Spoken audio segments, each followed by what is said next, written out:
when it's time for adventure. It's time for Superman.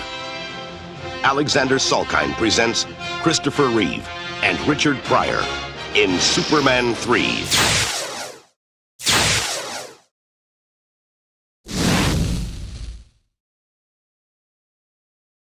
Who's that, Philip? Oh, yeah, Philip, yes. How are you doing? Okay, thank you. Good, wonderful. I want to start at the beginning, if I may. How you got into the movie industry, what made you want to go into that line of work?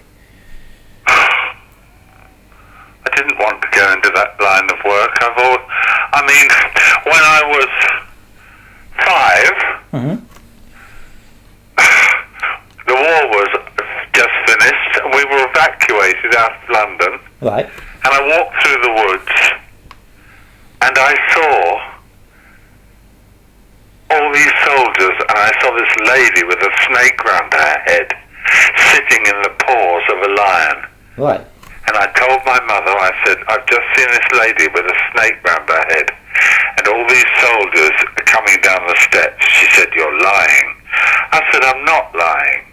Anyway, subsequently it transpires that we were evacuated to Denham, and we were adjacent to Denham Studios.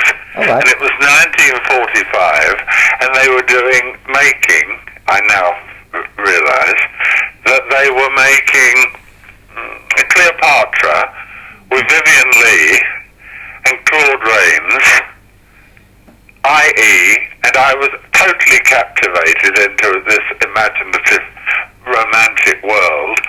And I, as a child, I must have been 5 or something, I used to wander into the studio and sit and looking at it, i.e., I've always done it. I've always been in that world, i.e., cut and dissolve.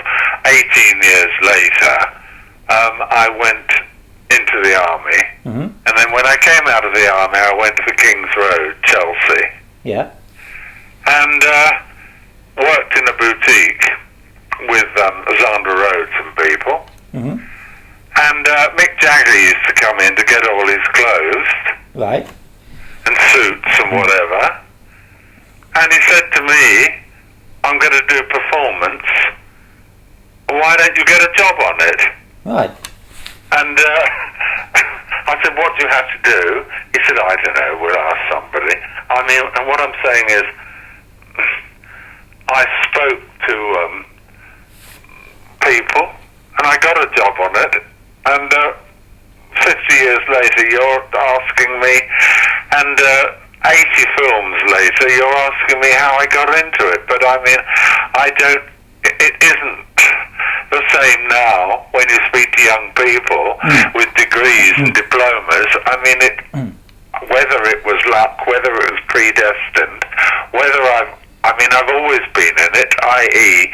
my brain has always been into that mysterious, glamorous fantasy world, and it just happened. It was obviously to be, I was in the right place at the right time. It wouldn't happen now, and in those days you even had to be a member of the union, and I wasn't even a member of the union. Right. Is that good enough? Yeah, perfect. That's a wonderful start. So what would you say was the key to a good set decoration? What makes a good set decoration? Yeah, essentially, yes. Well, I don't know. What I'm saying is, I don't know that I am. I don't know who is. I.e., survival, I suppose. What do I mean?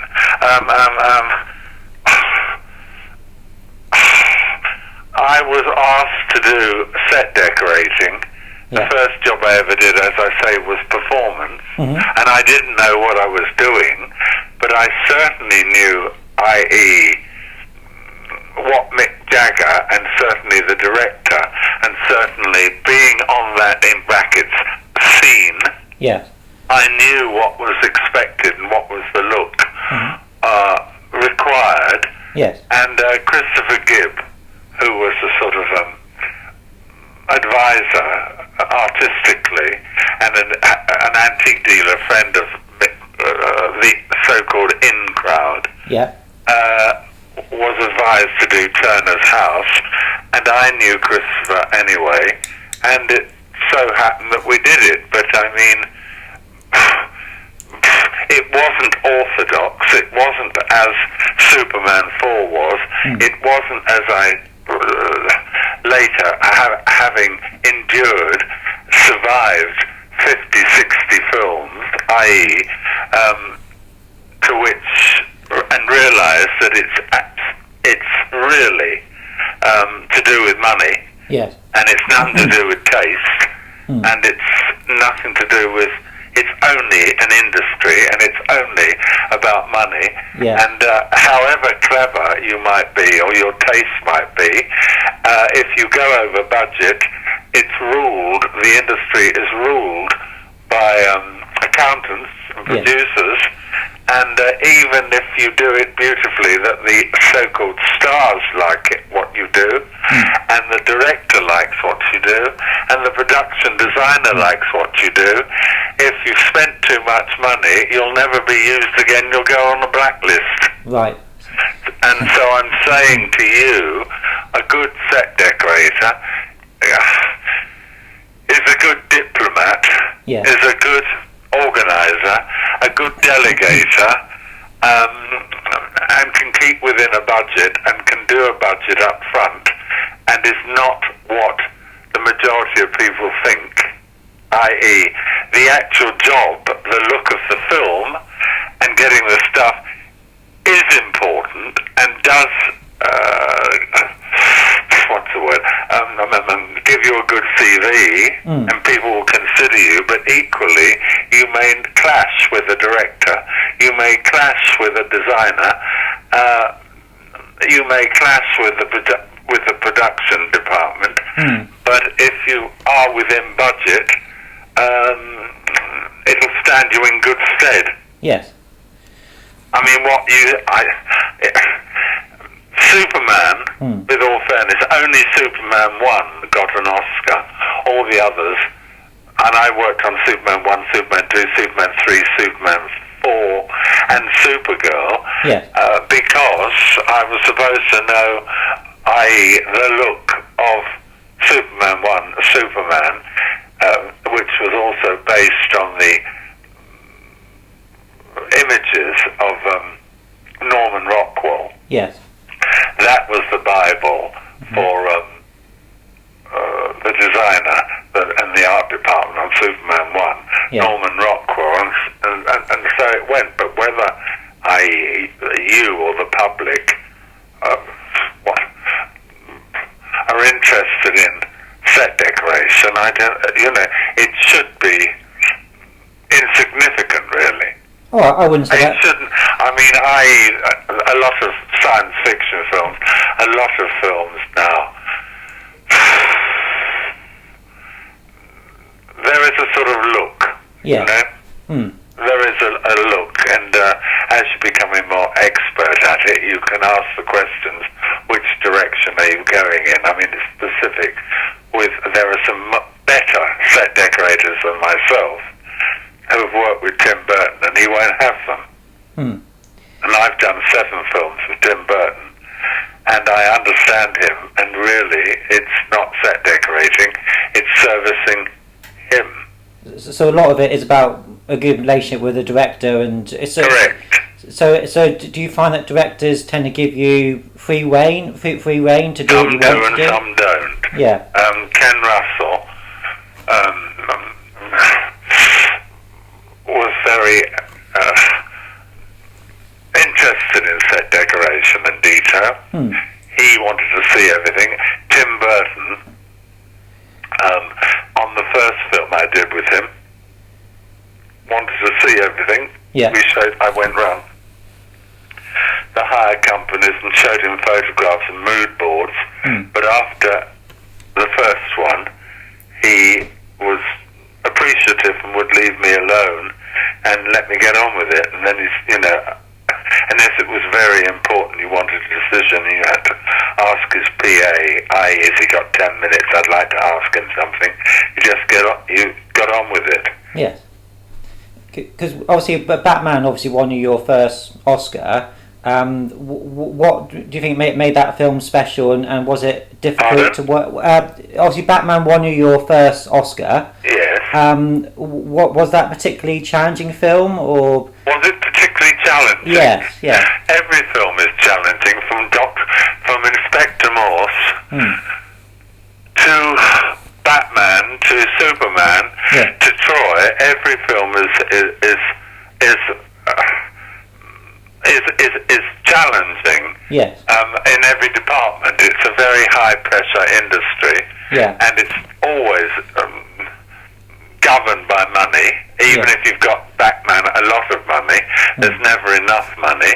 But was it challenging? I don't know what to say. I don't think it was challenging. No. I mean, no, it wasn't challenging because I got on with Tim Burton. Yes. But if you didn't get on with Tim Burton, it would have been challenging. And yes, they were long days. And yes, Anton First, the designer I got on with, it's really, the cocktail of whether you get on. Yeah. The actual working conditions of the people you're working with. If you don't, I mean, there's another thing, that the most enjoyable film is usually the most enjoyable film is usually the most unsuccessful, money-wise, and when one looks at it or on the screen, and the one that gives you the most stomachache, pain and torture are usually the most successful, and one of them probably, and the difficult one was probably Batman, because Tim Burton was brought over by Warner Brothers, and he was not that experienced. He'd only done a couple of things before cheap in Hollywood, and they put him in that position. Yeah. And then he got all the orthodox film people in England and Pinewood restricting them. You can't do that, and you can't do that, and you can't do that. So it was, one works, he's very visual, and I knew what he wanted, but all the time you were confronted with the production office and other people saying, don't give it to him, don't give it to him, and don't do this and don't do this, and one had loyalty to him. So indeed it was in that way frustrating and difficult, but this has nothing to do with the aesthetics. It's just to do with the politics. That's right. Yeah. I want to ask you, because you worked with John Barry on Superman 1. John Barry, the production John designer? Barry was the designer. Yeah. He died, yes. And Anton died. In fact, 3 designers on Superman 1, Superman 2, Superman 3, Superman 4, good God, and Supergirl, they're all dead. I suppose they are, yes. John Barry. Yeah. Peter Merton. Yeah, of course, yeah. John Graysmark. Yeah. Anton First on Batman, all dead. It's a sobering thought, isn't it? Yes, anyway, go on. I was going to say, what was your relationship like with John Barry? Very good. I've known him for years. He's a great friend of another designer, Tony Pratt, who was a friend of God Almighty, the director of Hope and Glory. Right. John Borman. Yeah. And John Barry and Tony Woolard were all started the industry as craftspeople. John Barry was marvellous. Yeah.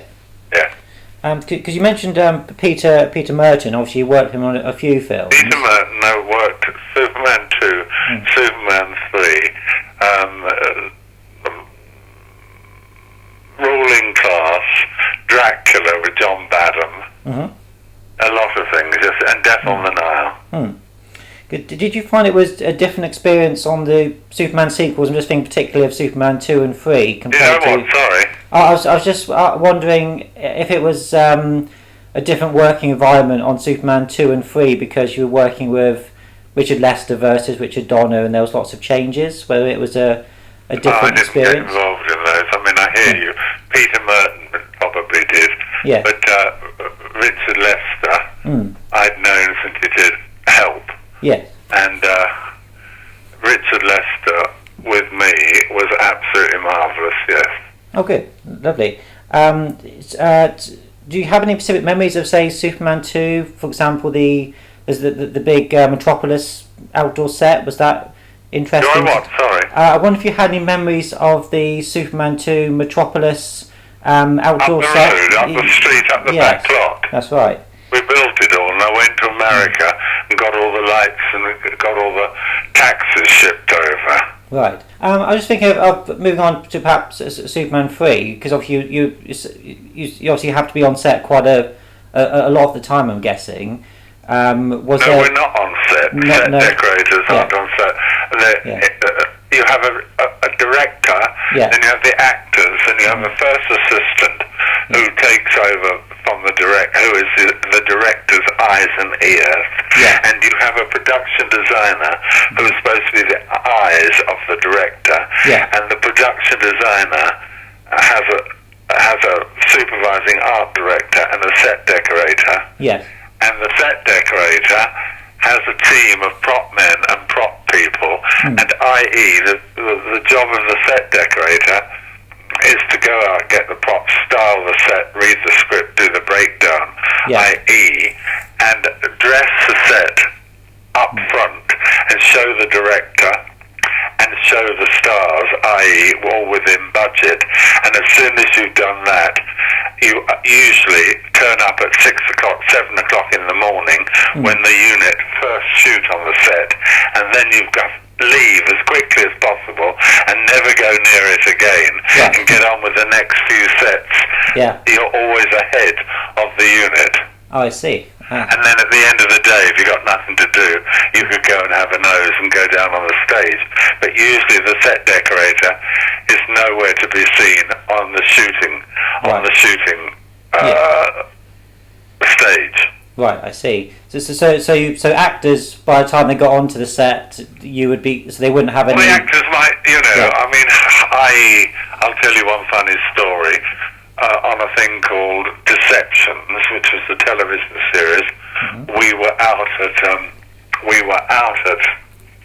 Rocket Hall shooting, and I got there at 6 o'clock in the morning, and everybody's screaming, "Oh Christ, what's happening? Oh, what's going on? What's going on? Go, for God's sake, she's playing up. Who's her? Gina Lollobrigida. Anyway, she's playing. What? Stop it," I said. "What's the matter? You go and talk to her then." Bloody... Anyway, I went down, and there she's standing there at 6 o'clock in the morning with an Hermes scarf on her head and her hair in rollers and a floor-length turquoise mink coat. I said, "Miss Lollobrigida, I'm Peter Young, set decorator. Apparently you're dissatisfied with something. Is there anything I can do to assist you?" She said, "Who's he?" "He is the director. He want me to walk over there and stand there." Well, there was a 6-foot-high marble fireplace with two sort of naked men carved, holding it up. Yeah. And I could quite see it would. She said, "I am not Greta Garbo. I cannot compete with that." Obviously, because if she did do that, what the director wanted, i.e., it would make her look tiny, which she is. Yes. Oh, I said, "I see, Miss Lollobrigida. Hold on a minute." So I went up to Lord Brocket, who owned Brocket Hall, and I said, "Your Grace, upstairs is the Oberson suite. There were some chairs and things upstairs in the library. May I borrow one?" He said, "Just take it." So I went up there with a pop boy and I brought it down and put it on the thing, and I told the director, she's upset. The director, wants her to walk over to the mantel shelf and it'll make her look little. Can we sit her on this chair? Yes, he said, "For God's sake, let's get on with it." So I put said, Miss Lolita, I've got you this. She said, it's perfect. Now you have made me like a queen. I now just sit here. And she was perfectly happy. What I'm saying to you is that's the power of some stars, i.e. they couldn't care less about set decorating other than their comfort. You know what I mean? But you have to be diplomatic and be able to handle that too. If you can't, there's bigger problems. Yeah, absolutely. And so obviously all the cast on Superman seems to be quite easy by comparison, I would imagine. Sort of. Superman. He was very good, yes. What's his name? Clark Kent. Christopher Reeve. Yes. Was marvellous.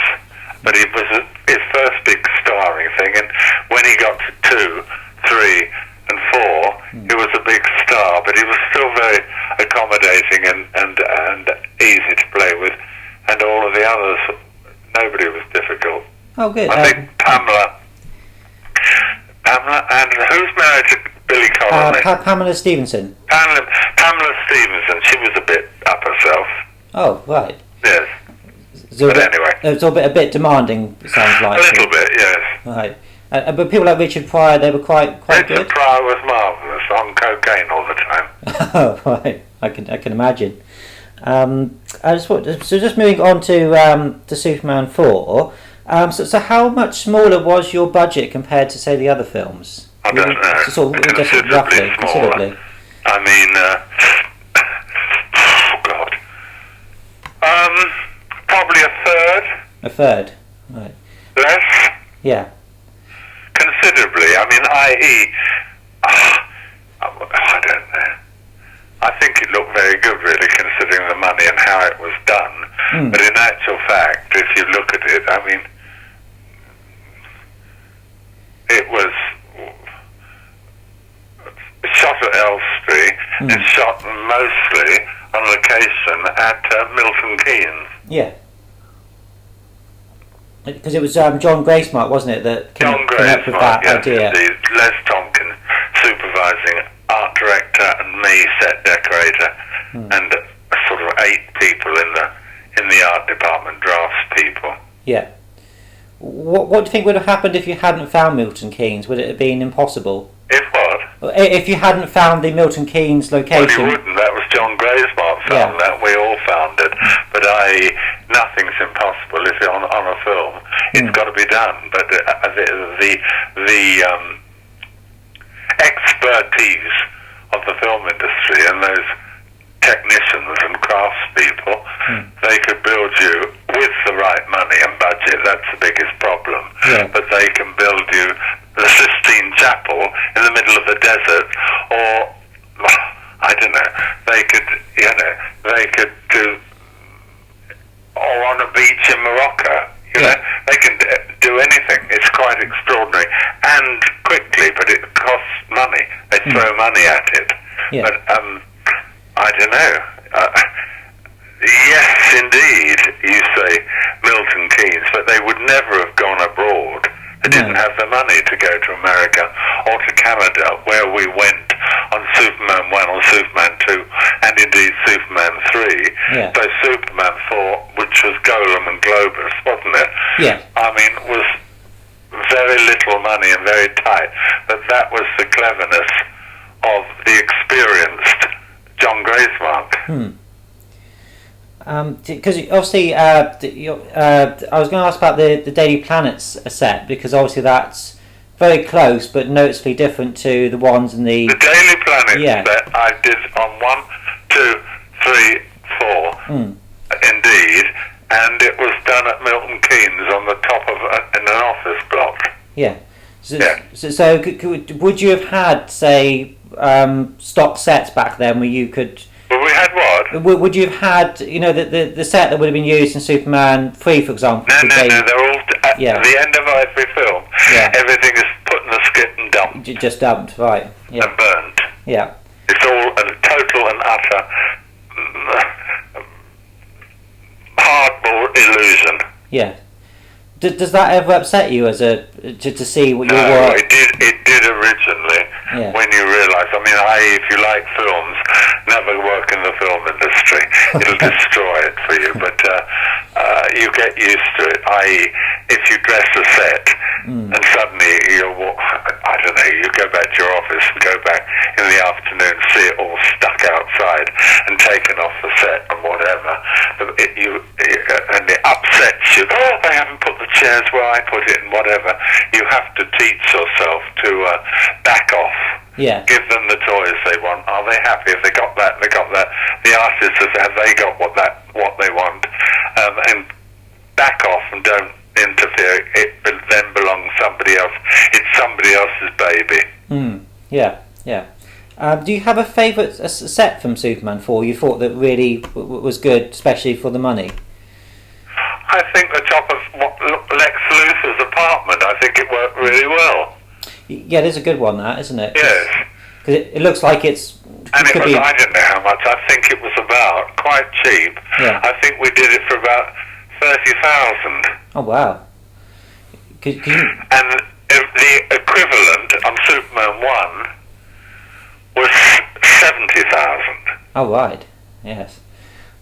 Because you also, apart from the money, I imagine you also had to work a lot quicker than you would have done on the other films as well. You do what? Sorry? I take it with the lack of money, you'd also have to work a lot quicker. It was produced. Yes. The budget was much quicker, tighter. Yeah. Were you able to source stuff from America like the previous films, or did it all have to be what was around? No, I knew. I mean, there was an awful lot with the number 1, number 2, number 3 in storage, and I knew where it all was. And we asked Warner's, can we have that out, and could we take that out, and could we take that out? Certain things were smashed up, and other things have been sold off to prop houses. Yeah. And I just knew where they all were, having worked on the other films, and we just got them back in, and a lot of it was made. But no, it was not difficult at all. Right. Do you have a set on the film that you just weren't happy with at all? Did I have a set? Are we talking about Superman 4? Yes, sorry. Did I have a set what? Did you have a set that you just thought this isn't good enough, or you ran out of time, or so something you would have liked to have done better had you had more time and resources?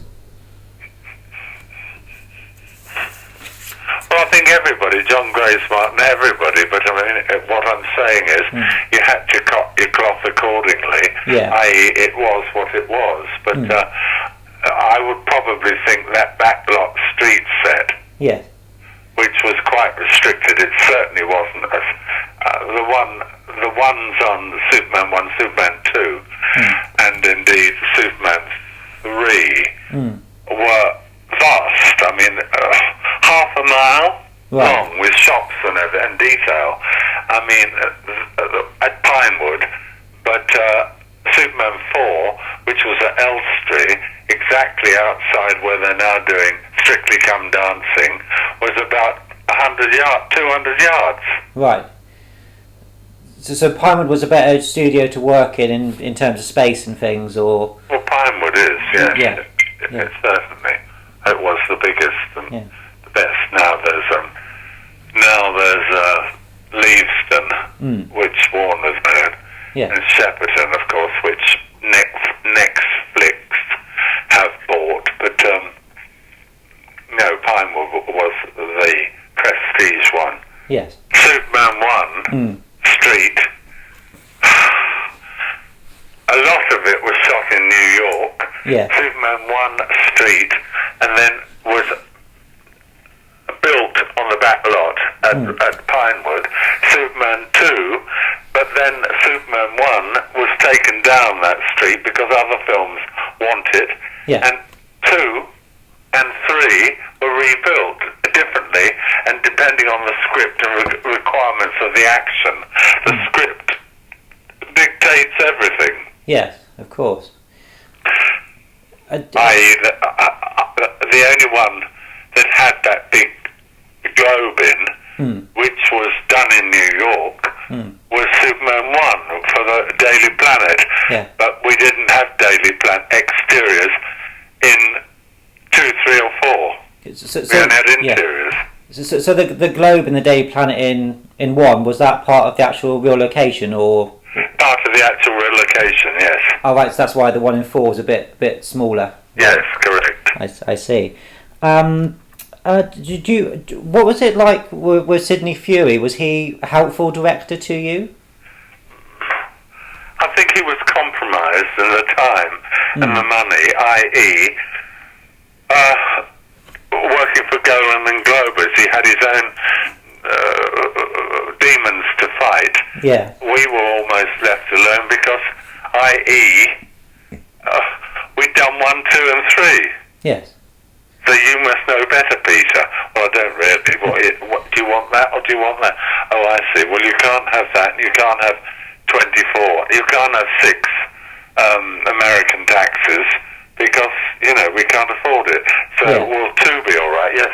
I mean, he knew the restrictions of the budget. So he was very cooperative, as we all had to be. Yeah. Did the problems with the film impact people's morale, how they worked, or was it sort of just soldiering on?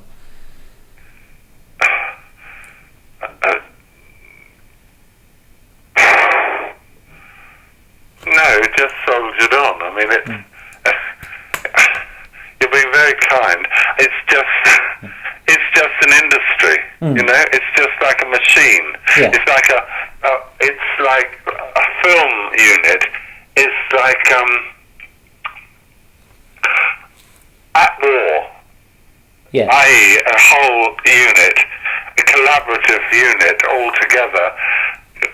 Keep going, keep the camera rolling, keep the adrenaline rolling, cooperate until some people gets too much and they get, they become prima donnas and it flares up. But there's tremendous pressure. Oh, yeah. For everybody. Yeah, it sounds like it. Yeah. I mean, it's 6 o'clock in the morning until 9 o'clock at night, 7 days a week, for 8 months. That's an awful lot. Yeah. Yeah. I wanted to know how you would approach, say, a period piece like Robin Hood, Prince of Thieves. Whether that was John Gracemont and me too. Yeah. Do you enjoy that kind of stuff? Yes. I mean, what I'm saying is, if you do Alien, if you do spaceships, glass and steel for 8 months, and computers.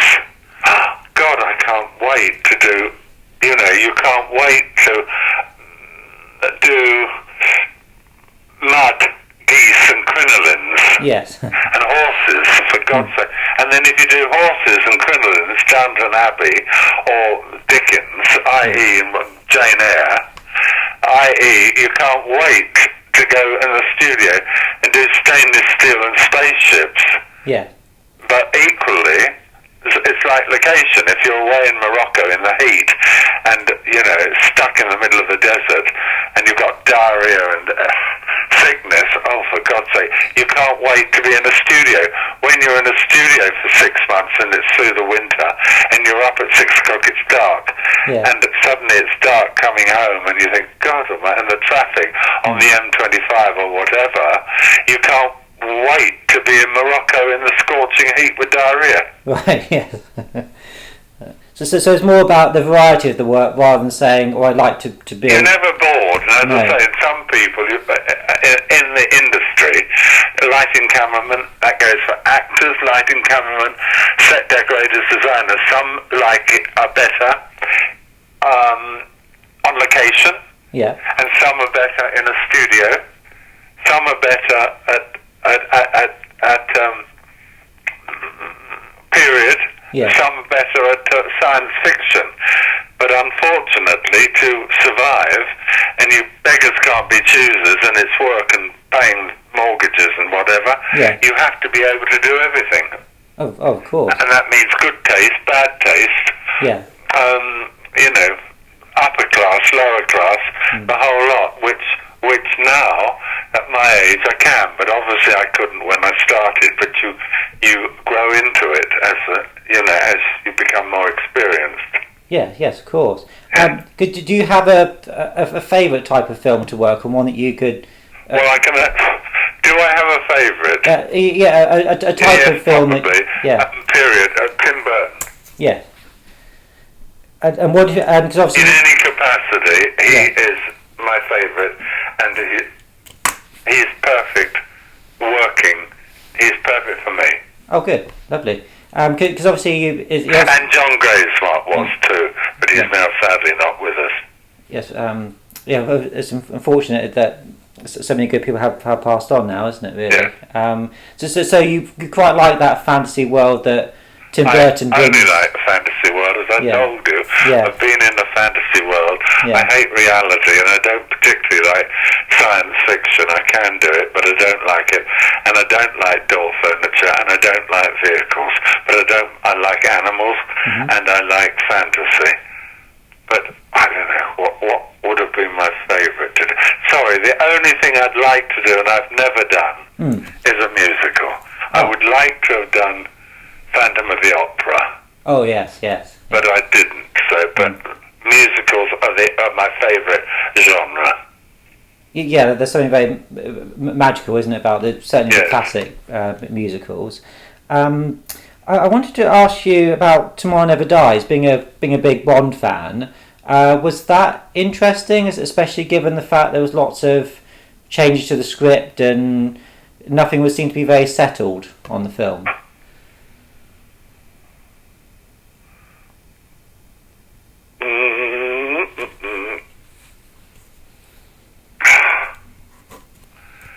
I mean, every film is interesting because every film is a challenge. You're getting paid to do things, you know? Yeah.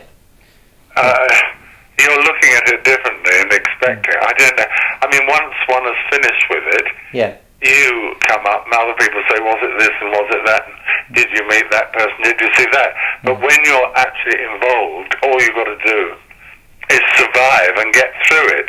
Yeah. Oh, for God's sake, please don't let me wake up in the morning. This is living hell. I'm going on a location. Oh, my God almighty, please let us crash. So it's just impossible. Right. I.e., that's how one's thought process goes. Yeah. Tomorrow Never Dies was a Bond. Yeah. And a Bond,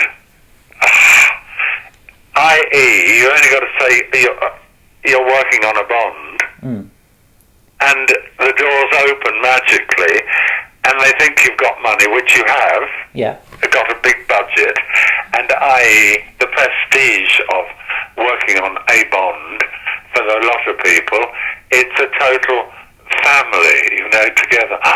No, you fly first class, you go in first class 5-star hotels. It's a total piece of pleasure of, i.e., like a Superman, the franchise, what it is you're doing. It's glamorous women, glamorous locations, stunts, money, and glamour, and luxury. You know what it is. Don't try and be artistic. Of course, yes. I did hear. I mean, whereas Tim Burton is artistic, is art, but the Bond isn't art. The Bond is, is a money-making franchise machine, like, which I'd like to say, Harry Potter. Yes, of course. You know, if you do a Harry Potter, what it looks like and what it is. You know which hire companies it comes from. As you become experienced in any capacity, young people, when I was younger, you didn't, but I used to say, when you've been in the industry, I don't know, 20 years, 30, 40, 50 years, you know what the package is, what you're being paid for and why you're being paid, what is expected of you. Yeah. And what you can ask for, i.e. in the ways of assistants and the drivers and, Yeah, of course. When one was younger, you didn't have any assistants. When I did Batman, there was John Lanza, my buyer, and me, 2 people in the set decorating department. Yeah. And there were 2 people in the set decorating department of Superman is now sadly dead. But my friends now that are at the age of 40 that are on Batman at Leavesden, i.e. the new one being made, there are 20 in the set decorating department, and there's a buyer and a computer. They've all got computers and iPhones. And I mean, there's a buyer and a buyer's assistant and a petty cash buyer, and I don't know what's happening, but this is old man talking, me. But i.e., it has changed dramatically. How did you get in it, people say. And I tell them the story I've told you. Well, it wouldn't happen now. Oh, no, of course not, no. Because I just, on Tomorrow Never Dies, briefly, I did hear that there was a plot about smuggling gold out of China, but that got dropped. Did you... There was what? On Tomorrow Never Dies, there was a... Tomorrow Never Dies, there was a subplot that was got rid of about smuggling gold out of China. Did you have anything? I never heard that. No. I mean, i.e. we shot in Thailand for that bike chase and the helicopter chase, and then where the helicopter crashes at the end and she's chained with a handcuff on the back of the bike with Pierce Brosnan, was done at in a factory at Boreham Wood. Oh, right, yeah. Because it matches quite seamlessly, doesn't it? Absolutely brilliantly, seamlessly, as they go over the rooftops in Thailand, and then they go over one rooftop in here, in Boreham Wood, and through that, whatever it's called, through a sewing shop, like with sewing machines, and out with a helicopter on that roof, and a 150-yard street, all dressed, me and the prop boys, i.e. seamlessly done. That's filmmaking. I guess it's those sort of things. That's nothing to do with good taste, bad taste. You could not. I could sit next to you and say that's from there on, and you can't tell absolutely where it's really clever. So I imagine those kind of things are what you're most proud of in some respects. Indeed, you're absolutely right. Yeah. I'm sort of moving on to my last couple of questions. Supergirl, was that interesting with lots of characters like Peter O'Toole and Faye Dunaway? Faye Dunaway, yes, of course, yes. Was that memorable? Was it memorable? The most memorable film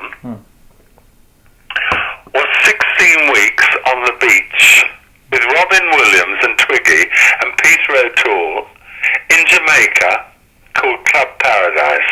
Oh, right, yeah. $50 a day per diems on the beach with all these people in a rundown. We had to build a rundown holiday home. The film has never been seen.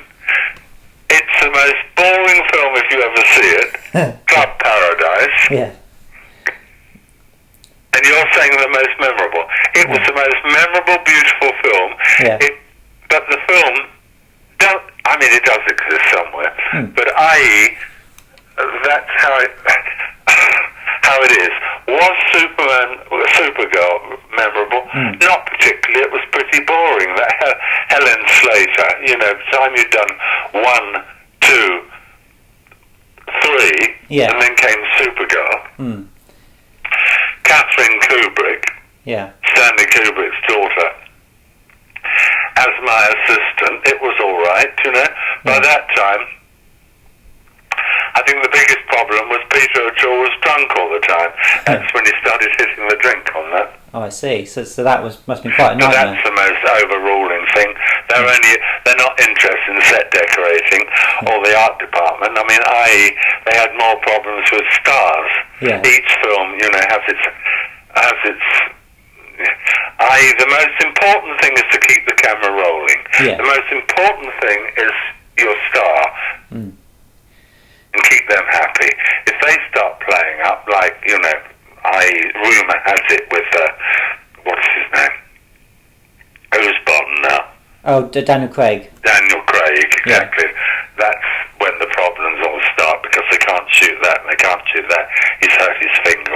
know. Right. Yeah. But Supergirl was pretty painless, and it was nice to do with in that whatever it was called fairground, and I think she was a problem. Faye Dunaway in the wardrobe and things with Emma Porteous doing her clothes, but apart from that, it was pretty painless. Oh, good. Did you have much to do with the Superman producers on any of the films? Did you meet them, or? Superman producers, the Salkinds I was quite involved with, because, i.e., they did 1, 2 and 3. Yeah. 4 was Golan and Globus, wasn't it? Yes. And I'm just thinking, who... They didn't come there. They didn't come to Elstree much. No. Oh, it's a shame. I don't have much to do with producers. Yeah. Yeah, no, I don't think many people have many nice things to say. Usually set decorators, art department, to do with directors, production office, first assistant directors, and the designer. Yeah. And we keep out of the way of all the other politics. Oh, that sounds very sensible. I just wanted my penultimate question was just about the Saint. We did go to Moscow on it. Oh, what was that? Was that interesting? Fantastic! I'm really fortunate. I had a lovely time in Red Square. Yes. Yeah. Do you have a favourite place you've gone, location that you've Jamaica. Jamaica. Club Paradise, and now Morocco 3 times on Mummy. Oh, was that because that was obviously quite a divine. Was it difficult to deal with lots of the deaf aspects, and do you obviously the theme of mummies and deaf, and I like all that. My house is like that. Is it? I freaked out somebody. The person whatever he's called, a boiler man came to service the boiler. He went to upstairs to bleed the radiators. I said, in my study, and there's 2 skeletons sitting in there. He jumped out of his bloody thing. He couldn't believe it. Yeah. Do you get to keep some stuff from films, or? I can do. It becomes harder and harder. I've got a lot of old tut. Not really. Because now they take it and they probably... Well, now on eBay, people, it's worth a lot of money, so they usually make a great invoice now, and it all has to be accounted for. How many you've had made, how many are broken, and, Yeah. It's much tighter now than it used to be. Yeah, because would you, thinking of it now, would you want to go into the film industry if you were... Yes, I'd like to be a film star or director. You like film, It's actually a director's medium. Yeah. It's not an art director's medium, and it's not a set decorator's medium. As much as I've had a lovely time, it's a producer's, it's a money making, it's a producer's medium, it's a director's medium, and it's a film star's medium. Did you ever want to make a transfer to production design and a bit more like that? Or? I've done production design. I've done it for whatever his name is. Michael Winner. Oh yes, yeah.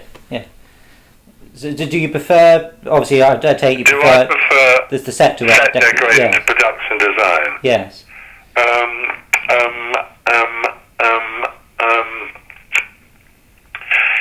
Not particularly. I mean, it's a totally different hat. Yeah. And that's what I've done, set decorating, and I've been perfectly happy with it and successful with it, so don't complain and knock it. But given another chance, I'd be a director like my friend Derek Jarman. Right, yeah. Who was an art director, designer on The Devils, and then he mortgaged his house, and then he became a director, but I mean, he never had any money. Ah, right. He never did anything which was commercially successful. Whether that's a good critique or not, I don't know. There's always that battle, isn't it, as you were saying? It depends whether you want to be, in brackets, an artist, or whether you just want to, And it's difficult to be both, really, isn't it? From what you've been saying, it appears to be. You know, I don't know. I mean, I think yes. I think I don't know. But my last question, is quite simple. Do you have a personal favourite project you've worked on? One that you I have what? Do you have a favourite project? It must be performance. Yeah. So how old are you? 35. That's what I'm saying. Well, I think it must be performance, sex, drugs, and rock and roll. Yeah. That was the opening of my eyes in the first film. Yeah. And I keep having people, you know, film buffs and things that phone up, and it keeps resurrecting. Yes, you. Some people are interested in Superman, and some people are interested in Dracula, and some people are interested in the Mummy. You know, some people are interested in Batman, but there's a art cult of performance. I think it was my most memorable and enjoyable experience. So would that be? That was before I knew anything, as innocence. Yeah. And i.e., it is what it is. But i.e., I think I've done better work since. But you get more professional and accomplished at it. Yeah. And also, as you get older, you start as an artist. Being sounds pretentious, but I think you tend to repeat yourself. You probably wouldn't notice it, but anybody, you know, oh God, he's used that chest again. Oh God, he's used that. It's like Tim Burton. I don't try and make him like something. Take him somewhere he doesn't want to go artistically. I know he likes black and white, and I know he likes stripes, and I know don't take him, you know, anywhere because he won't go there. Right, I see. Because do you have something artistically that you look at and think that's pretty much perfect? Something that you really Do I? Yes, that you've obviously done. Probably a thing called Priest of Love. Right. Priest of Love, which was done by Christopher Miles, Sarah Miles' brother, a director, with God, what's his name? Ian McKellen. Yeah. And it's an autobiography or whatever of what's his name? Who wrote Lady Chatterley's Lover? Oh, D.H. Lawrence. Oh yes. And it's D.H. Lawrence, and it's got Ava Gardner in it, and it's beautiful. You've got to say also, respectfully, the films that I've got Oscars for are not nominated by you. They're nominated by set decorators and production designers only. Yeah. And they're only for art direction or set decoration. And so it must be Sleepy Hollow, or indeed Alice in Wonderland, or indeed Batman, because they're all Tim Burton. And Tim Burton has been very lucky to me, for me, because he's given me 3 Oscars. Yes, of course. So there's something artistically about his style and your work that seems to be a winning formula. I.e., you can be as marvellous if you want, as detailed as you want, as a set decorator. I.e., I'm no different if I'm working on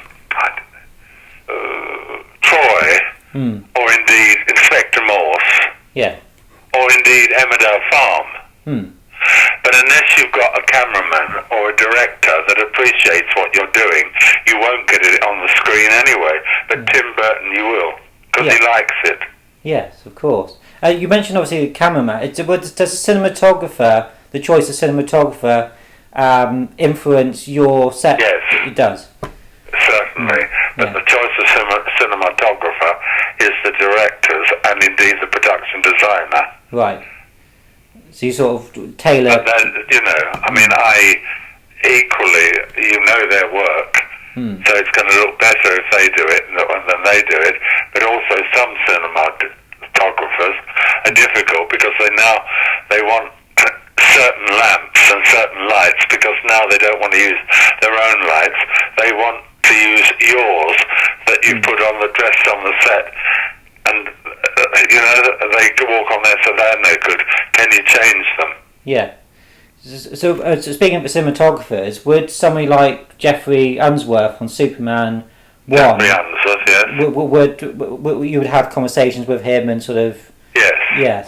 Do you want that, and do you want neons, and do you mind if that, or do they strobe? Yes, you have to liaise, and indeed with the wardrobe department, i.e. what colour she's wearing, if we don't want to clash. Can I have a red sofa, or can I have a grey sofa and grey carpet? What are you putting in? What's the actor or actress wearing? It's all got it's a collaborative medium. Nothing that I've worked on, including performance, nothing am I interested in. I think they're all awful. Yeah. Because I worked on them. Right. If it's somebody else, I think, why couldn't I have been, a Phantom of the Opera? Why couldn't I have done Les Mis? Why couldn't I have done that? But anything that I've worked on, I'm ashamed of. Oh, that's a shame. I think, you could, why didn't I do it better? But I mean, that's what happens. You get too critical. Like now you go to the cinema, I can't really see the film because I'm looking at the set decorating or the art direction. I'm not even looking at the actors. Right, I see. So you can't see the film again. Yeah. So you don't like, obviously don't like to watch your own work and that sort of thing, and. Well, it's like some actors apparently, they can't bear to look at themselves on the screen. Terry Stamp was a bit like that. Right. I suppose we're all our worst critic, aren't we, in some respects? But, anyway, have I answered your questions? Been a help? Oh, yes, you've been wonderful. Thank you very much for taking so much time to do so. Thank you. It's been very wonderful. Thank you very much for speaking to me. Okay, so I'm going to go and look at EastEnders now. Oh, good. I'm going to look at some of your films and see Club Paradise and stuff like that. So I'll look forward to that. Club Paradise. Yes. Was paradise on earth. 16 weeks we were on that beach with turquoise water, a pair of shorts, turquoise water and palm trees, and nothing to do for 16 weeks. You could go off for a whole week over the mountains to Kingston in a 5-star hotel with a driver, and people wouldn't even know that you'd gone because they were too stoned. Right. I'm in the wrong job, I think. Okay, well, enjoy EastEnders, and thank you very much for speaking to me. Bye-bye. Thank you. Bye-bye. Bye. Bye.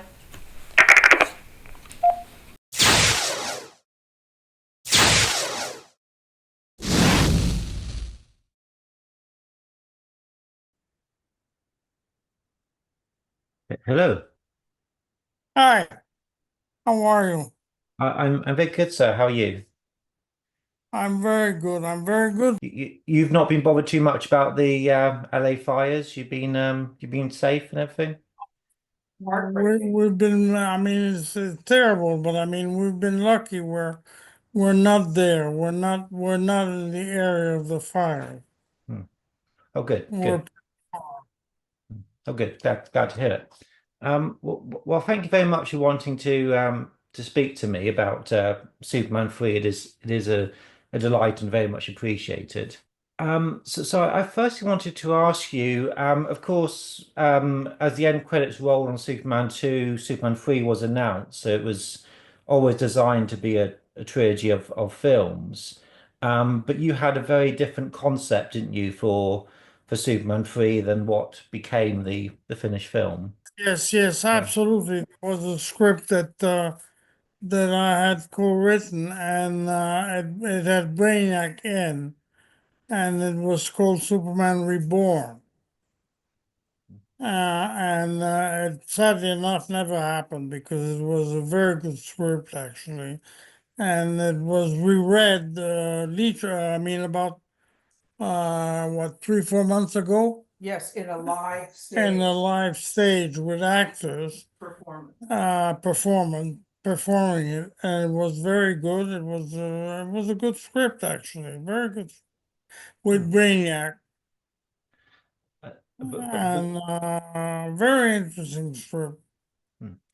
but was it a bit ambitious for the technology of the early 80s? Was that one of the factors why it got shelved? No, no, I think it really This was in the 90s. was in the 90s, and I think what happened is that Warner's wanted to recuperate the rights. And so they actually it ended up with a lawsuit between Warner's and us, my father and Warner's. And we won the lawsuit, but however, the film never happened.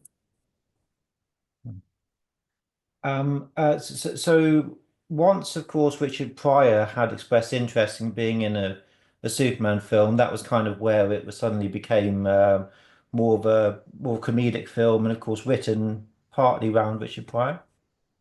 Yes, I mean, I think what happened really is that he was on the Tonight Show with Johnny Carson, and somebody saw it. I didn't see it, but somebody told me that he had said, "Oh my God, I'd love to be in a Superman," and that was the beginning of the idea. And then we approached him. We offered him $4 million. He accepted the money, and he did it. What did Richard like to improvise, or did he have any input on the script, or was it kind of how did kind of he contribute to it? He did not improvise a lot, frankly, which is sad because it could have been better. Uh, I think he was, sadly enough, he wasn't used the right way in the film. Uh, uh, Now, it's very difficult because Richard Lester is still alive. He's 95 now. And we remain very good friends. But I mean, I think that I was a bit laid back on Superman 3, and I did not, frankly, I did not assert enough authority to make the film a little bit more serious Hmm. because Pryor took a little bit over the film. And that is, I think, one of the problems of the film. I love the film for one reason is the fight between Superman, good and bad. And I think that's the best scene in the film, and possibly one of the best scenes in all the Superman films. It's a very good scene. Hmm. But the rest of the film is, I would say, not as good as Superman 1 or 2. Hmm. For me, one of the most one of the best things about the film is the Lana Lang Clark relationship. I think it's very different to Lois and Superman, and probably a bit more relatable in the respect we can all fall in love with a god, but not but sometimes normal people are overlooked. So I think the Lana Clark relationship, I think, is dealt with very well in the film. Yeah, that is a very good part. And Annette O'Toole was wonderful in the film. She was very good. She's alive. She's in great shape. But definitely, I think I was frankly, I give myself a lot of reason for possibly not having been a little bit more tough with Lester on the film because it took a little bit over on his comedic style, which is not really good for Superman film. Hmm. So when they're making the film, what sort of things are you? I take it you don't get to visit the set very much. You're occupied with other matters. I take it most of the time. I am. I did go to the set, and I go to the every film I make. I go to the set every day. But possibly on Superman 3, I was not as active as on Superman 1 and 2. Hmm. There's no question about it. Hmm. Well, of course, Supergirl came out in '84, so you must have been prepping Supergirl when Superman 3 was. So was that a reason why you were not as around as much? Yes, we were prepping Supergirl, absolutely, and I was finishing Santa Claus. So I think I didn't give enough time to Superman 3, frankly. Hmm. Uh, I must sadly admit that. Yeah. Richard Pryor had been in quite an awful ordeal prior to the film. He was seriously burnt. I think it was 80% of his body. So he was still kind of recovering. Probably by the time. Do you think that may have impacted his what he could bring to the role because he perhaps wasn't in that good health at the time? I don't know. I mean, look, when I met him, he was in pretty good shape. I mean, he didn't seem to be. Are you sure he was burnt before Superman 3? Well, I was speaking to Paul Weston, the stunt coordinator, and he was Oh saying yeah, when he's well. Paul's nice, isn't he? And Paul was saying that when they had to put Richard in a harness for some of the shots later on in the film, they had to be wary that his body wasn't, couldn't take too much. So I think they had to be quite careful as to how long he was in the rigs and things of that nature. Yes, yes, I do remember that. Uh, but he seemed, I mean, in general, he seemed in good shape. He was definitely in good shape. He wasn't doing any drugs. He didn't do any drugs on the film Mhm. at all. I mean, to my recollection, until he did it, unless he did it secretly. But I mean, never appeared drunk. Never. And he was quite a nice guy to know. Was he as funny as he appears on screen in private? Was he a nice guy to know, Richard Pryor? He was very nice. He was very nice, actually. I think the problem is that I think frankly the problem is Lester Mhm. and me more than Lester because I wasn't tough enough on the film. I was a little bit laid back. There's no question about it. Hmm. There's no question about it because I shouldn't have allowed certain things in the film. I suppose because you had such a brilliant relationship with Richard Lester for many years, you kind of felt you obviously could trust him. So that's maybe why you were perhaps more lenient on him compared to maybe other directors, possibly. Absolutely, absolutely, because it was the I did the two I mean the three and the four Musketeers with him, Superman 1, Superman 2, and Superman 3. I mean Superman 1 he was a producer, Superman 2 he directed, and Superman 3 he directed. So we had worked a lot together, and I think the problem was really that I wasn't as present on the film as I should have been. How was Christopher Reeve on Superman 3? Was he as enthusiastic as he was on the other two? Was he enjoying Yes, himself in the role? Christopher, I can only say one thing. he was a wonderful man. He was a wonderful man. We were very good friends. I was absolutely devastated when he died. I was devastated, and I talked with him many times after the accident. And he was absolutely a fantastic person. A great, great, great human being. Hmm. Do you feel that by this point, though, he was kind of eager to do other things? I know he didn't sign on for Supergirl, so did he have kind of a sort of difficult I know relationship?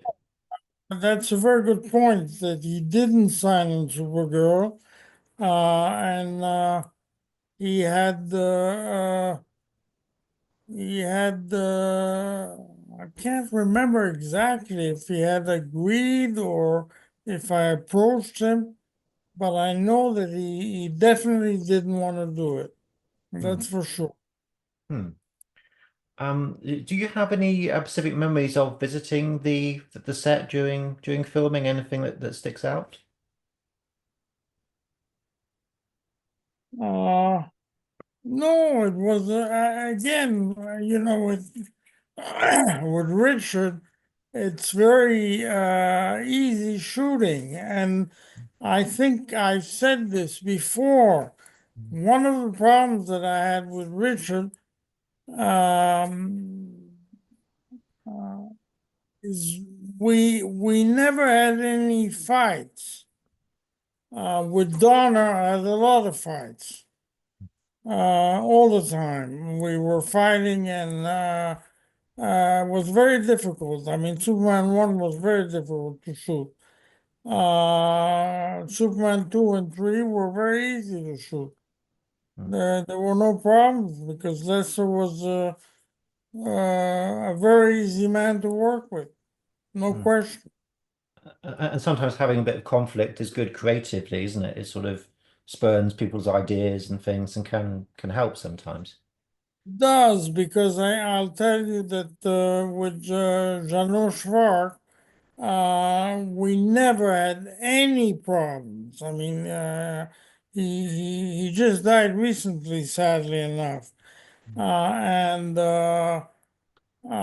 he was a lovely man, but he was absolutely deliciously easy to work with and too easy to work with because many times, as I said, I had fights with Donner. I had fights with Lester even, and with Jano, never, never. I mean, he was absolutely, I would say, too nice, too nice. Hmm. And as you said yourself, conflict sometimes with the director is very good. Hmm. It can be Um, very positive. I was just wondering, your father Alexander, what kind of his involvement was in a day-to-day way with Superman 3 at this point. Very little, very little. He came to the shooting, and when we shot in Niagara Falls, he came to the shooting, which was the first time and only time he came to a shooting in America. But he came to the shootings on Superman 1 and 2 in Pinewood. But on Superman 3, as I said, he only came for a week. And he wasn't very involved. He wasn't very involved. He would delegate a lot to me, I must say. Hmm. A lot. Yeah. So in terms of say your duties, it was sort of what was sort of what would an average day look like for you on a film like this? What would kind of your responsibilities be, and what was taking up your time? Definitely the casting. I was always 100% in charge of the casting. That is absolutely a habit that I had. I had to select the actors, and I would meet them, and we would test them, reading the script, and it was absolutely imperative that I did that, Mhm. and I did it every time on every movie. Hmm. And I was just wondering, would you have been interested in the heads of departments, so Peter Merton and cinematographer Robert Painter? Would you have got to know them to an extent? Oh yes, yes, I was. No, no, I wasn't. I wasn't in charge of everything. I mean, I would definitely select the set designer, the music, especially the music. I was very involved in the music, Hmm. and before Williams, we tried Jerry Goldsmith. And then it didn't work out because of dates, and he was going to do it, but then we lost time, and so we lost Goldsmith, and so then we went to Williams. Hmm. And I think one of the strengths of Superman 3 is Ken Thorne's music because I think he has much more freedom in this one than two. Um, Yeah, and I think it's a very good score on his part. no, it's a good score. No, Ken Thorne is a very nice man. I think he's alive, right? I think he died a few years ago, sadly. Yes. Terrible. Hmm. Uh, yes, everybody, a lot of people are dead. It's very sad, but true. Yes, I think people forget how old some of these films are when they look so good on 4K and things, and it's for 41 years now, isn't it, for Superman 3? Um, I was 40, for my God. 41, yeah. Robert Vaughn I think, is rather delicious in this film. He plays it so well. Do you remember Robert Vaughn, and were you happy with his performance? Oh, yes, he was very nice man again. And he was very good. But I must say the truth is that I wanted Frank Langella, or Frank Langella, I think you say Frank Langella, Yes. uh, Yeah. to play the part. And we approached him, and then because of dates, we lost him. And so we ended up with Robert Vaughn, who was very good and very nice. I frankly think Frank Langella would have been better. This I must say that. I mean, I think so. I think Pamela Stevenson's character is very good in the respect that she is not the blonde bimbo that she wants people to think. She's this very intellectual character that kind of hides that side of it. So I think Pamela Stevenson's role is quite interesting in the film. Very good. No, no, look, all the actors are very good. There's no question. Pryor, I think the only problem with Pryor is that we didn't. I think the only problem with Pryor is we took Pryor. That was a mistake. Hmm. I think that was a mistake because I had written a storyline with Superman 3 that had Brainiac, and it was a much more, I would say, a much more interesting script.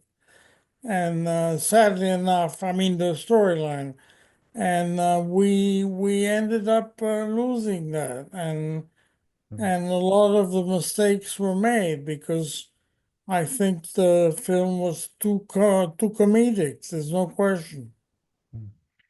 And I've seen in previous interviews with yourself that you were a bit unhappy with sort of how adult it got in the second half with some of the evil Superman and his relationship with Lorelei, and you were worried that that kids perhaps would be a bit confused about sort of some of these harder things. Well, I think I was. I don't know if I was that concerned because I think I was very, as I said, I'm very involved in the script, and I was very involved in the script. The only problem with Superman 3 is that I was also preparing Supergirl, Mm, and perhaps I was not as thorough on Superman 3 as I was on Superman 1 and 2. There's mm, no question. mm. I think one of the most successful elements for me, I think, is the whole idea of a supercomputer, because I think it was sort of cutting edge and at the time, and now of course you have this whole worry about artificial intelligence and maybe making Superman 3 even more relevant than perhaps it was back in early 80s. Do you think would you agree with that? Absolutely, absolutely. There's no question that the idea of the computer was very good. It was original.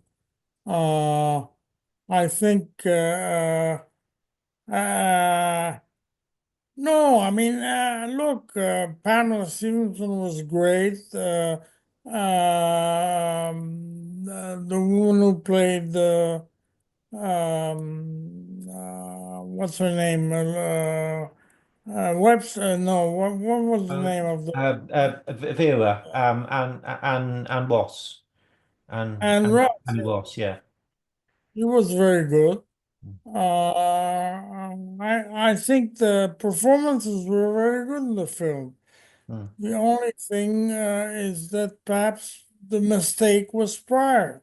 mm, Taking Richard Pryor was a mistake. mm, I thought it was a great idea, I must admit, when he said I want to do it. I mean, I want to be in the Superman film. Now, I think my father is the one who reacted to Pryor more than I did. And sadly enough, I agreed with him. But I mean, he was the boss, so I would say when he said something, I would do it. mm, So I think that was perhaps the mistake of the film. That Pryor was the mistake, mm. and if it would have been Michelangelo, it would have been better. Yeah. I think Christopher Reeve had said that, in the years after the film, that he felt perhaps a bit that Superman was a bit sidelined, sort of, because Richard Pryor cast quite a big shadow. So I think that No, the balance of the two. was right. He was right. I mean, there was too much Pryor and not enough Reeve. There's no question. Mm, As I said, the whole film was. I repeat, I was working a lot on Supergirl, and perhaps too much on Supergirl, and not enough on Superman 3. And I was actually taking a lot of time to cast Supergirl. mm. And We even met, mm. we even met Demi Moore in New York All right. uh, to play Supergirl, and I thought she wasn't right, and I still think she isn't right. I think Ellen was fantastic. She was great. Mm. Oh yeah. I think she really embodies the role but perfectly, as you say. Very well, very well. Mm. Your premieres were always for the Special Olympics held in Washington. Was there a reason why the Special Olympics was the charity of choice? Yes, it was a very interesting reason because I had met the Shrivers uh, at a premiere. No, not a premiere. I had met them somewhere. I can't remember where. And we became friends. And then they mentioned that they had the Special Olympics. And so it became absolutely a charity that the film participated for the three films. Hmm. And I even met President Carter and President Reagan at the Olympics. Hmm. So there were lovely events, it sounds like, to be a part of. Yes, it was. No, they were fantastic events. They didn't do it after. I think, and we were the last big film that did it, to my knowledge. Hmm. So Superman 3 was on upon release very successful. I believe it beat the Bond film Octopussy in many territories, so it must have been quite gratifying to again having a success on your hands. Yes, it did. I think it did $60 million, which was very good. But it didn't do what Superman 1 and 2 did, which Hmm. was much more. No question. Was that a factor in you not wanting to do any more, or did you feel going into 3 that that was kind of going to be it? No, I think three for me was it. And we actually sold the rights of Superman 4 to Canon. And they did the Superman 4, which is I saw and is absolutely appalling. No question about it. It's a terrible film. Hmm. Sadly enough, poor Chris had a lot to do. He wrote the script, I mean the storyline, and uh, the film was terrible. I mean, there's no question. Hmm. Uh, Very bad film. yeah, they had lots of money problems, the Canon films, and that's one thing with your pictures. The money was always on the screen. You go to the Grand Canyon for Superman 3, and so you always knew how to put the money to use the money. I think very effectively. Absolutely. I mean, the budgets were enormous, and I think the problem with Superman 4 is that they cut in half the budget. It was, I think it was going to be 30 million, and ended up being 15 million. So that was definitely a reason why the film looked terrible. I mean, I think that the scenes in the streets, instead of being in New York, were shot in London or near London. Yeah, a lot of the streets were Elstree Studios, the back lot, and you can actually That, see the studio walls in quite a lot of the shots, just plain walls of the studio. It's yeah. yeah, no, it was terrible. It was a terrible film, and it was very sad because, as I said, Christopher was a fantastic guy. Mm, Really. I can only say that, all the time, but he was fantastic human being. He was a real Superman in life. Actually, after his accident, he proved it. He continued to uh, push the causes and to militate for science. I mean, he was a great guy, a great guy. Because Christopher Reeve, of course, didn't want to do any more films after Free, and not until Cannon came along anyway. So that was part of the reason, I guess, to kind of say, well, Christopher doesn't want to do it. We kind of, cause 10 years roughly, wasn't it, from first to the third one? So Yes, it was a reason, but I think my father and I had decided not to do four, mm, and we sold the rights to Canon for I remember $5 million, mm, and I think I was finished with Superman. I didn't want to do another Superman. mm, Except then I wrote a script much later, which is Superman Reborn. And then I got again into the habit of wanting to do Superman.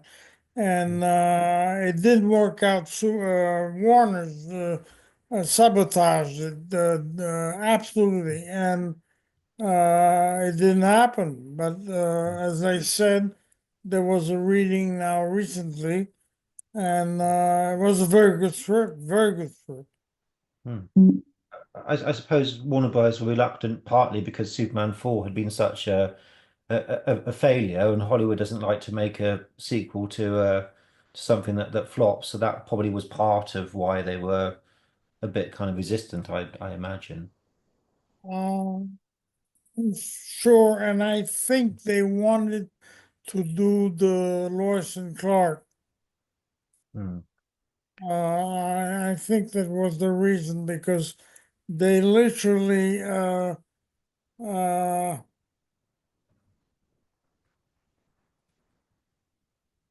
I think they didn't renew because the rights ended and they didn't renew the rights.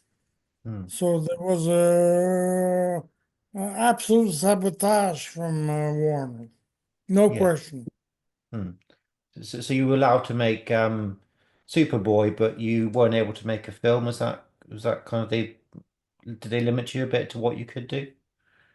No, no, Superboy was an interesting um, thing because there was a guy called Peter Marino who actually even has a credit on the show.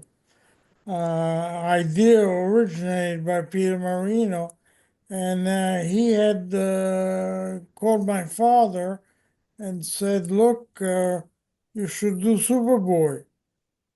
And I had parted with my father after Santa Claus, and we were not working together. And somehow he needed me because in the contract with Warner's, it said it had to be produced by Alexander or Ilya Salkind. So he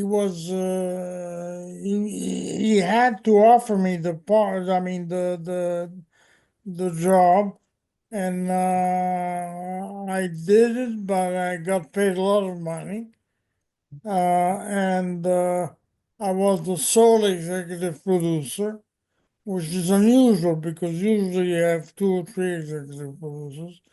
But I was the sole executive producer, and the show was a hit. I mean, 4 seasons, 100 episodes. Hmm. And so when you had the idea to do a fifth film, Christopher Reeve was quite enthusiastic about doing it, and would have done so had Warner's not shut it down, I suppose. I had a meeting with Christopher, and he read Superman Reborn because I had it then absolutely, and he wanted to do it. He wanted to do it.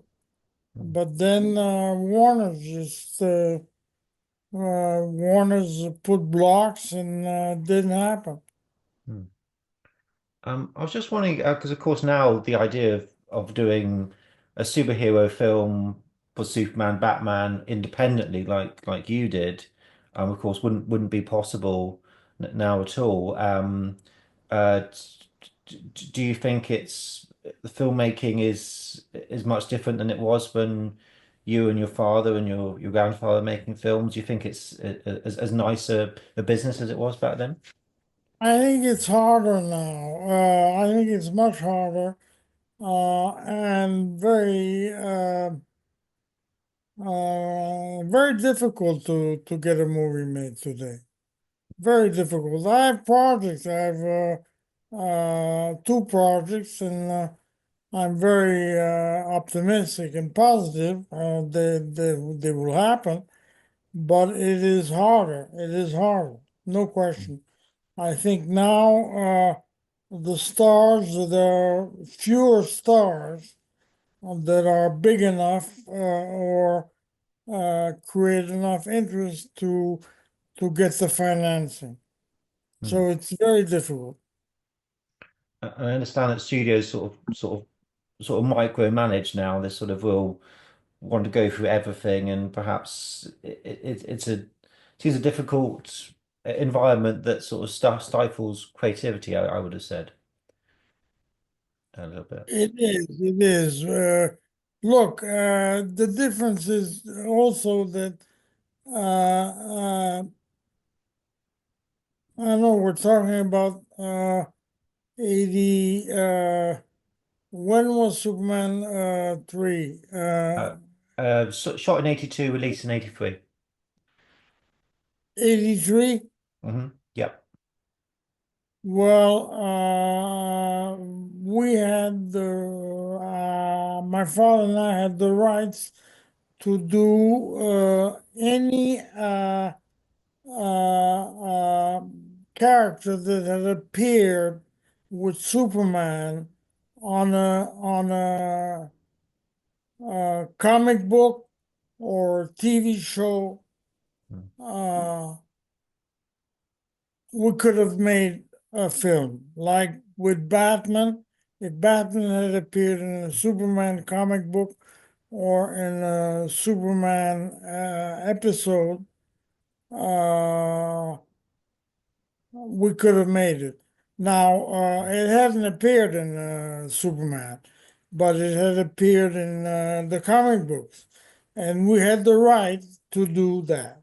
And we could have made a Batman and Superman together, mm, which I think I didn't think about mm, to do it. yeah, Which is a pity because it could have been a fantastic possibility.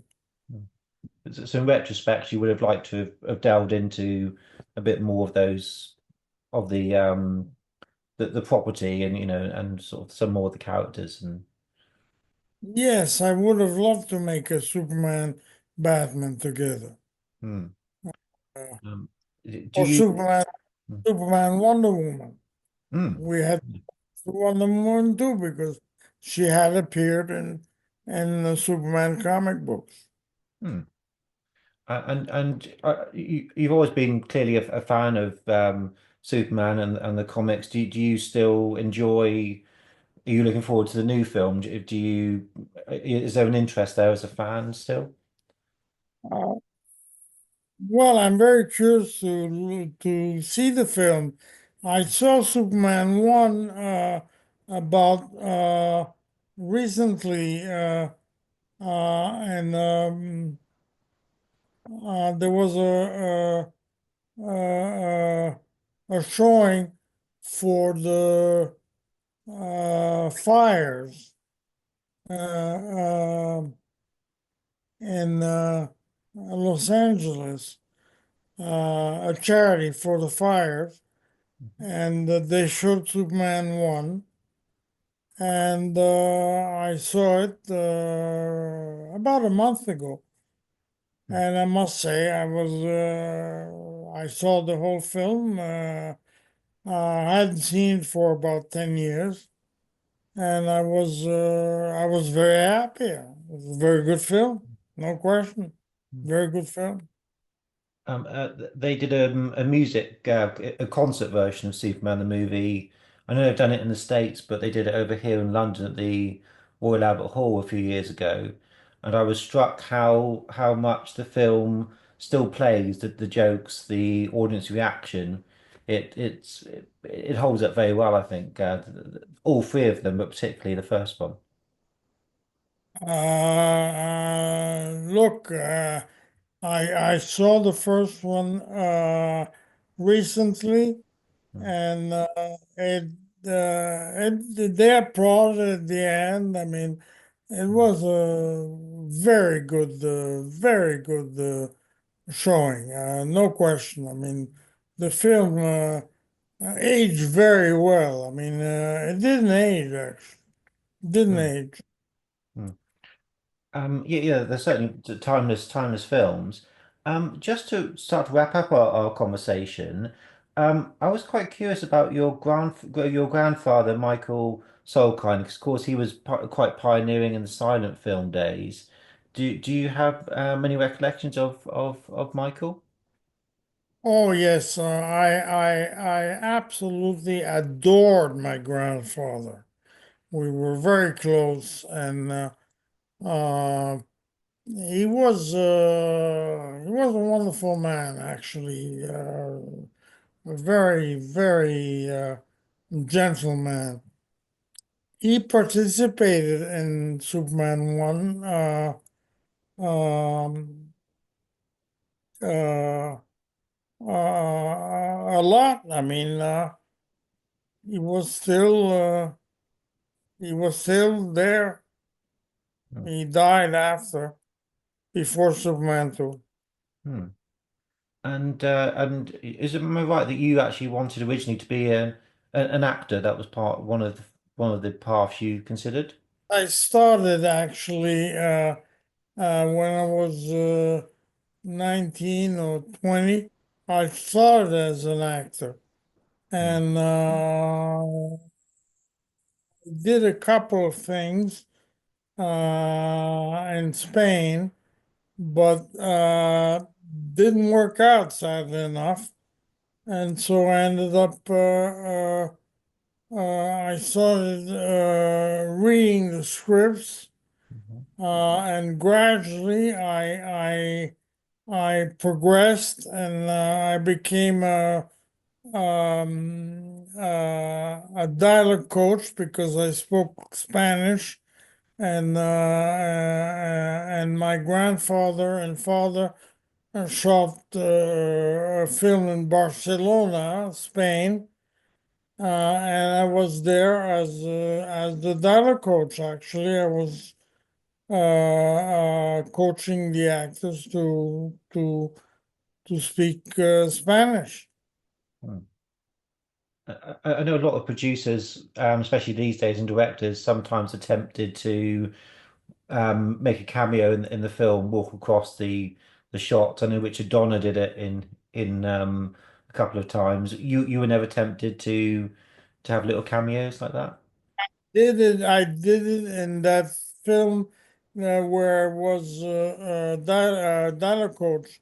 I did a little part as a Chinese who kidnaps Charles Boyer and Robert Taylor, and that was my part. And I had a line of dialogue actually, and I did that. Yes, And of course, you were at one point the son-in-law of Charlie Chaplin.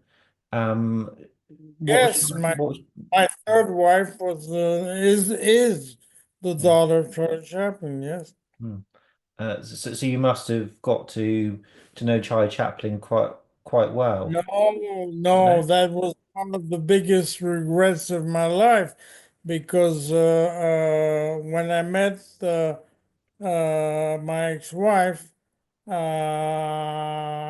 he had just passed away. Oh, So right.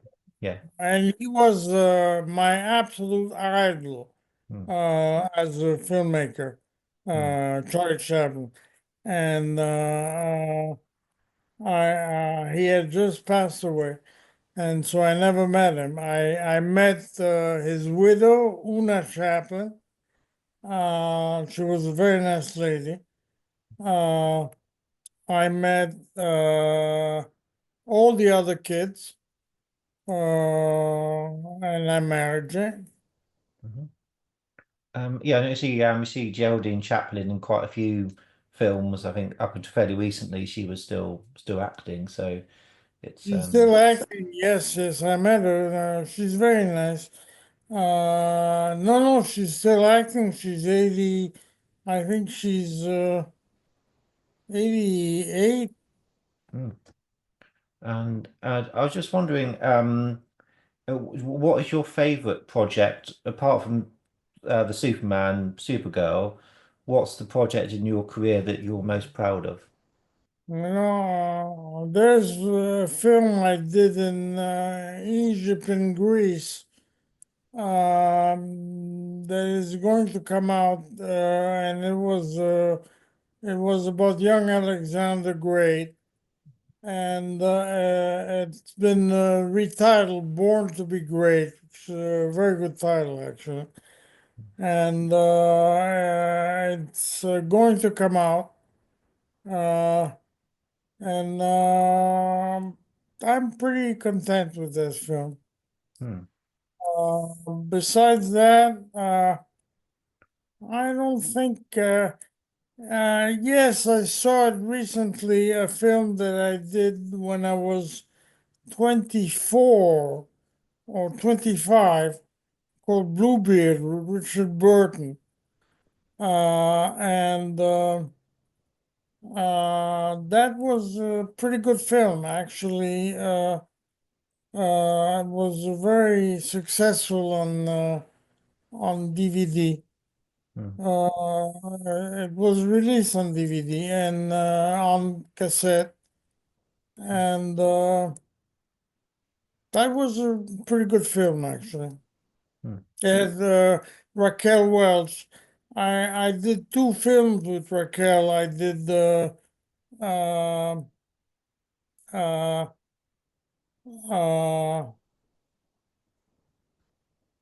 Uh, Superman. was she in the Musketeers? What's the Superman one? No, no, Raquel wasn't in Superman 1. So I think whether she might be in the Musketeer films or not. No, she was in the No. Musketeers. Hmm. Absolutely.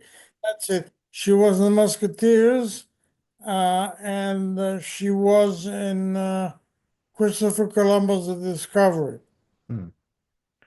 Uh, Um, so you must be very proud of the two Musketeer films. They are quite something, aren't they, those films? Absolutely. The favorite film I've done in my career, for me, is The Four Musketeers. Hmm. Uh, I consider it the best film I've made Hmm. because it has a whole drama to it, which the Three Musketeers doesn't have. And I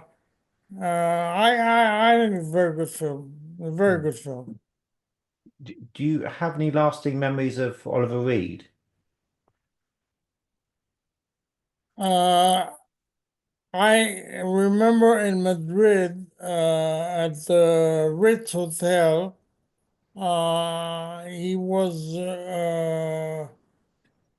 he got me totally drunk,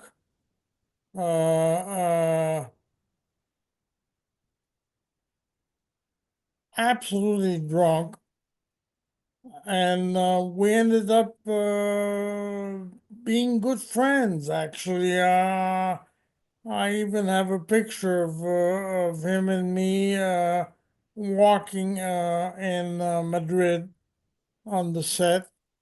And when I mean, we were good friends. We never had any. He never fought with me. Never had a problem like that. Hmm.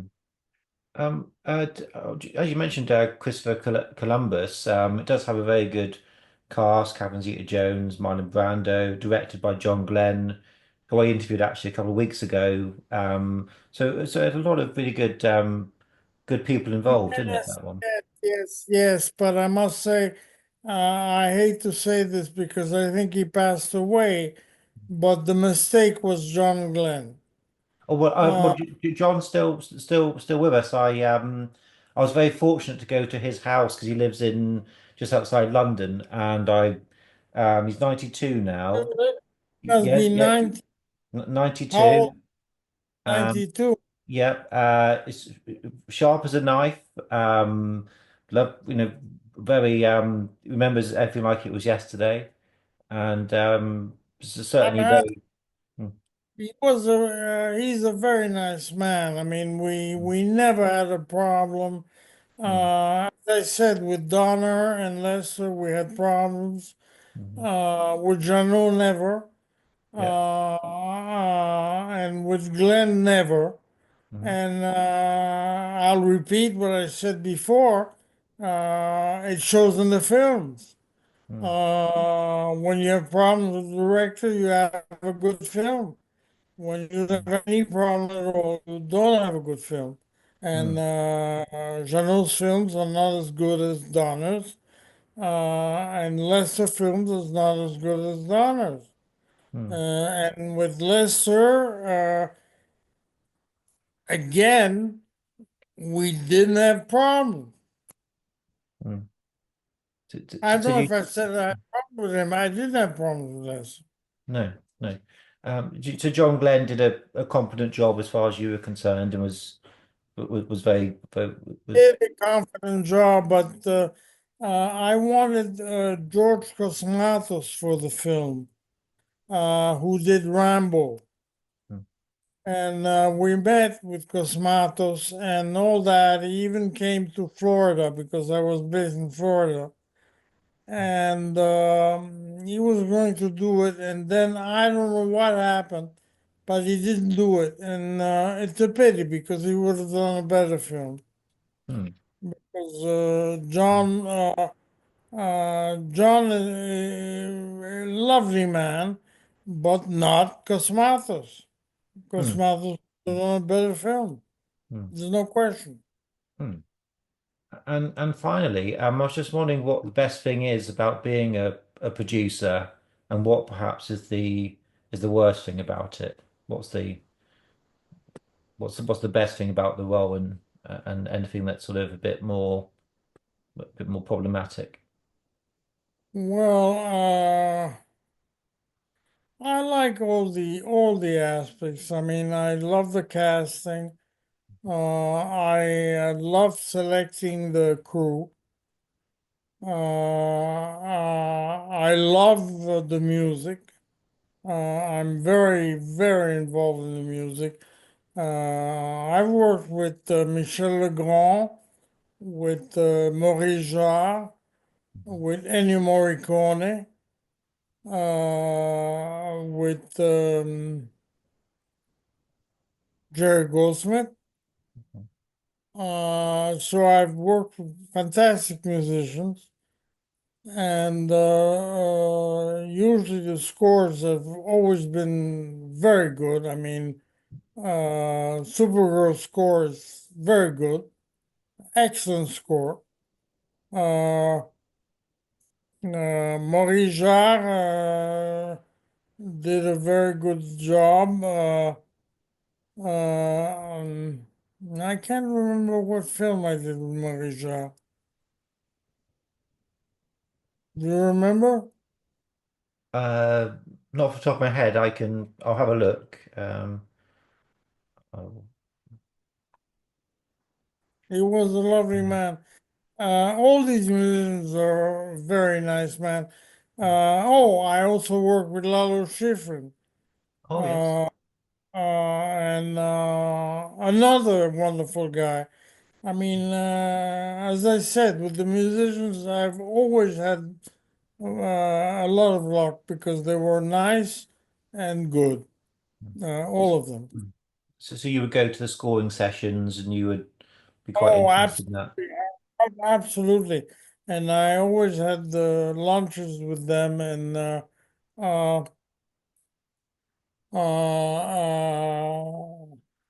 the last one was he's very good too. What's his name? The last film I did.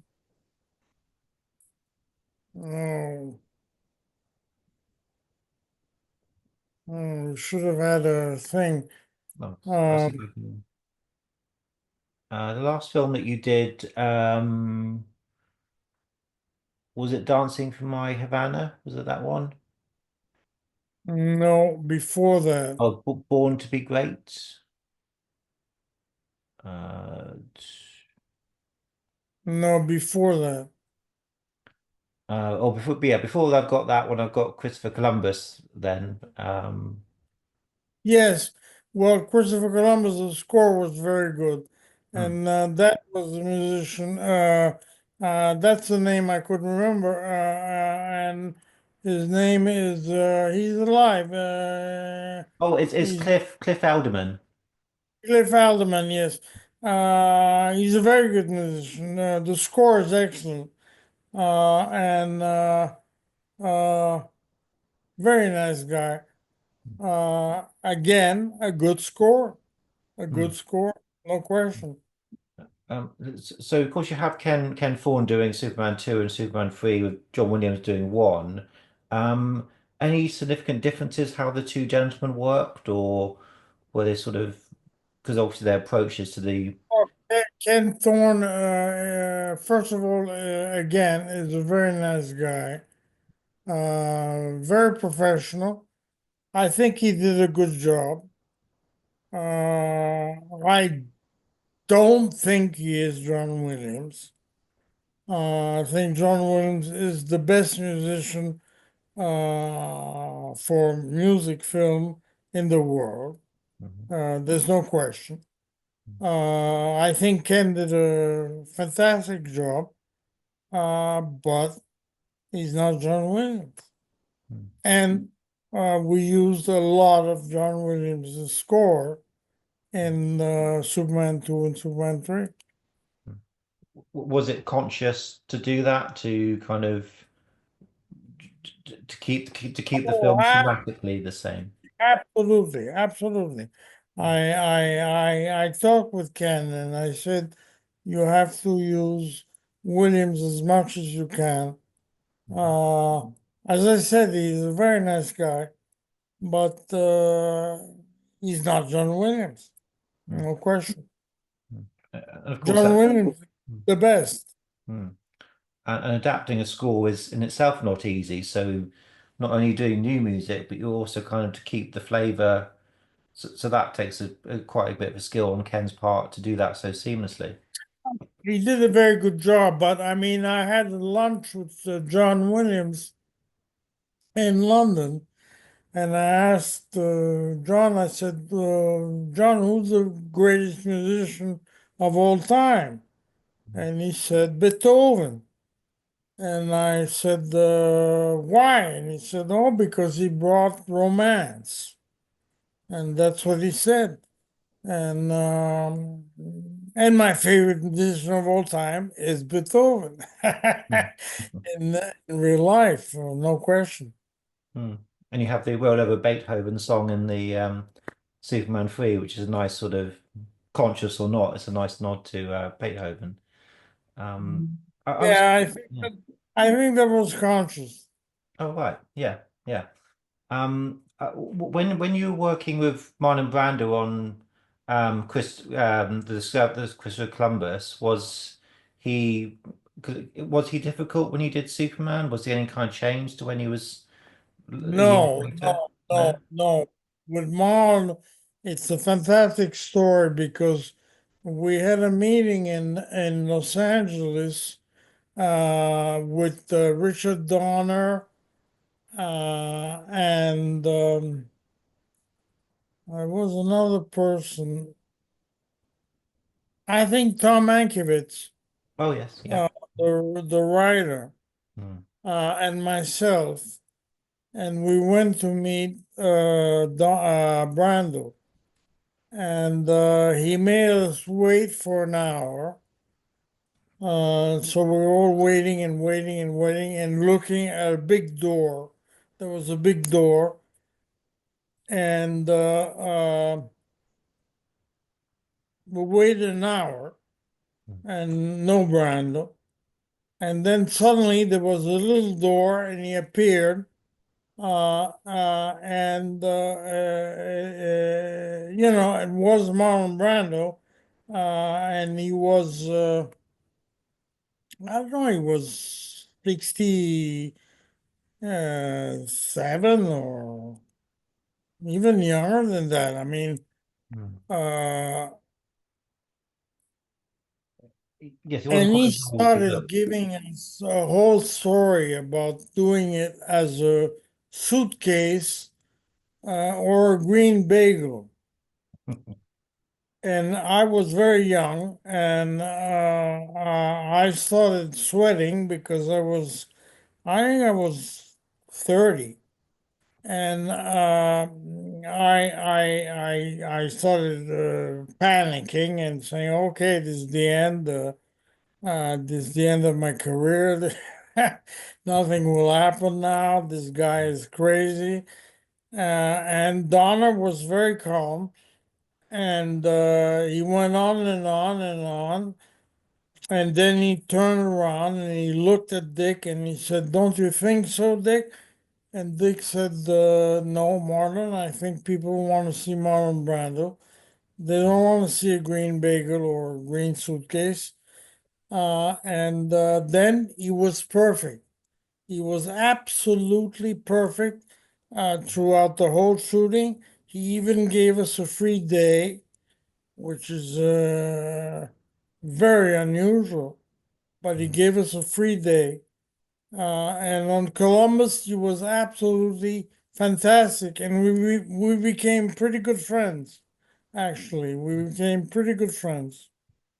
Oh, that's lovely. He would have been in his early 50s when he did Superman, and I know that he always loved being involved with Superman. He seemed to always speak very highly of that part. So, um, He was uh, he was very happy, but he was very, as I said, he was very nice. We didn't have any problems with him at all.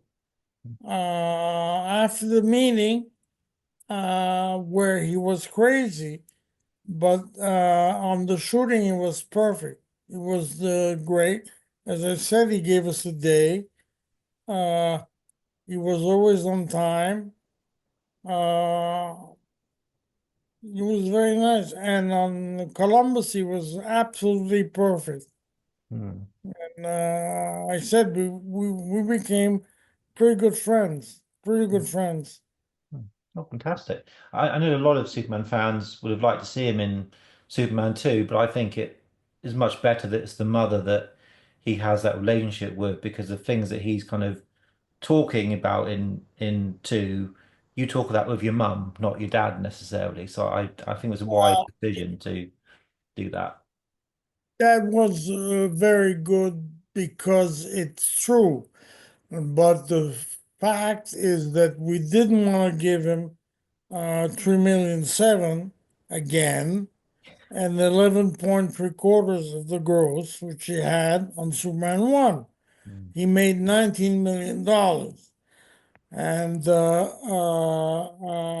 I had offered the part to Paul Newman before, and I had offered uh, Superman, Lex Luthor, and Jor-El to Paul Newman, and he for I think 3 million, and he turned it down, and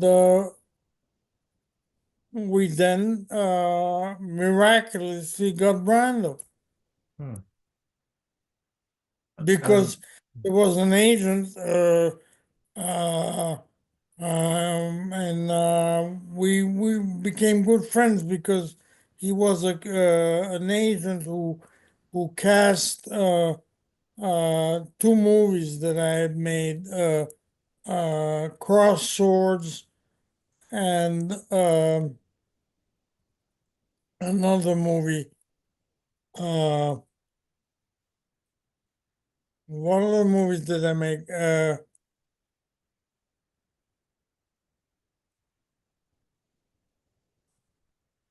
Cross Swords. Yeah, was this sort of what sort of years are we looking at for this one? Have a little look. Uh,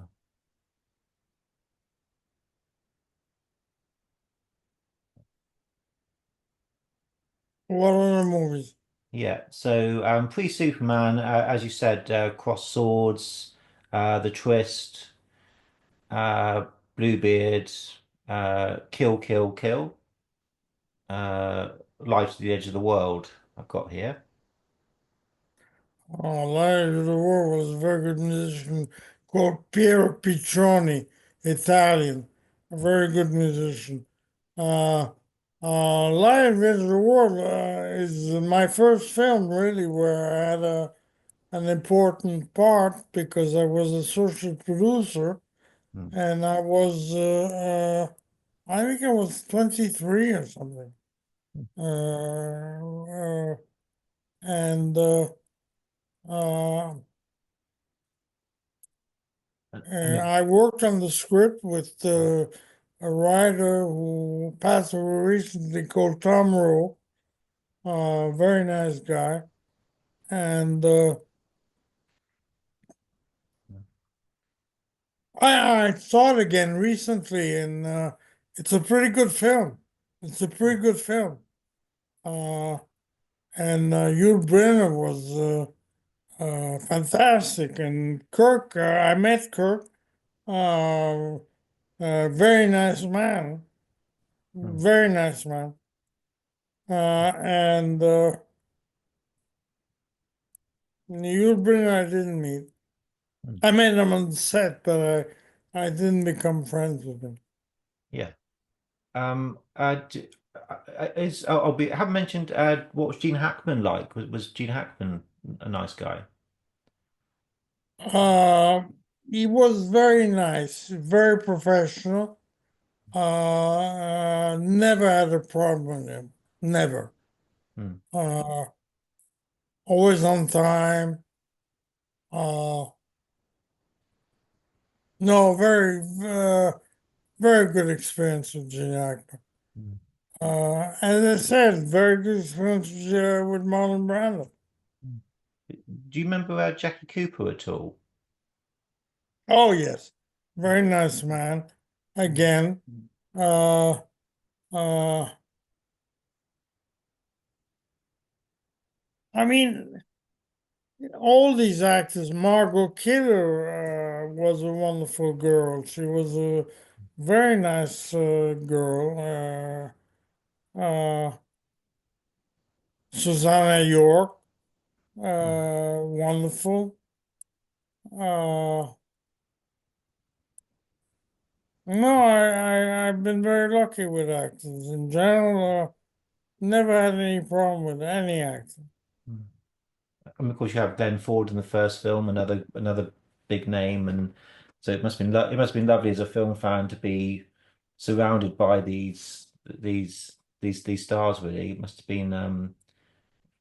Was it still quite a thrill to have these names, even though or did they just because you're involved in the business? Does it seem not as glamorous as it does for fans like myself? No, no, no. I think that was definitely my father and I. My father was very important. I mean, he was a fantastic partner. I mean, and he always wanted stars. And I always went to get the biggest stars. I mean, there's no question. Mm, That was his number one reason. But the reason is very clear because as I said, my father was an absolute genius at finding money. And all these films were financed by him entirely. There were no studios involved. The studios were only for distribution. And he would find the money. And as I said, that doesn't happen anymore. I think the only other director, producer that did that was Dino De Laurentiis, which I met. And we almost, at one point, Dino wanted to buy all our library and everything. And we met with Dino, and it almost happened. But at the last minute, I was getting very involved in the business, and I said to my father, "Doesn't make any sense. You're only getting this, and this is worth much more." And so we didn't do the deal, and we Hmm. continued. Hmm. But he Um, was a very nice guy. oh, fantastic. So what the hardest part of being a producer being, because of course you've got to be wary of budgets, so you've got do you sometimes have to make budgetary choices over creative choices, and is that sometimes a bit difficult to do? Well, I must say that in all the films I made, except Born to Be Great, I always went over budget, Hmm. which is sad to admit, but true.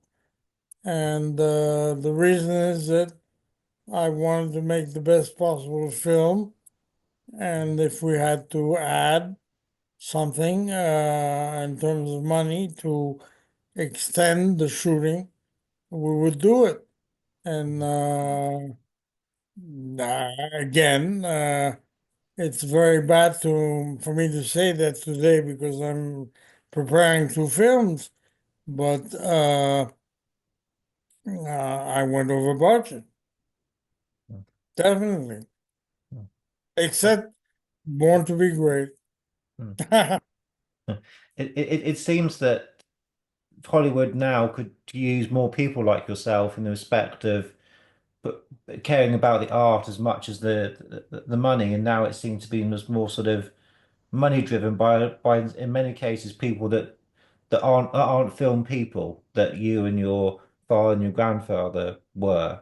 So do you think that is one of the problems of Hollywood that there's not quite that balance?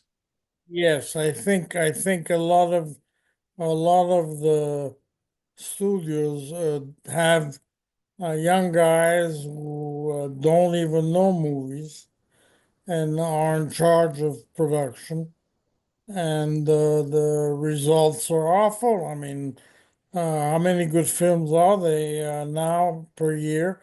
Very few, Mm, very few. mm, And usually they're independent films. Uh, I don't think there has been any good film produced by a studio lately, to my knowledge. I don't know, correct me if I'm wrong, but they usually are independent. yeah, well, I mean, obviously things like Oppenheimer recently was quite a good film and successful. But there's very few and far What between. was Oppenheimer independent? I don't. I think it was a studio film. I think Christopher Nolan directing. So I think it was. Yeah, yeah. So I'm aware that anyway, it was a studio production. Yeah. Oh no, studios do occasionally a good film, but I think they do, out of five, they do one. Mm, In the past, they would do 3 out of 5. Now, as I said, it's one. Mm, Oppenheimer was good. mm, Uh, there was a very good studio, Miramax. And Weinstein, of course, is I think he's in. I mean, he's in prison, but I mean, he might be dying actually. From what I hear, he's in very bad shape. mm, Um I think he has cancer, and he's in very bad shape. But he was a very good producer. mm, Miramax did some very good film, mm, very good films. I met Harvey. I met Bob. Uh, and Harvey with me was very nice, very nice. mm. Well, thank you very much, Ida, for speaking to me about Superman and all the other projects that we've had. I think Superman 3 is a very, I think you described it as an episode in Superman's story rather than say a saga that one and two are. And it's probably one of my maybe my favorite of the three in some strange way. But I think it's a rather good a good film. Um, No, no, no. Look, I like the film. I repeat, I was a little bit too laid back, and I let Lester a little bit too much on his own, and I have a good reason. I was preparing Supergirl, and I mm, was very, very involved. Again, I cast Ellen, and she was an unknown. mm, And before that, we had the idea to have Brooke Shields or and Dolly Parton, and that didn't work out, and we ended up with Faye, who's a very nice lady, by the way, very nice. mm, But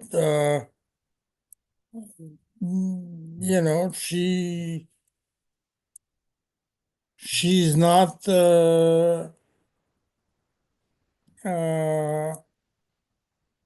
Dolly Parton.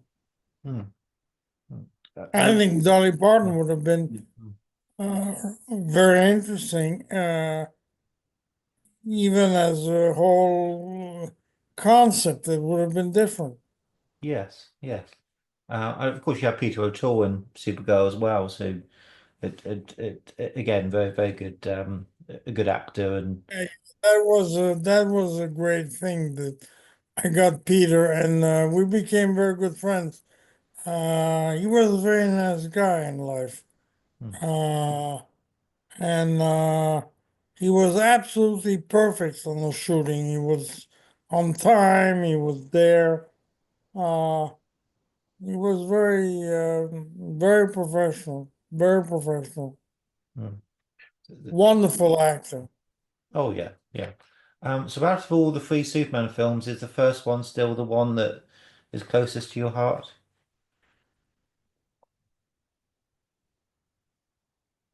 Uh, I'd say I saw it again recently, and I was very happily impressed at how good it is, and how long it has been since it was made, Mm, and it holds very well. Now, mm, I haven't seen Superman 2 and 3 in the last years, mm, and I have him on DVD, and I think I'm going to rewatch them mm, because, again, uh, Well, when you see a film, again, you always find different things, and you value the film better Mm, than when you saw it the first time. Definitely, there's no question. mm.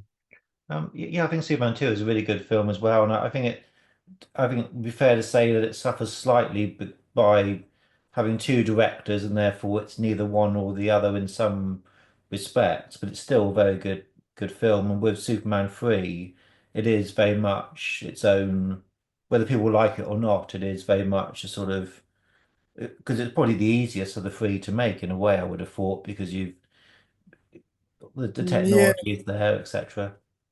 yes, but uh,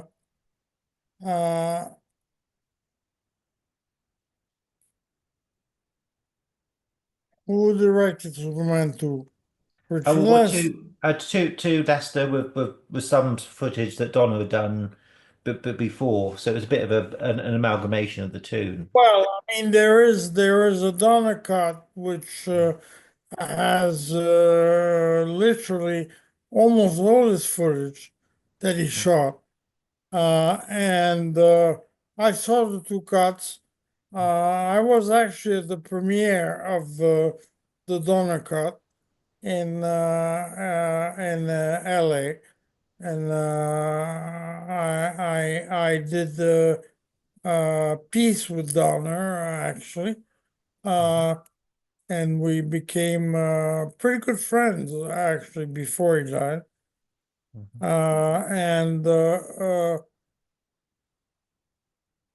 And Donner, as I said, I had big fights with him.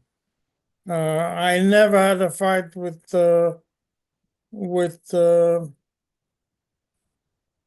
Jeannot. Mm.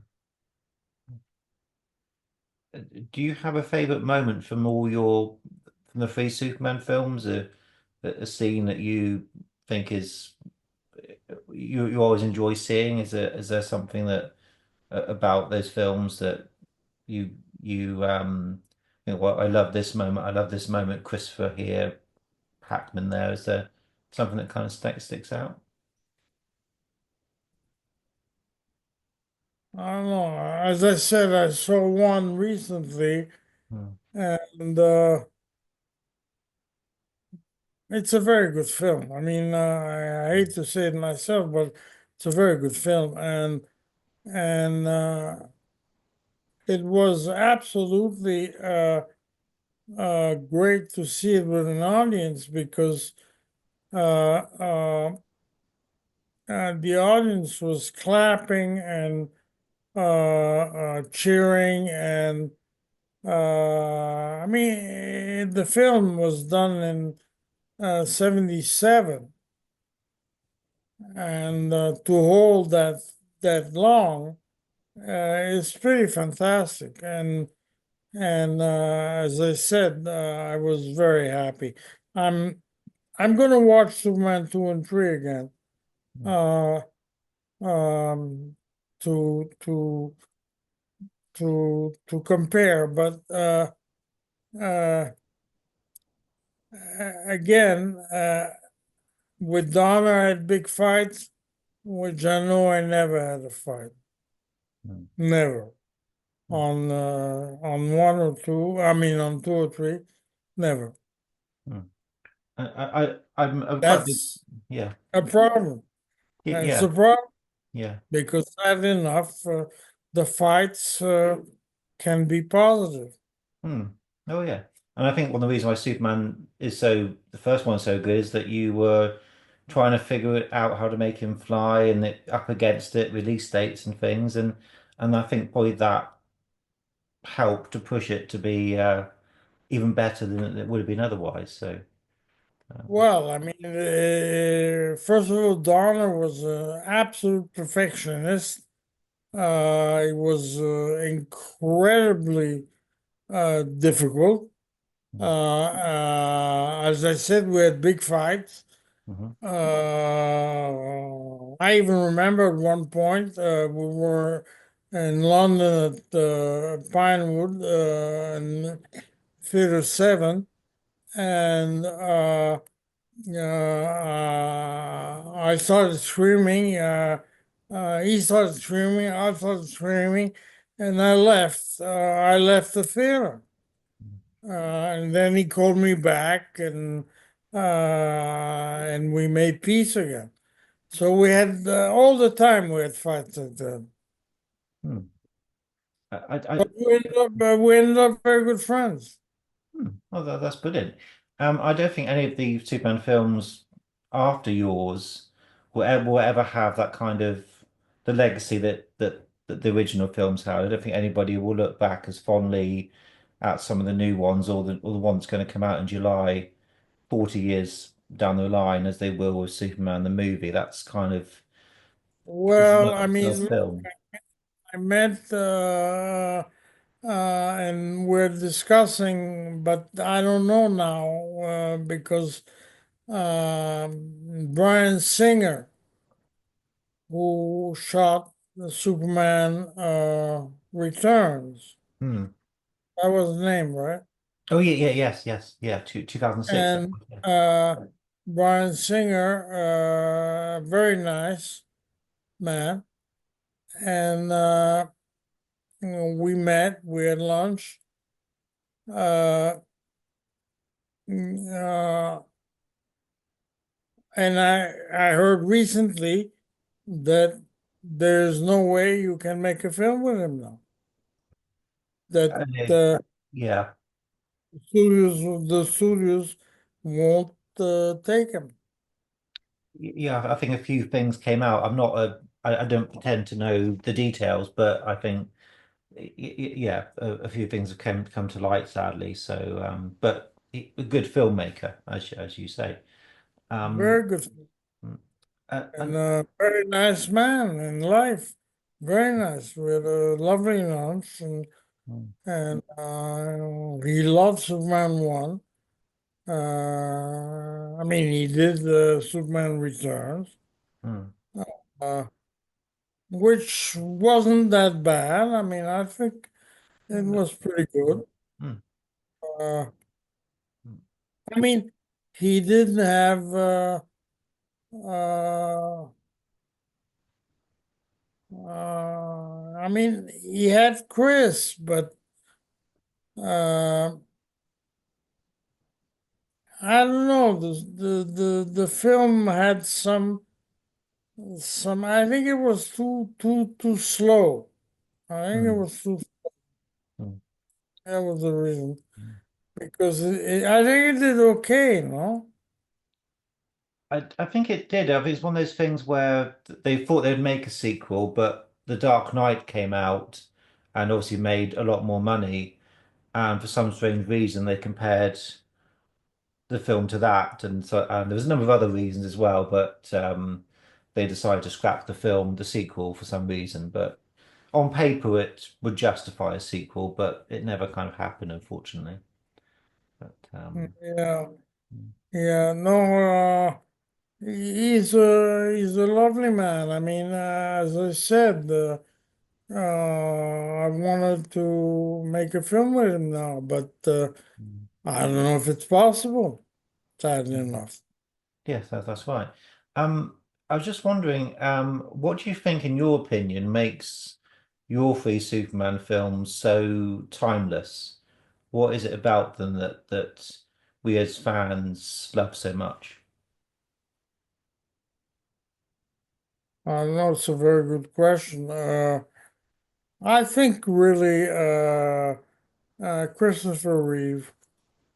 He is just the best Superman ever. I don't think there'll ever be a Superman as good as him. Uh, I don't know the new kid now. I'm very curious to see the film. But Christopher was just fantastic. He was great. Hmm, And as I said, a very, very nice human being. hmm. Yes, it's nice when somebody is as nice as they seem on screen, somebody that embodies the values of the characters as well. Was absolutely in life a real Superman, and he proved it when he got the accident. I mean, he became a real Superman, and he went to the Academy Awards. He was great. He was a great man. Do you see him much post-accident or? No, I saw him. I saw him. I saw him a few times, and he was very, as I said, he was very courageous, and he handled himself fantastically. But he did a lot of things for the Spinal. spinal injuries and all that. Am I right that he would go in character when he was playing the role to children's hospitals and he would kind of visit the sick kids? Did he do that sort of thing? Was he very? He did that. He did that.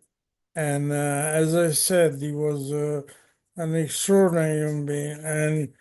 And he would do that, and he would,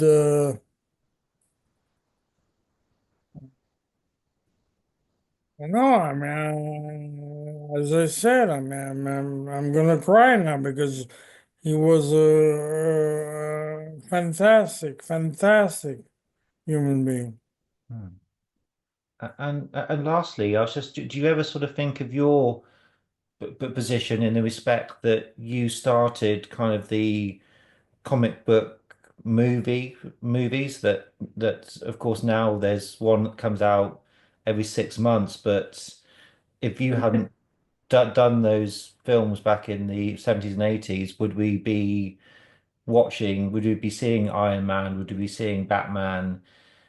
Do you, in retrospect, realized how pioneering you were back then? No, I do realize, and there is no question that before Superman, there were no comic book films, Mm, and Superman was the first. And as you said, now they are doing one after 6 months, but Superman was the first. And repeat what I said, I saw it again, and it's a very good film. There's no question. mm. Well, I've loved the film since I was a young kid, and it's been a real pleasure to talk to you, Edith, today about Superman, and thank you very much for spending so much time with me today. No, it was a pleasure. It was very nice Tell me about the because, screening last week that it was sold out and oh, yes, yes. No, my wife is saying the screening was sold out. oh, you told him about the screening? Yes, I told him about the screening, but it was sold out, absolutely sold out. 932 seats. 930 seats was sold out, which was very encouraging. And also, as I said, I saw the film again, and I was absolutely enchanted. It's a Mm. very good film. Oh, yes, Another it's director. yeah, yes, it's one film, one of my favorites, and yeah, it's been lovely to speak to you about it. It's been fantastic. Yeah. Well, thank you very much, both of you, for making this happen. It's been really lovely to meet you both, and it's been yeah, great chatting to you today. Nice. Okay. Thank you, Very Philip. nice. Happy I could help. Okay. Great. Mm. Okay. Well, Take it easy. you too. Take care, guys. Thank you, Ilya. Bye. Bye-bye.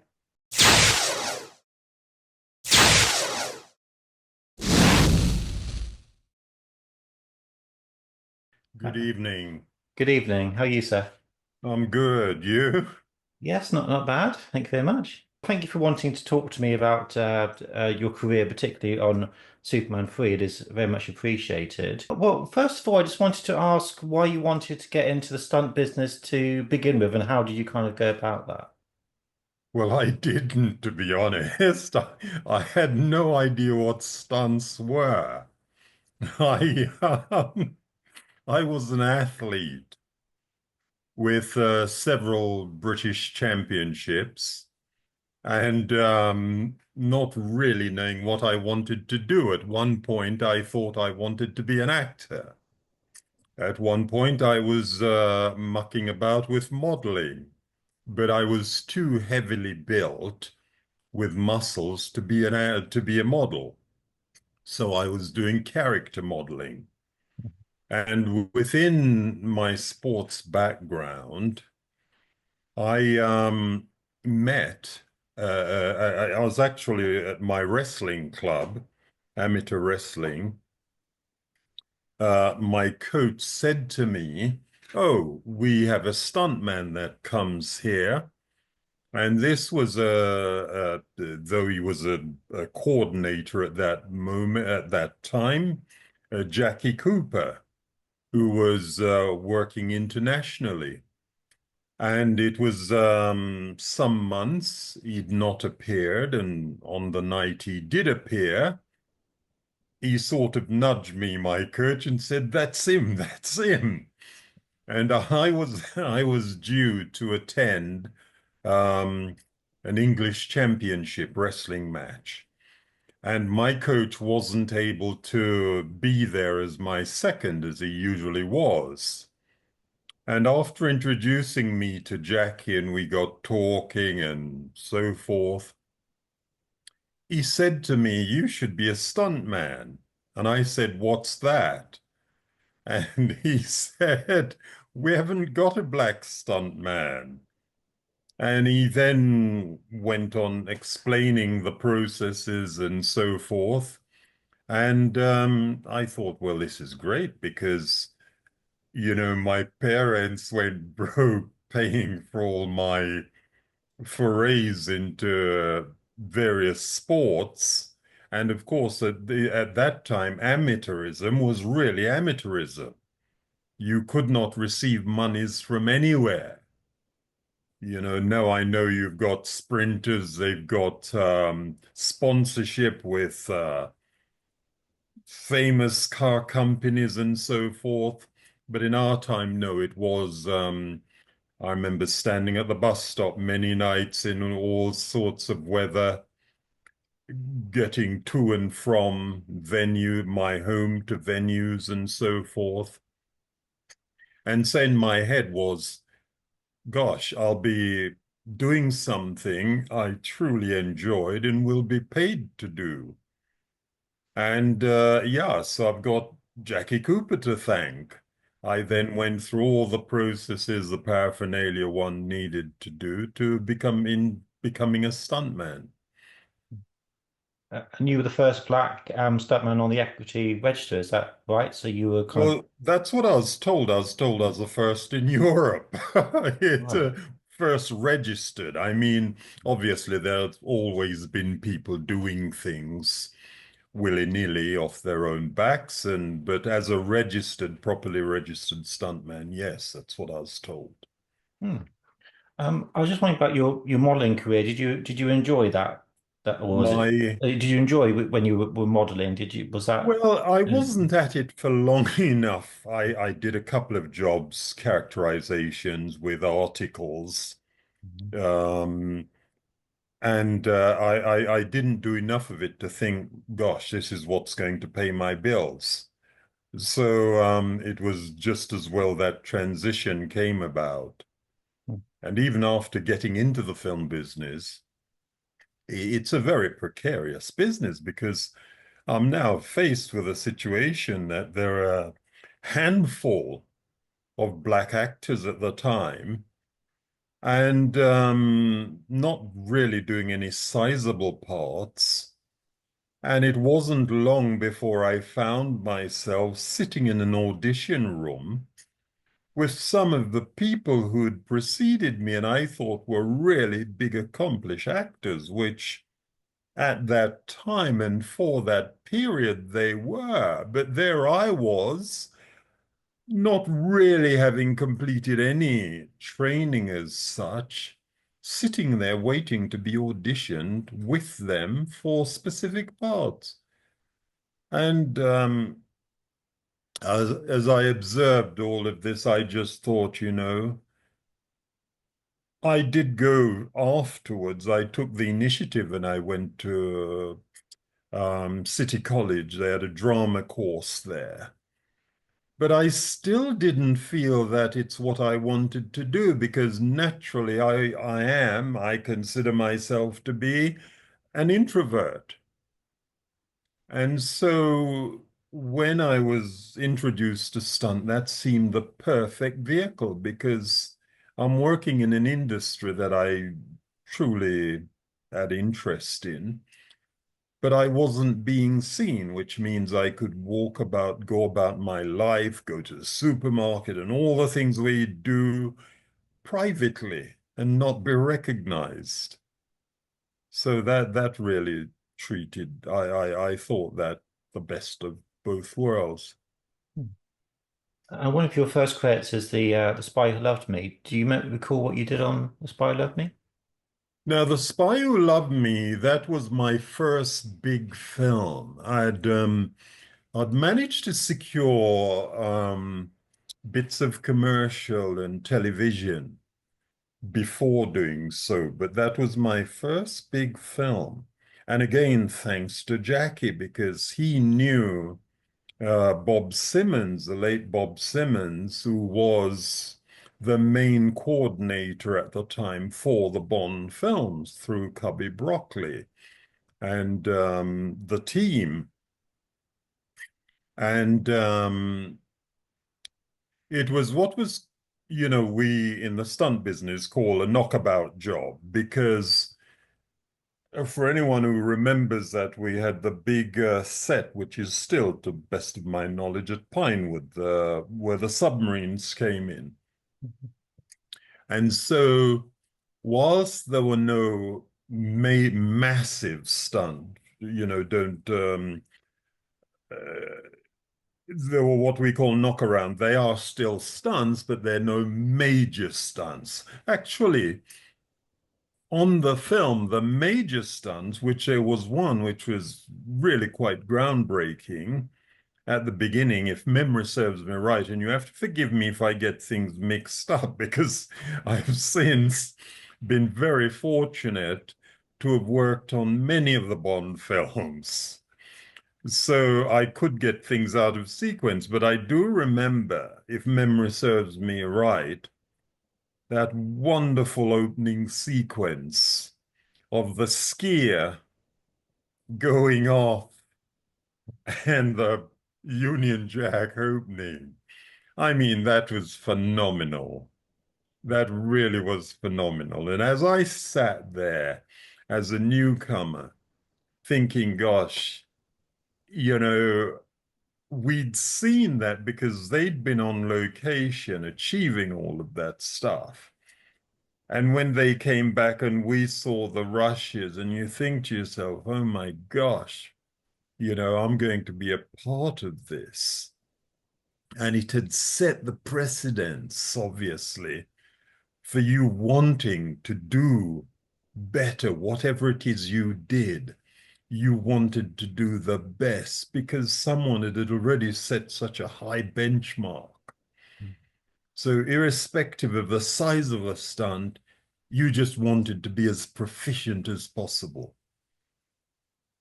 And it must have been quite nice to be on that submarine set on the 007 stage because I think it leaves a lasting impression on those that were worked on such a impressive design. Oh, absolutely. Yeah, atmospherically, yes, but physically it was freezing. Yeah, they always shoot these films in the winter, don't they? And That's right. I've been to Pinewood and had little when it used to be opened up. It's not anymore because Disney have shut fan groups and stuff going around. But I have a very vivid memory of in the late 90s going on a tour of the studio and just being the coldest I've ever been anywhere. Oh my God. I mean, there were times when the water froze over and it was a particularly cold winter. Mm. And yeah, so the physical, the endurance of it really did take its toll. And you did then come back on Moonraker, so I suppose you were kind of in the circle at that point, so it was natural for you to come on Moonraker as well. Yeah, I made the train, and as a matter of fact, I didn't know it, but I've now read Cubby's book purely because, well, not because I got to know the family very well and the team very well, became a part of the team of those particular jobs. And I remember one stuntman saying to me, "You're the only stuntman Cubby has mentioned in his book."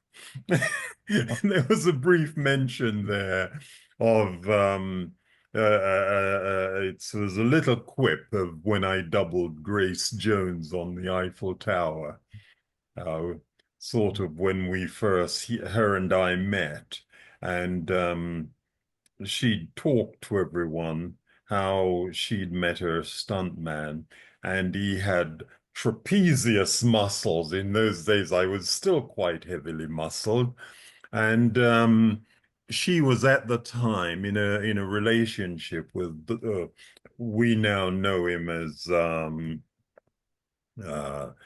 I've forgotten his Lundgren. Yeah, yeah, Doug, I think his name. Doug, is it Dolph Doug? Dolphy was Dolphy, now that's it. That's it. I knew it was a D later. something, D Yeah. something. And she'd said to him, "You'll have to build my trapezius muscles." Rather than, I thought that was rather nice. Rather than her saying to me, "Can you not tone it down?" She thought she should have hers built. Well, it didn't make much difference, but nonetheless, I thought that was rather sweet. Mm. So it must have been quite nice being on the Eiffel Tower and sort of yeah, precarious as well, a little bit, I would have thought. Well, nice wouldn't be the first word I would use.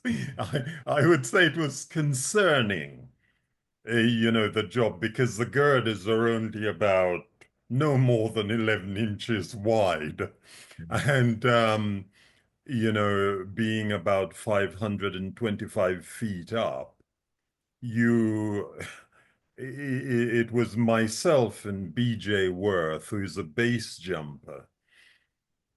And when I said to Beej, I said, no, I remember, I think he said to me, "You're mad." And I said, "Well, you're in the same boat." He says, "No, I'm not. I've got a parachute."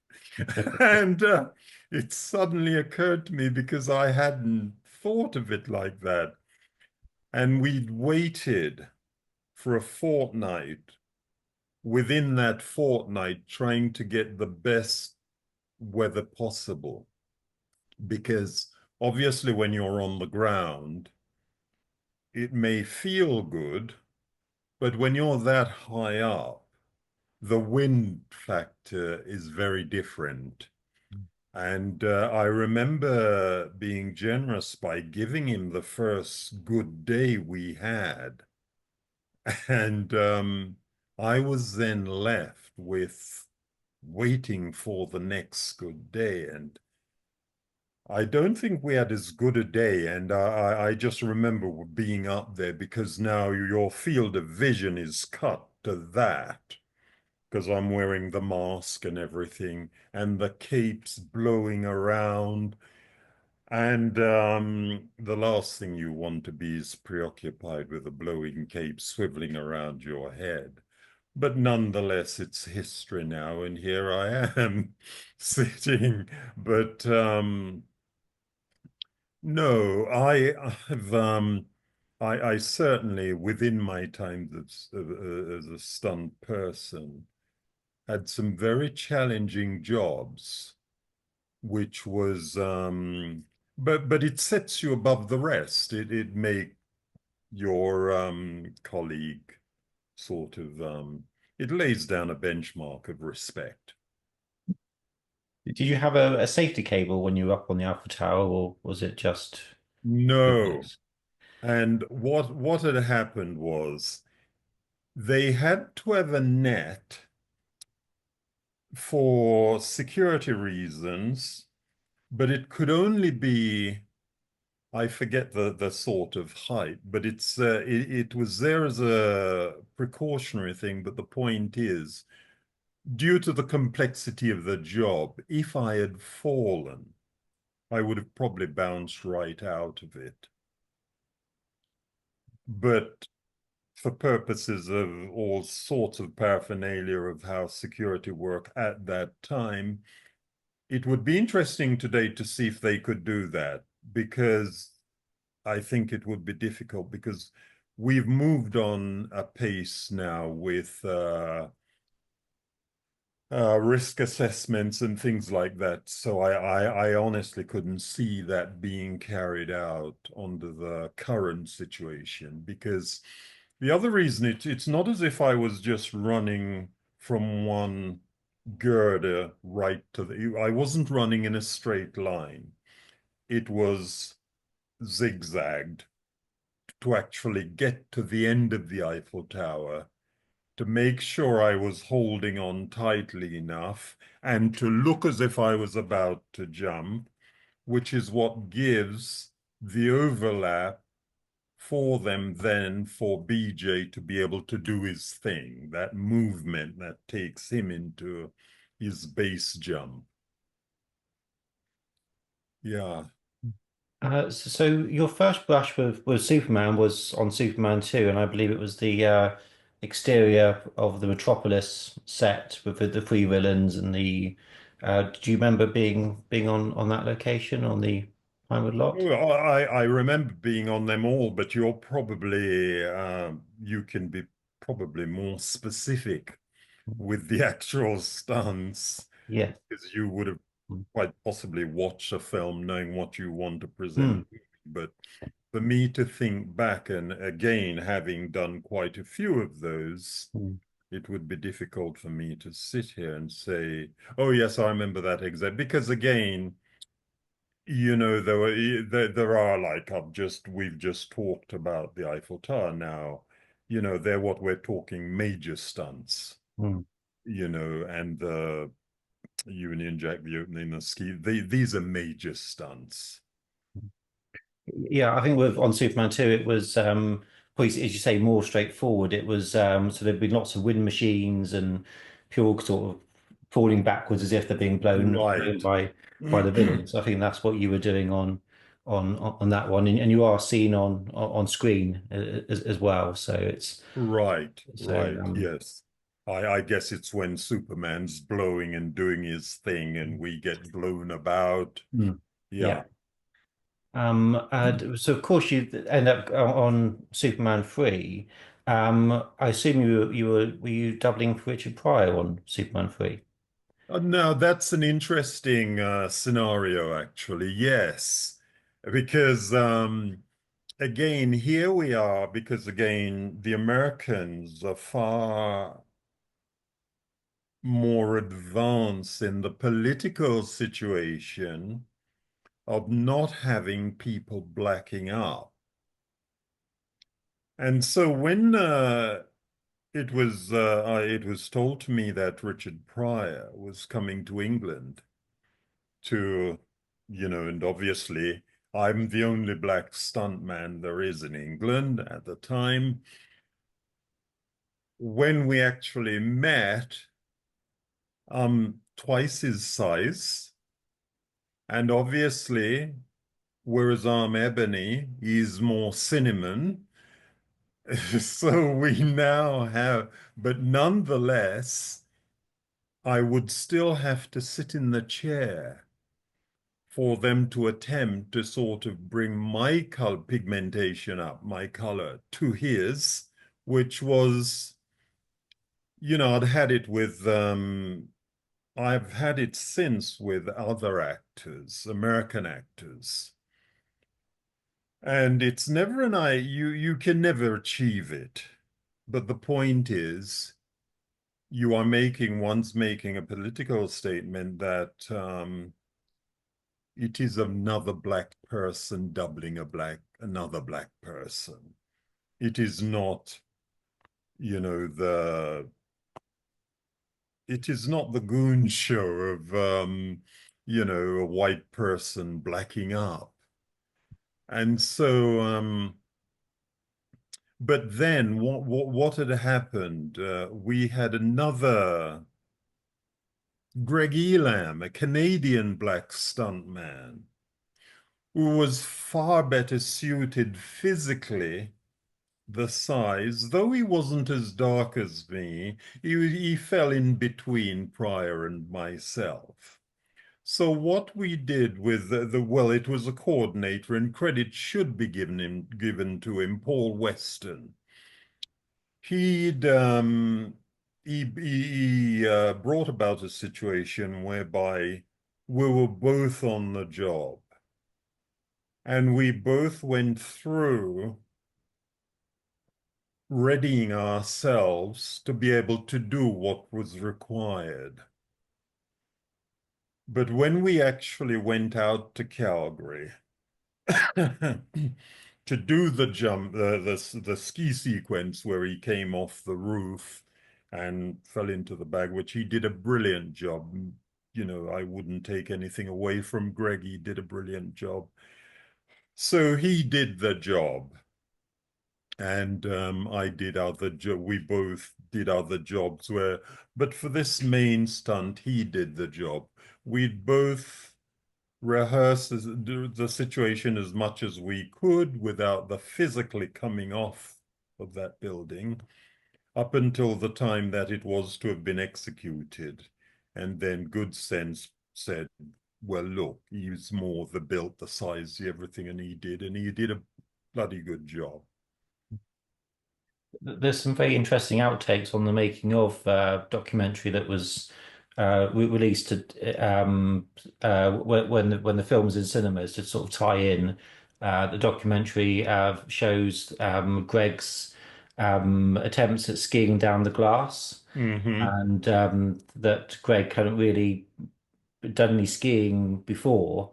So it did take quite a few attempts to do what on paper looks like an easy stunt, but of course it can be deceiving, can't it? How difficult things can be. Yeah, yeah. It will always, I mean, I forget the height of the actual skyscraper, but it was way, way up there. And you know, with any fall, I've done many high falls, as with Greg. We're both two very experienced. We later met, actually, strangely enough, when I was coordinating Good Morning Vietnam in Thailand, and he was working on Miss Saigon, and we later met out there. But no, you know, the thing of heights. I forget it was, if memory serves me right, well over a couple of 100 feet because we'd use a descender, Yeah. which is where then you are on a wire and there's a drum system which you are descending at a rate of fall. So you're not free falling, but nonetheless, you have to keep your body in a position to facilitate what's going on. So did you do the high fall? Was that Greg that did No, Greg did that the high? sequence. Yeah, Yeah. yeah, yeah. Because you got the high fall, and then you got the sort of sliding on the glass, and Yeah, he then did the whole of yeah, that sequence yeah. because it just made more sense physically. I mean, Pryor really is quite a petite, the late I Pryor. think it certainly was at that time because I know he hadn't. I think he had been in quite a bad accident prior That's, to filming. He had there was a fire thing. He got yes, burned. yes, Yeah, burned very badly. Yeah, I think it's yeah, like 80% of his body was burned. that's So, right. Well, it um, wasn't long after that. hmm. What was Greg a good person to work with? It sounds like he was, Oh yeah, we very got nice. on fine. And as a matter of fact, I think he has two sons who are both now reputable stuntmen. Hmm. So, you know, they became a stunt family as such. Hmm. So there's quite a few scenes in the film that are shot in Calgary. Were Mm. you involved in any way with the opening sequence for the slapstick bits and pieces and the bank robbery scene and everything? Yes, yes. And the reason, my understanding was they always went to Calgary because of the wheat fields, these massive wheat fields. And yes, so now yes, it was a particularly funny slapstick because is it Pamela Oh, Pamela Stevenson. Stevenson's? Yes, I was trying not to say the other. Yes, Stevenson.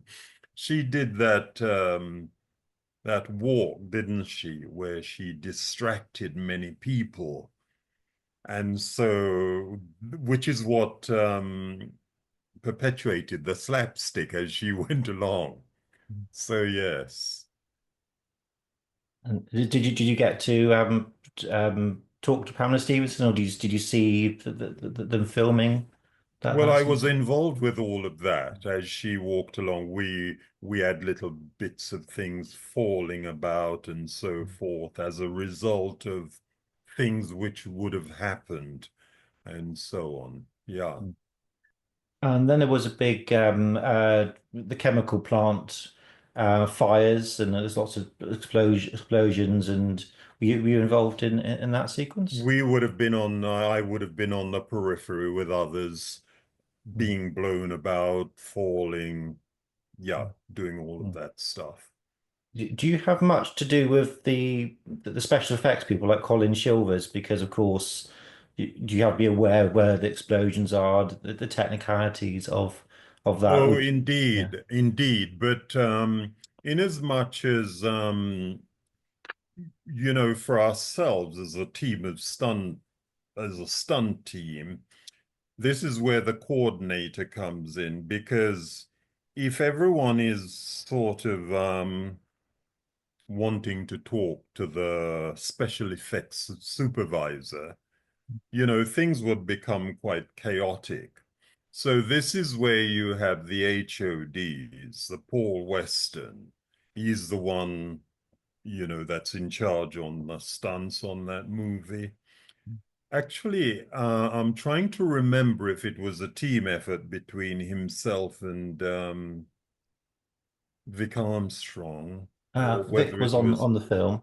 Yeah, what Vic was. was it? Yeah. Vic was did the first free Superman film. So although Paul was the stunt coordinator, Vic would have been doing various things on the film. Yeah. Right. So yeah, so what you would then get is that the collaboration between the stunt coordinators and the effects supervisor, then the stunt coordinator would explain to the stunt team exactly where are safe points and everything and what's going to happen and so forth. Yeah, and so yeah, then they relayed what was expected of their team. Hmm. So I think the other sort of big sequences on the film, we have the climax in the in 007 stage with the computer. So again, you've got Richard Pryor on wires, and I assume you might have done some wire work in the climax of the film. I would have thought so because yes, I was on that film for quite a while and went away and came back with them. So yeah. Because I think at the time they were also shooting Octopussy, which of course you were credited on as well. So Paul was doing Superman and Octopussy. And there's a very nice picture of Christopher Reeve and Roger Moore. Roger's in his clown makeup, and Hmm. so Christopher visited him on the opposite stage. So those two films were sort of doing well simultaneously Well, filming. I'll interject here because I think maybe there's a slight mistake here. That when I was doing Octopussy, the other film, which was, though it had started slightly later, but running concurrently with each other, was Never Say Never Again. Oh yes, of course. So it was then that I had gone off to India there was a crew in England, but the second we all started in India, as we always do, you have both the crews and you have the establishing shots with the main actors. They then came back to England, and we as a second unit was left there to get the big stunts and so forth. Though there was also stunts which went on at Peterborough in England, Yes, yes. and which sadly a dear friend of mine had a nasty accident on the late Martin Grace. Well, I think that was why Paul took over, because That's Martin was right. very badly Yes. injured. Yes. Now coming back to it's a both bonds running concurrently. And of course, Vic was the stunt coordinator, action director on Never Say Never Again. Paul then took over on Octopussy.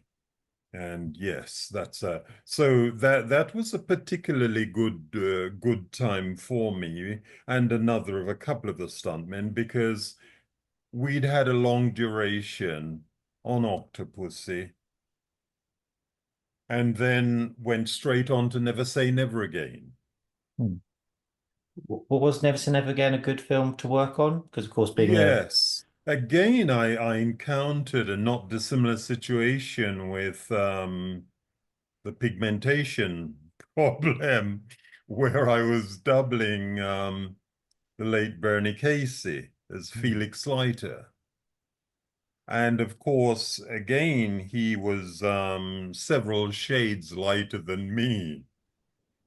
And I remember having to be in the makeup chair sometimes for up to 4 hours, trying to bring my complete. I mean, there's this maquillage that's just, it's like a cake on my face, trying to achieve. And I remember doubling in the dive sequence. So obviously, one was limited in the time that would stay on. But again, there are ways of getting, and we managed it and got through with it all. Was Bernie Casey quite nice, a nice person? Oh my God, he was a lovely man, Mm. absolutely lovely man Mm. to work with. And if memory serves me right, also, he was very involved with SAG, the Actors Union, Mm. within an official situation. So, he saw that things were properly done. And yes, he said, I remember him saying to me personally, look, Clive, if you have to sit in that makeup chair for 6 hours, they're going to use you if you're capable of doing the job. And, that's what it boils down to at the end of the day. Are you capable of doing the job? And I was capable of doing the job which was required. And so thereby we had to bring about a situation that I worked. Mm. But were there any stunts that you didn't enjoy doing? Falls or water or fire? Was there anything you kind of were a bit apprehensive about doing? No, obviously you see what it was also for me personally. What I tried to not find myself in the situation was being the only black stunt person here, stuntman during that period. I never ever wanted for a black actor to come across from America with something to do and for me to say, oh, I'm sorry, I can't do this. Mm. So when I wasn't working, I would plow back my income it was a business into preparing myself. Now, I'm not going to say I was brilliant at everything. You know, thankfully, I never found that I never found myself in that situation. I was always there to be able to deliver what was required. But that's not to say that, there could have been something which would have come about and it would just, I would be out of my depth. Like, for instance, yes, I rode a motorcycle, but I would not have ever and would still not say that, oh, I was a biker. If it was a job that they needed someone really proficient at motorbikes, I would have had to step aside because I rode bikes, but I didn't have a love for it.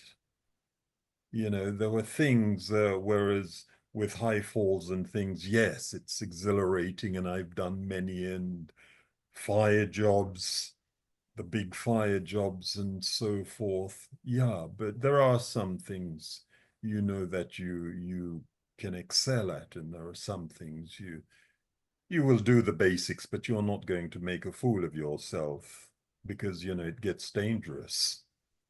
Oh yeah, no, absolutely. Do you have any lasting memories of Richard Pryor? Yeah,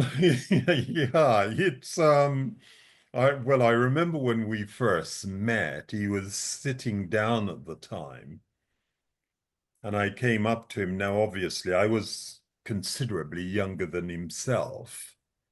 And the mere fact that as I got introduced to him, he sort of referred to me, yes, sir. And I thought I wasn't quite sure whether that was the comedic element of himself or so that I'm always, when something is said to me, I ponder it quite a lot. And so I was never sure whether how it was meant. And to this day, I'm not sure, but one has to remember he's a comedian. So I imagine comedians find difficult to switch off when there's an audience, so whether that's a crew or a cast. So that yes, you, but they're also the yeah, most serious people. yes, This is because I've worked with, I when just going off piece for a second, I worked with, I did mention Good Morning Vietnam, Robin Williams. And he's someone I saw from Mork and Mindy as a very young person, finding extremely funny and looking forward to meeting. And sadly, when we met, it did not go well. And I was in a position, I being the stunt coordinator there, of instructing him what to do. So it takes all of your psychological and diplomatic skills, not just with the actors, but with also the director. Because, there are some directors you meet and they will instinctively, once you've communicated what's to be done and how it's to be achieved, they can quite easily have confidence in you to produce that for them. And there are some, it's rather like holding a baby. It's a difference between someone standing there with a baby saying, oh, yeah, and they're telling you all about it, but they won't let go of it. And there's the other scenario where someone says, and yes, you feed it at such and such a time, and yes, you'll produce this, and they hand it over to you. And you then do what they want, yeah. what they're expecting from you. Was it a clash of personalities of Robin Williams, or it was just Yeah, yeah. that's And also something I've found is, people have preconceived ideas and do not make allowances And I've found this with Americans where they were not necessarily, they assumed me because I'm black to be a black American, which they then have a preconceived ideas of what their black American should be like, not taking into account that you're meeting a British black person. And I've had a number of situations like that where yeah, actors have come a cropper. Someone oftentimes they've said they've thought I was mimicking. And other people have said to them, no, no, he is British. Because they're expecting something else from me, which they're not getting. Right. And, they use words like pompous and that sort of thing. And it's not until and even then, they still find it very difficult to.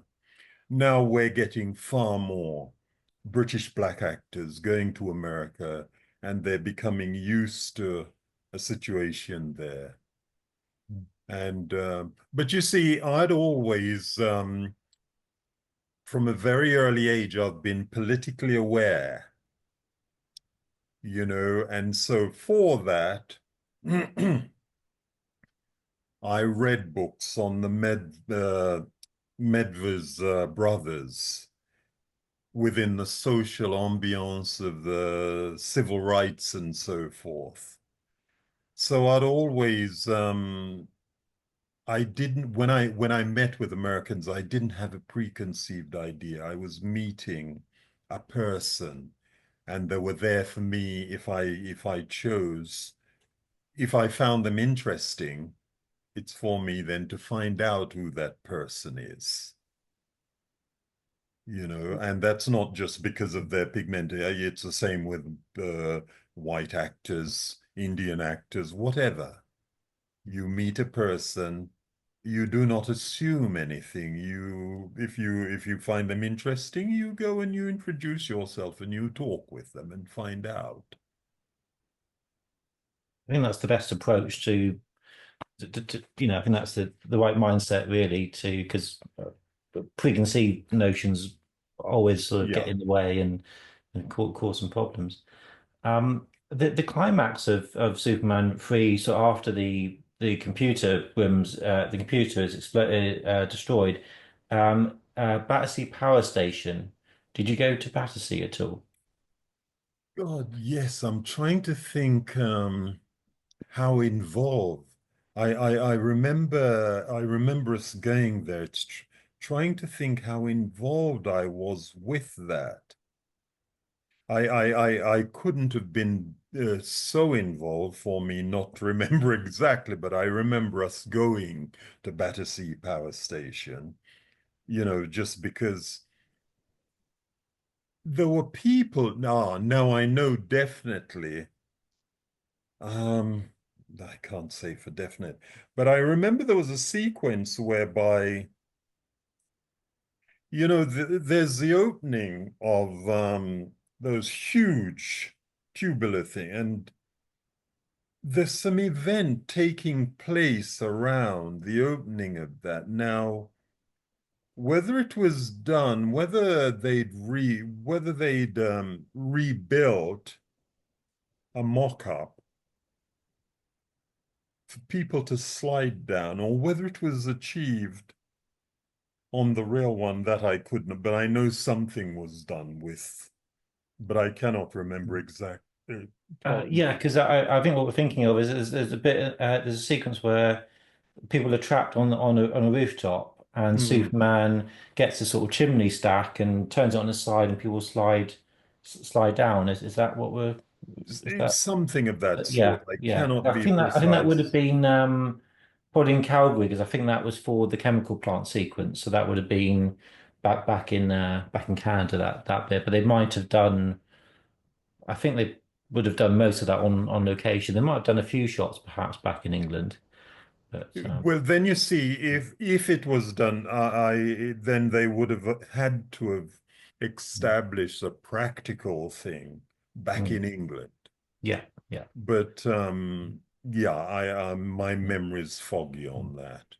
Well, that's fair enough. Because a bit of the Battersea power station is basically just Superman and Richard Pryor flying in. So I was wondering whether you might have been done a bit of that wire work because I think Richard Pryor, because of his recent injuries, found being in the harnesses quite difficult. Right. So I imagine maybe Uncomfortable. you were in the harnesses at times for him. No, again, you see, if because of the way that was shot, and also if if he was seen with another person in the shot, Greg would have been the better double, being Right. petite. Because Mm. if, say, for instance, you had Superman in the same shot, okay, I remember Christopher Reeves playing Superman. I'm about 6 feet, he's about 6 feet 4. Now, once you put two people together, you notice size. If the person's just on their own, you're less likely to. Yeah, there wouldn't be enough of a height difference to do. Exactly. Yeah, You know, yeah. you can tell the difference in size. Mm. So if there's anything there, yeah. So I would imagine Greg would have done most of those flying sequences with. Do you remember Christopher Reeve? Was he nice to be Oh, around? oh yeah. You know, having worked on a few of them, I met him a number of times, and it was quite amazing also to see the transition from the very first one when he started Superman to what he'd become. You know, he really lived it. He believed it when he changed. And as a matter of fact, I sometimes, because I have a professional name and a stage name, when people sort of find out, I says, well, no, it's for real. They really do play a part. It's like Superman going into the telephone box and you come out, you genuinely come out as someone else. As with my two names, when I'm one person, when I'm using one name as opposed to the other, I am genuinely two different people. Mm. Because Christopher, I think, was in his best shape. I think for Superman 3, he really did, he really Oh sort of yeah. really bulked up for the part. So what you're saying is confidence obviously increased as the films Oh yes, went on. he owned it. He started to own the part. Mm. You know, his muscles started to show in the costume, and yeah, everything about it became him. It Because of course, being a leading man, you got to lead the set, haven't you? So you've got to sort of take charge. You've got to know everybody's name and be very welcoming to everybody. And did Christopher sort yeah. of did do that very well? If you lose, if you don't have credibility on set, then you haven't got it. No, You no. know, and so yeah, if the people around you starts to, because that's the other thing you see, all the supporting actors and actresses, the set, when Superman becomes Superman, they have to believe it. If they Mm. don't believe it, then it shows. Mm. Were you aware of Superman as a movie fan? Had you seen any of the TV shows? So when you were on Superman, did you have kind of a knowledge of the character and No, I mean, as a child, the comics, you're aware of, and I wasn't a big comic reader. Um, but yeah, that's the only way really that I was aware of.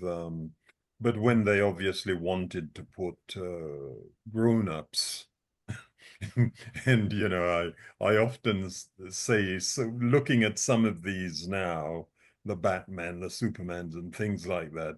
Some of them, the way they're constructed, they've robbed the children of the story. The grown-ups have taken it because they've become, some of them, quite complex. Well, yeah, of course, the Burton Batman film being a much darker tone than Oh my either the God, Adam West yeah. series we're used to,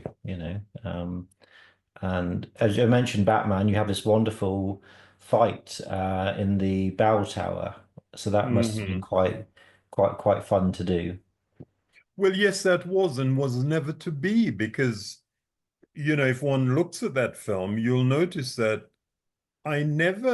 usually, if you're going to have such a major part of a stunt, you establish the actor or actors. And I was never within, I'd never got established.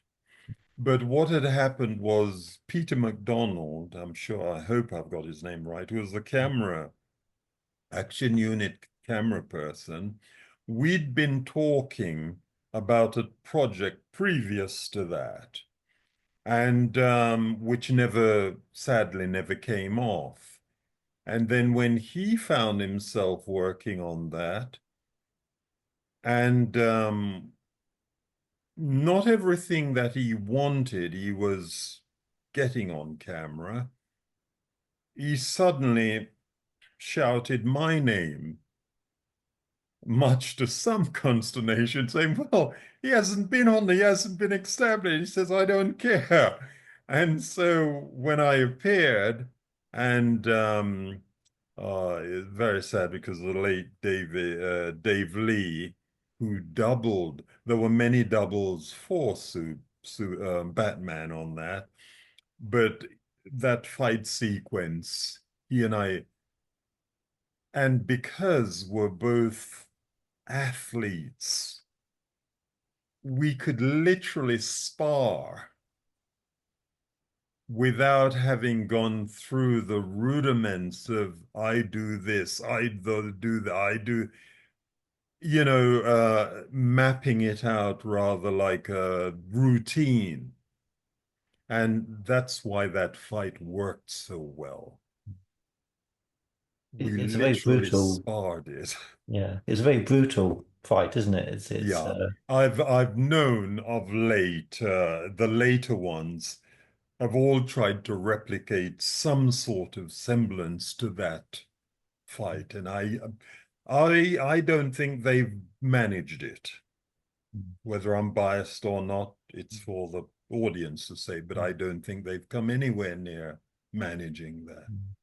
Was it sort of kind of you making it up as you go in terms of being hit by the bell and your dispatch? Was all that kind of figured out Well, while we shooting? knew the main points. We knew the main points of, Batman diving off, and I would be.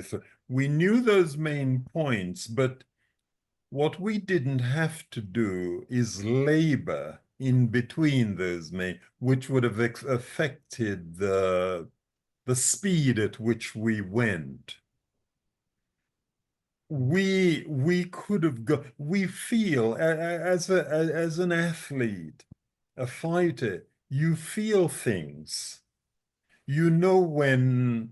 In milliseconds, if you're waiting too long, that it'll look as if you're waiting much longer than you think on screen. So for that, we could free fight.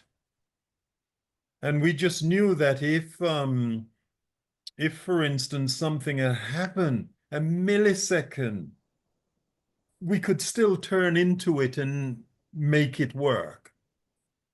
But you only get that when you have two, or not just two, but several true athletes who know their craft. And of course, you would have done some of it with Michael Keaton himself. So was Michael quite good Well, at that? not within the sheer physicality of it. Mm.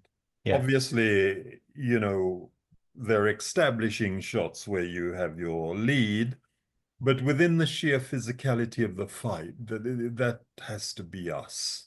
yeah, yeah. So Michael's around, but it's really you guys that are going Oh yeah, doing them it this sort of comes a stuff. time when, to get those sort of performances, there's no mucking about. Mm. There's not to say there are not others, but there's one actor that I can credit with his physicality, Piers Brosnan. Yes. I remember, because one of the things I also used to do whilst I was a member of the Bond team was when new Bonds were being contemplated, we would do an audition with the main factors of what they would be required to do. And myself or Martin Grace and myself, we would audition the fight sequence with some of them. And I'll never forget the first time I met Piers and we went through a fight sequence. And I remember Cubby at the time saying to me, "What did I think of him?" And I said, "Well, I think you'll save about 3 weeks of shoot." And he said, "Why?" And I said, "That guy learns moves quicker than some of our stuntmen. And not only that, when he's done, he ties his own bow tie and he's ready." Now, when you think of, you know, having to teach to get someone to move that quickly and to be so adept, and then when they're done, the costumier comes on and there's a big fuss of bringing a mirror and doing his bow tie and make, that's all very time consuming. But he was like, finish, boom, boom, boom, and he's ready. Mm. No, he really was. No, he'll go down. And like I said, I'm not saying he, he's the only one because there's an enormous amount of other actors I've not worked with. But certainly for me, working with him within a fight sequence, I was extremely impressed with his athleticism. Mm. Yeah, I'm a big fan of Pierce Brosnan's Bonds, and yes, he does have a good physicality to him, as well all the Bond actors do. Hmm. But yes, was Tim Burton around when you were on Batman? Was he kind of? Did he ever interact with you at all? No, again, most of that was left to the action unit, Hmm. you Yeah. know, whilst he's on main Hmm. unit, really. You really do need, and you see, this again is full marks to himself because when you do have a director like that, who knows where their talents are, they leave the action people to get on, they collaborate. It's going back to the business of, giving the baby. You know, do you impede the people who are there to do that, or do you collaborate? Hmm. And if you trust them and you see you're getting what you're wanting to see, then you let them get on. Was Richard Lester a bit like that on Superman? He kind of sort of left the guy to get on with it, and he would do his stuff, and Again, yeah. there with Richard Lester, gosh, name, oh, well, that's really going back.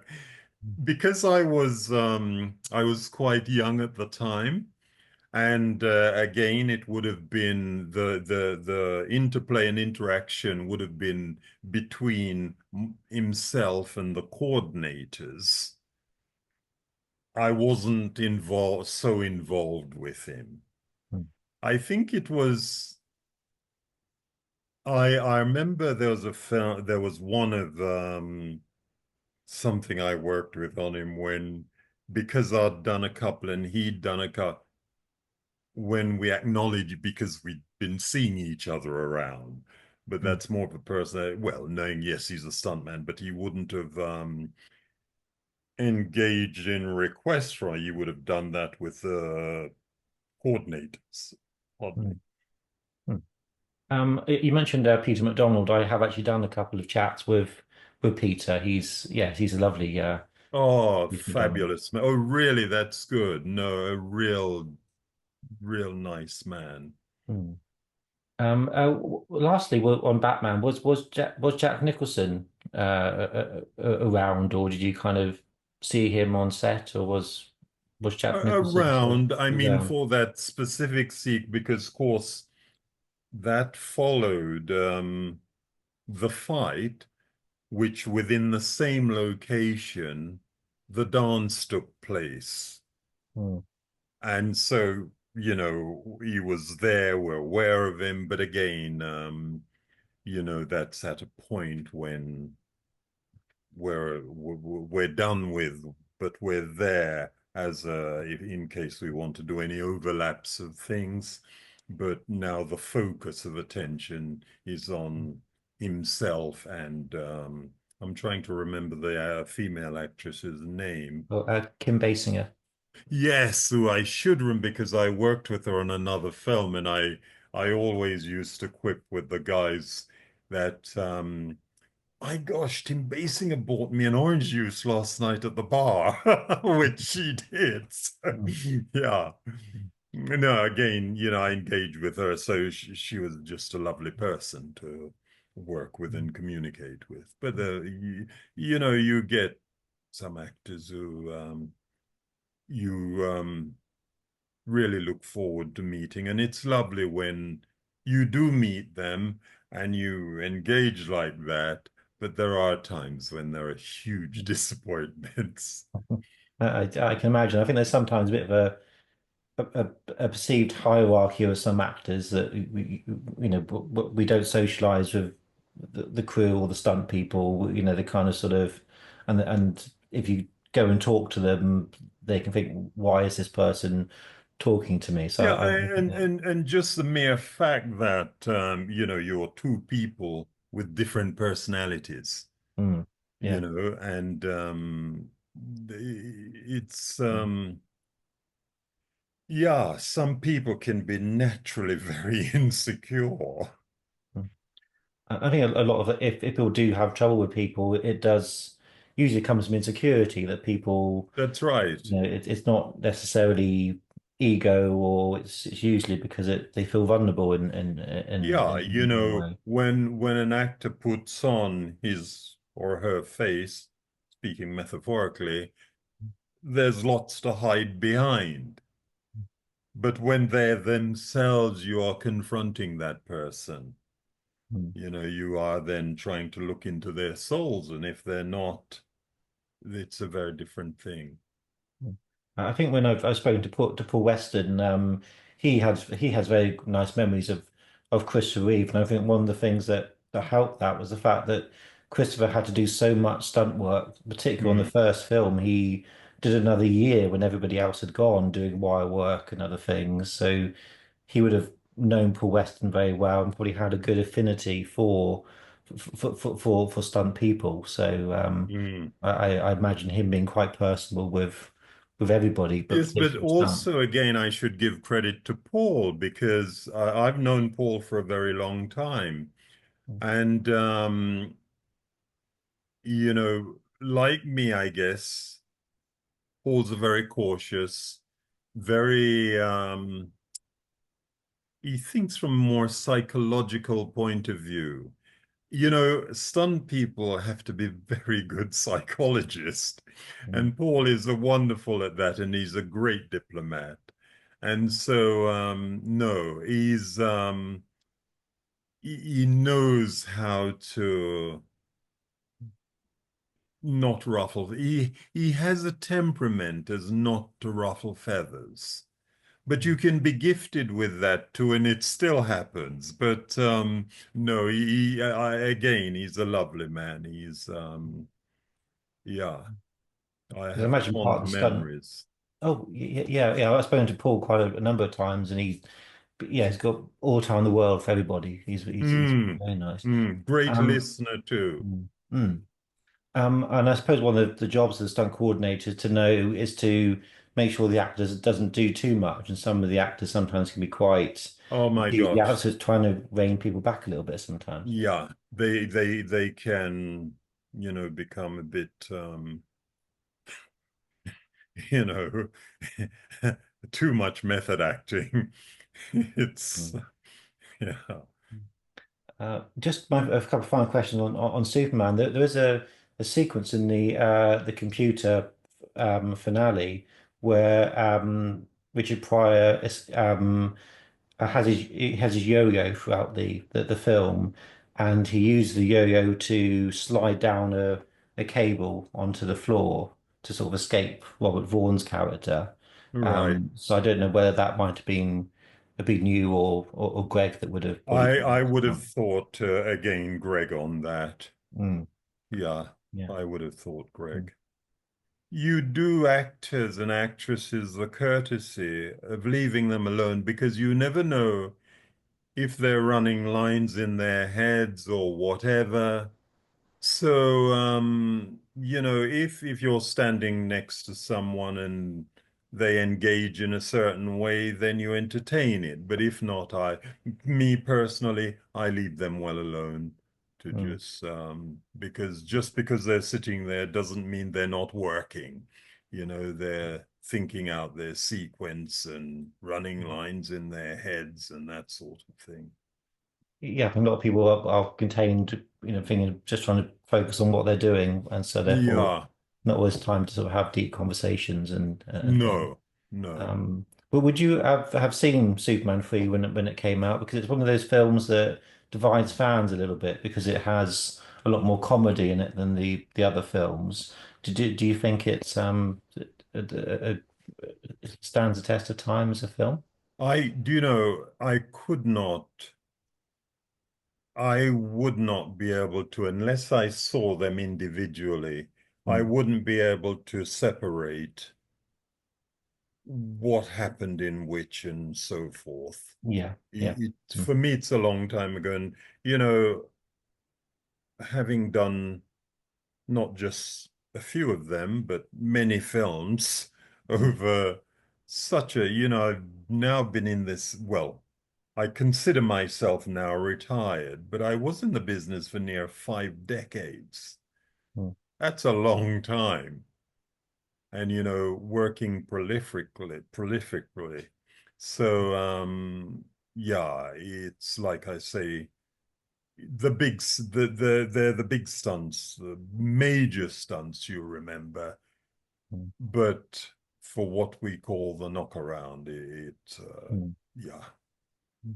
Well, on the Bonds, you finished with Skyfall. You started with Spy Who Loved Me, so that is, quite a chunk of Oh, yeah. time to be in and out on those. And I think most people from the Bond fans watching will probably recognize you from Few Ways Only, where you have an acting role, and I think that was shot in Corfu, I think. Corfu. Yeah. So Yeah. that. Yeah, that then brought my acting ability back to the fore. Mm, The thing I never really wanted to do, but yes. So people would have recognized me from that mm, because I was playing Gonzalez henchman, one of Gonzalez's henchmen. mm. But no, my happy place is doing the action, not being recognized. Yes. Did you remember Roger Moore from his Bond films? Do I? Do you remember what Roger Moore being round at the set Oh my and God, do was he good I? I to work with? mean, away from the Bond films with Roger Moore, I think I must have done something like 14 films. Well, I think you won the Wild Geese, I think as well. That Yeah, was one of Esther his. Ruth and Jennifer, the Wild Geese, oh my God, yeah, oh yeah, Escape to Athena. No, we did lots together. Mm, Yeah, and I remember once having a count up on my CV, and I think it was at that time it was something like 14 films. mm, And but oh my gosh, I tell you, a person that I worked with, and it was an absolute joy. If you'd seen us together, you'd have thought we knew each other since we were boys. Richard Burton, the late Richard Burton, Oh, yes, each on the person, yeah. Wild Geese. Yeah. when we now just sat and talked one to one. And that's just because of an instinct you get with certain people. It just happens. Now, you see, other actors can see that and think, well, what is it about? Why? But you can't take any, they could become quite perturbed about, but you can't, because when people meet people, if they click, they click. Hmm. And I remember after that film, when we were back in England, I was one day walking through the Park Tower Hotel in Kensington, and I heard a voice, "Hey, Clive, Clive." And I looked round, and it was him and his then wife, Susie Hunt. And I went over and joined them. He was the sort of man, if once he'd met and engaged with you, wherever he saw you, he acknowledged you. Oh, that's lovely. Yeah.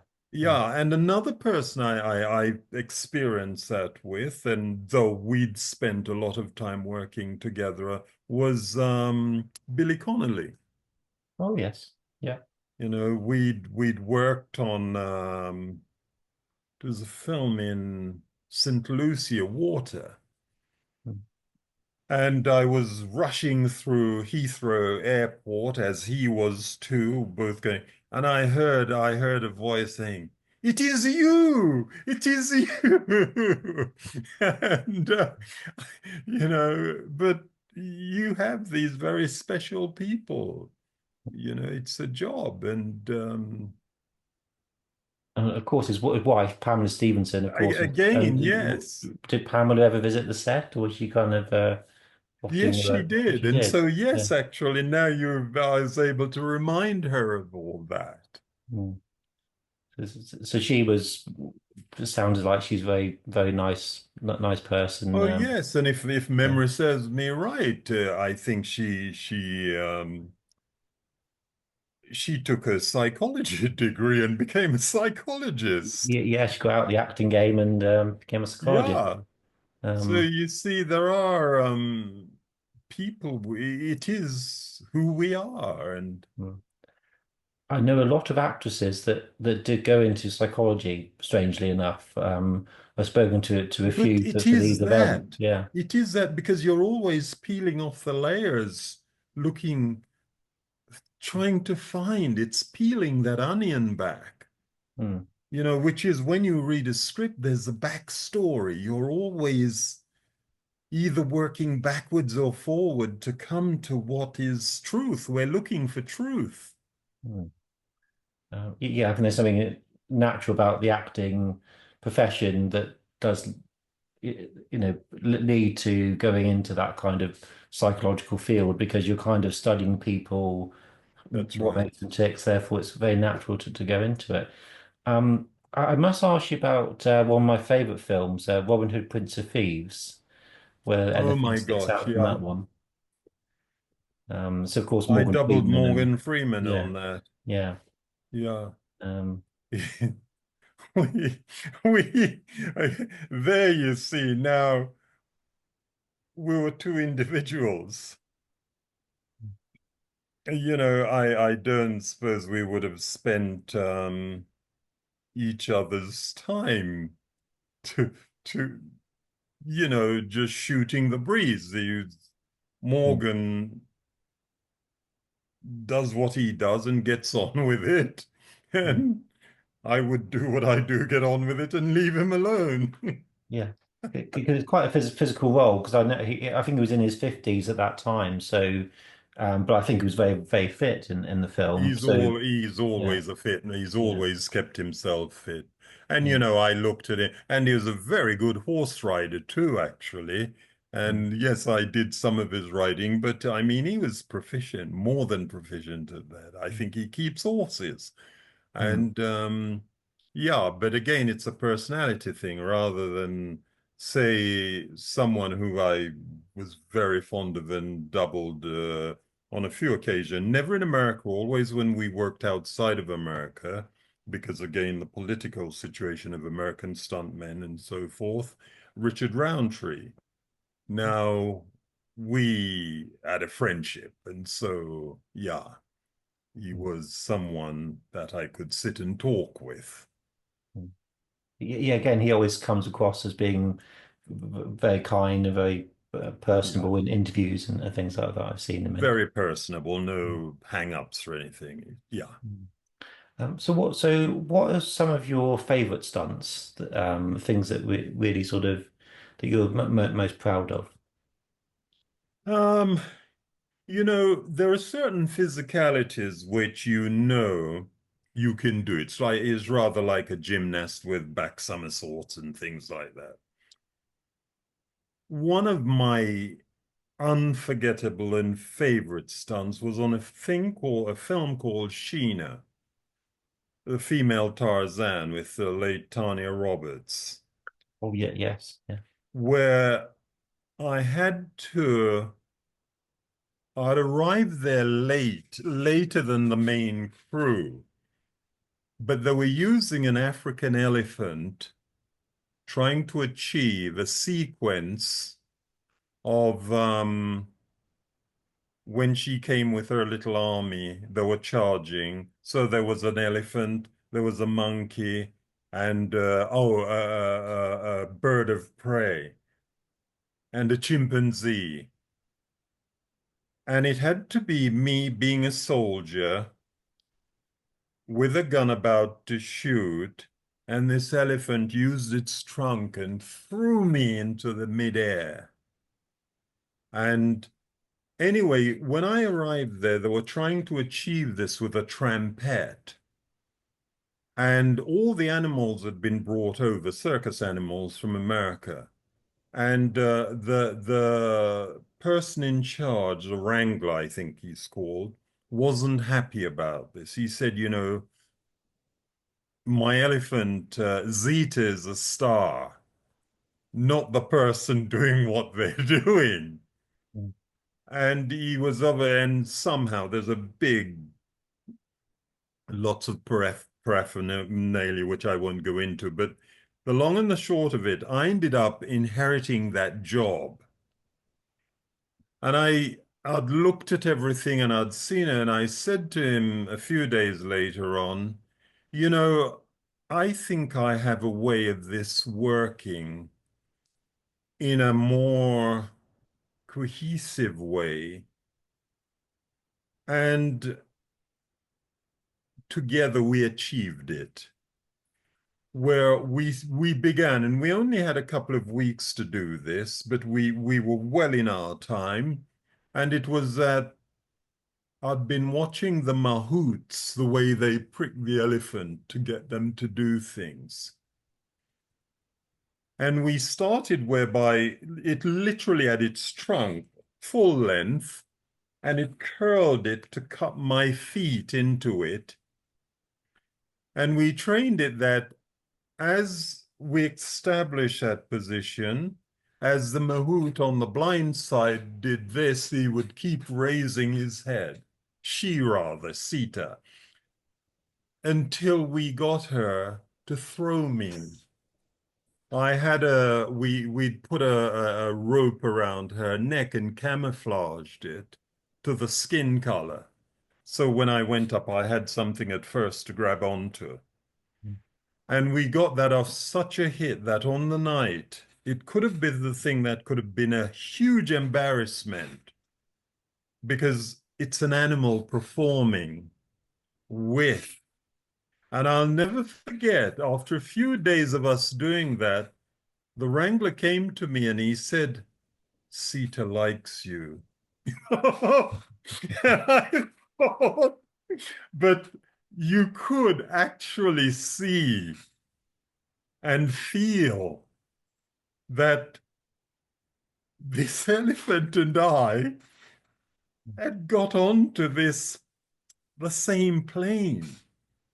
And I'll never forget one day, because they swing their limbs along, and she was doing something and the head came up and we looked each other in the eye.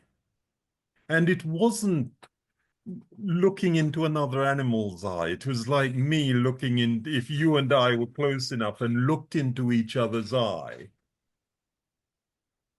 there's a meaning, a feeling. And it was the same. And I tell you, the night of the stunt,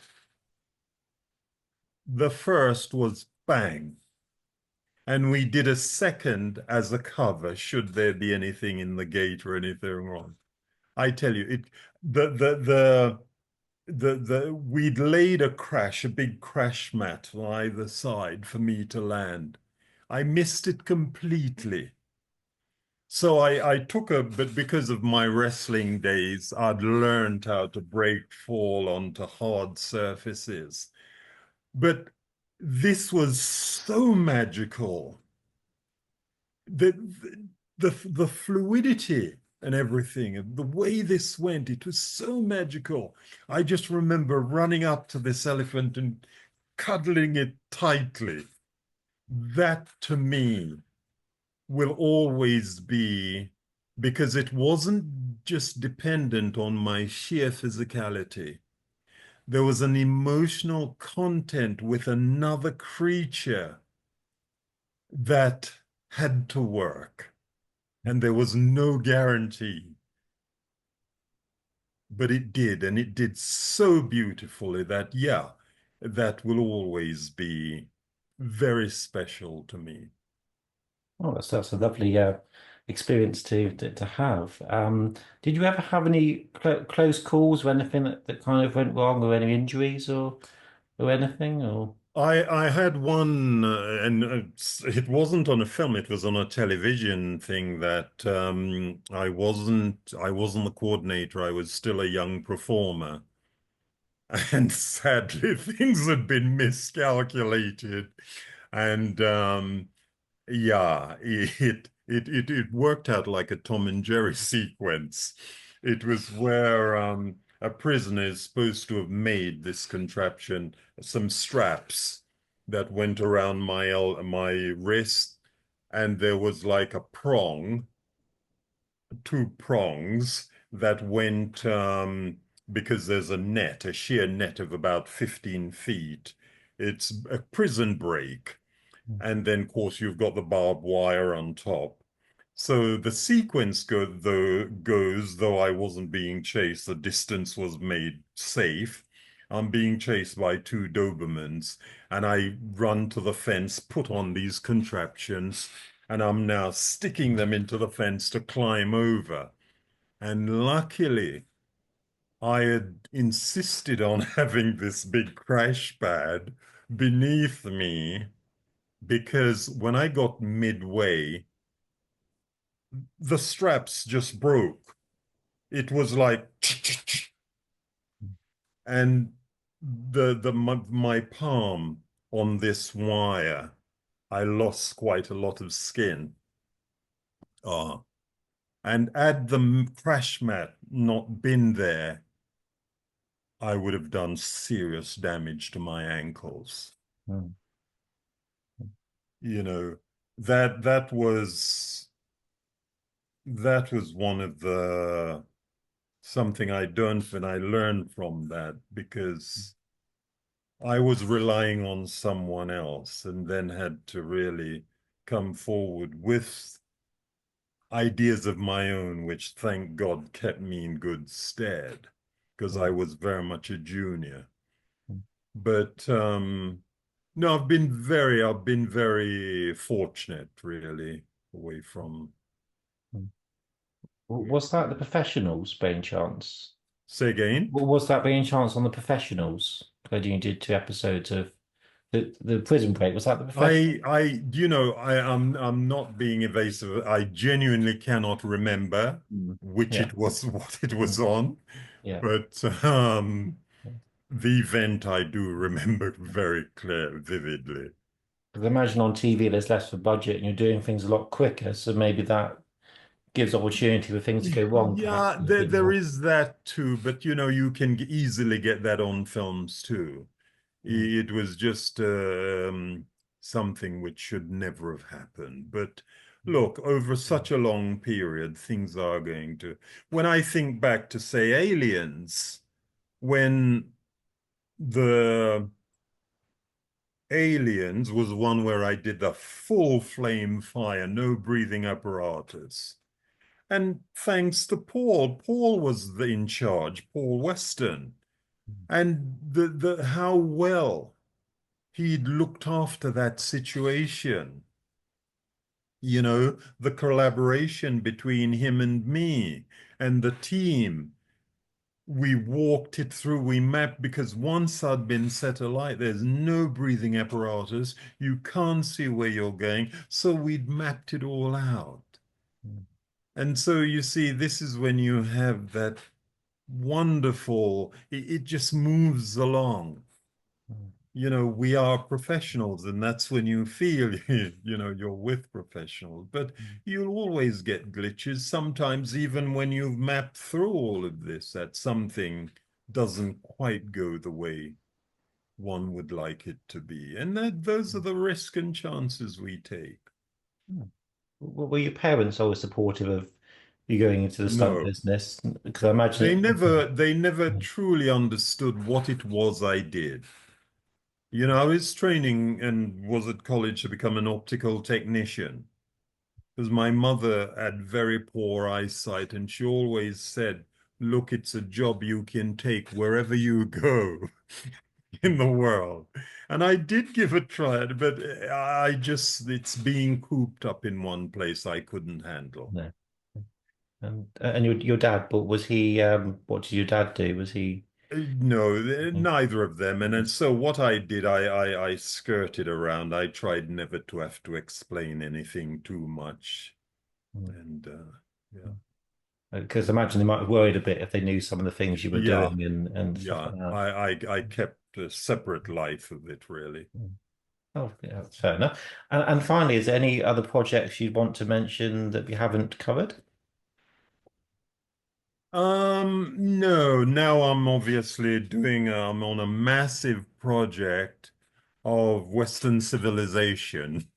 So it's very historic. Yeah. But we needn't go there because that's huge and it would take a very long time. So you sort of got into an academic route Yeah. in your retirement, sort of, is that for research or something, or like a book? It is research, which I've traveled mainland Europe, and I'm now very, very passionate about our future generation and what the way education of that has gone since for 2,000 years. There's been a lot of misinformation, and I now find myself up against the system, trying to say, look, how can you be doing this? And at the same time, our babies are paying, and we're not just talking about polytechnics turned into universities. We're talking about some of our finest universities with facilities, with faculties to the humanities and art history. And it's interesting, we're living in a world where there's so much misinformation, and Yeah. we look what's happening in America, politics and everything. And yes, it's quite an interesting time to be looking into these sort of And things. it's very serious. And I tell you why it's so serious, because for over 2,000 years, they've lived with an amount of misinformation. And now that we're going into AI, it can only ever be as good as what? The truth which has gone into it. Yeah. And yet they are still having to pay these fees for degrees, which, no, we need a platform of discussion. You know, when I watch a lot of American news, and when I see all of those presenters in front of all of those classical buildings, you know, I just think there's a mockery going on. I know exactly what you mean. Right. I'm going to have to run now. I know this is coming in from abroad. Will you excuse me? Well, thank you very much, Clive, for speaking with me. It's been really interesting talking to you this evening. It's my pleasure. Thank you. And enjoy the rest of your week and take care. And you. Thanks Okay. again. Bye, Bye bye, now. Clive. Bye.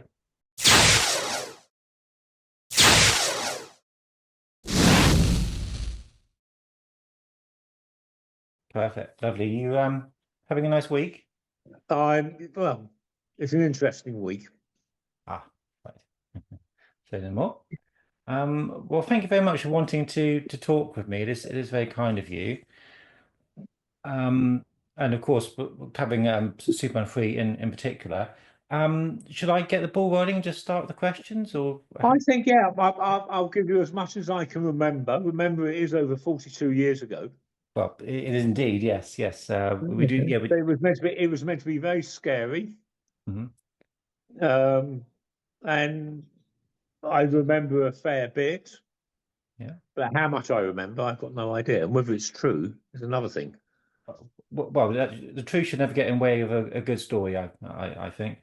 Um, well, my first question to you, Rich, is just a little bit of background, because obviously it's quite a specialist thing to be involved with. How did you were your parents in opticians, or how did you kind of end No, up no, in no. that kind of My father was a tailor.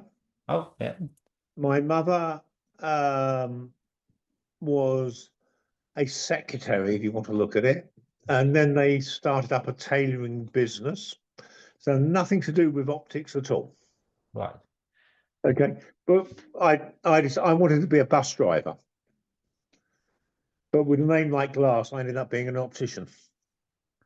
It's a good name for the profession. Yeah.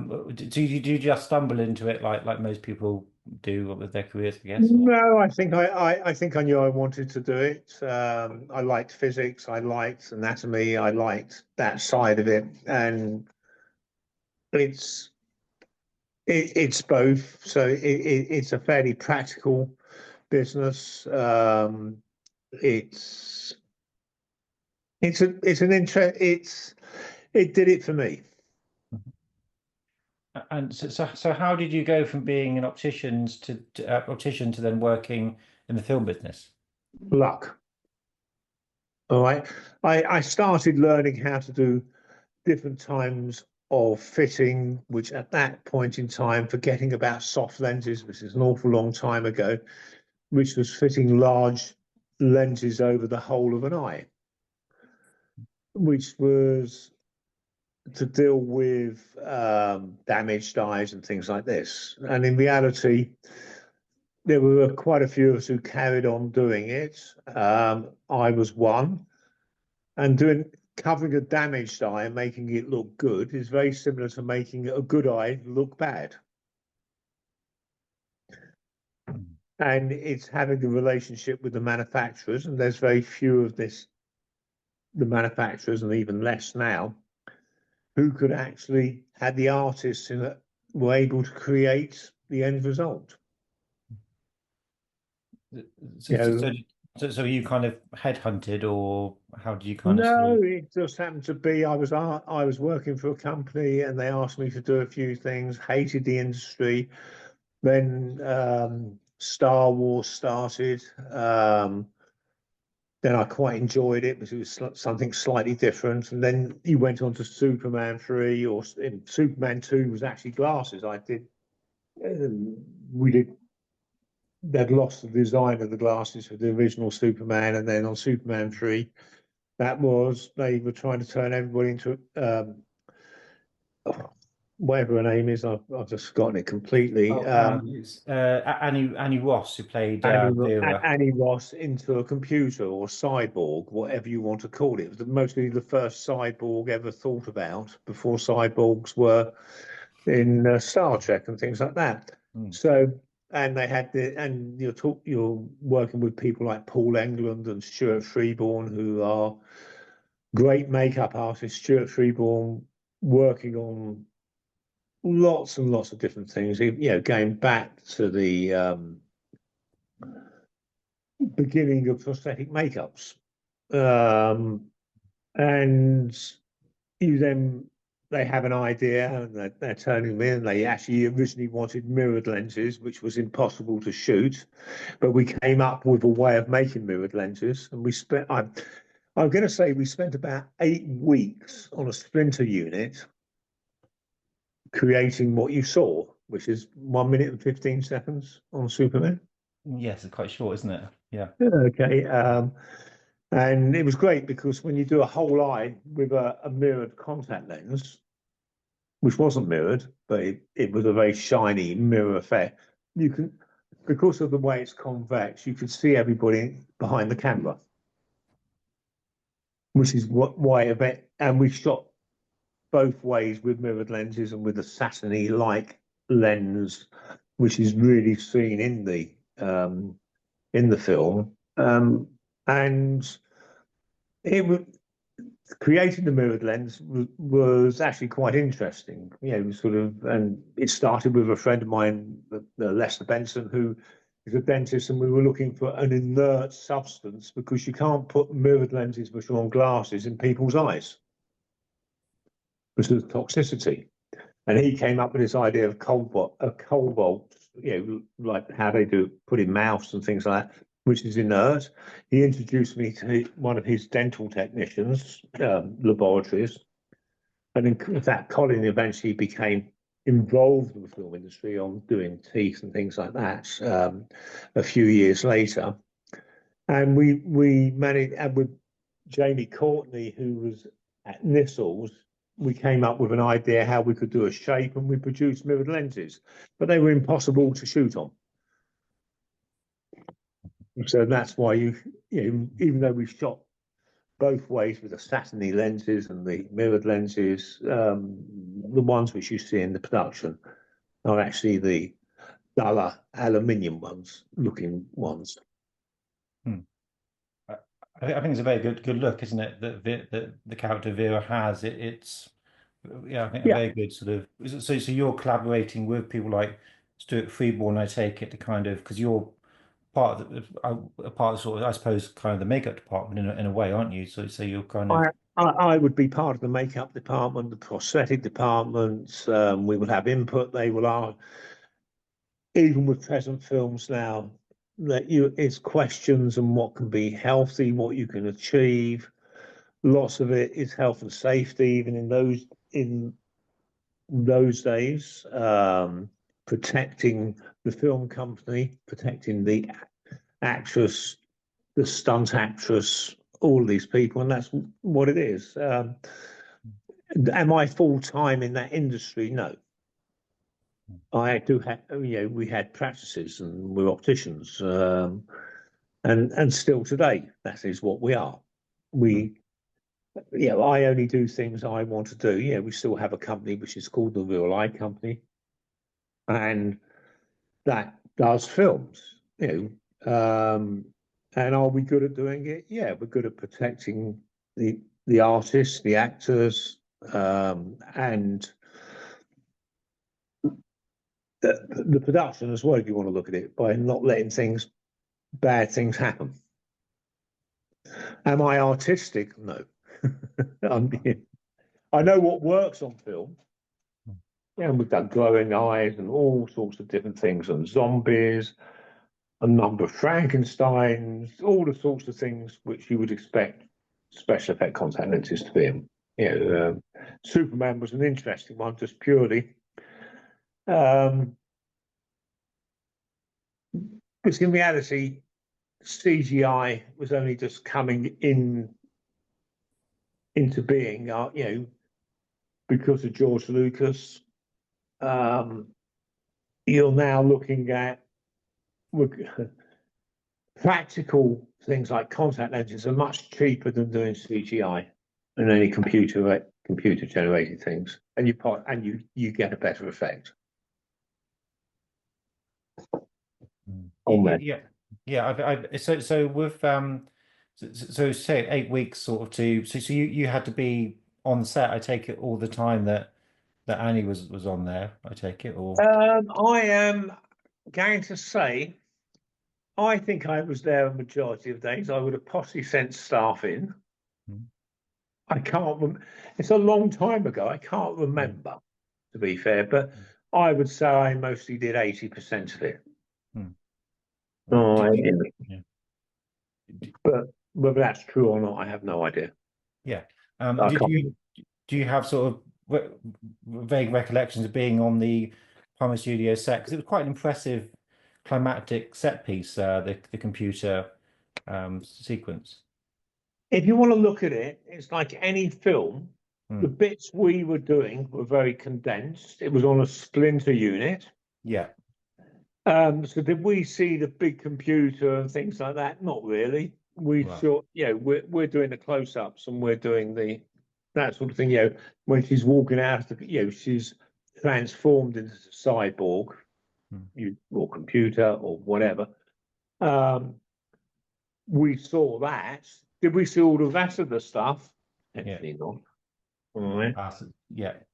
I saw the set, but were we working on that set? No, because you were sort of doing a little bit in just an edit, like a corner set sort of thing. Yeah. Excuse me, having a glass of wine. Oh yes, of course. So you wouldn't have obviously encountered Christopher Reeve, Richard Pryor, or maybe not even Richard Lester. He might be more concerned with some other we did encounter, because we were there, you encountered them. Were we working with them? No. I think they came to watch what we were doing. Christopher Reeve was a very investigative person, so he wanted to know what was going on. Richard Pryor, I think, definitely, but we met them around on set because we'd go in, there would be discussions, what have you shot today and things like that. Can we do this? Can we do that? Yes, you interact, but no, we're not going to be bosom buddies or whatever. You do. It's like on any film, you meet people. It's not that glamorous. Oh no. You sort of say you're passing ships in the night sort of thing. Obviously, with Annie Ross, you probably would have spent more time with her, because I take it you have to go through several fittings in order to do with her. If I'm allowed to say, it wasn't actually Annie Ross. Oh right, I didn't actually know that. Okay. Right. Yes. Okay. It was I think her name was Sue Crossland, who was a stunt actress. I'm sure I'm allowed to give that away. Yeah. Even though I possibly did sign an NDA. But Annie Ross, the transformation started with her, with bits being put on her.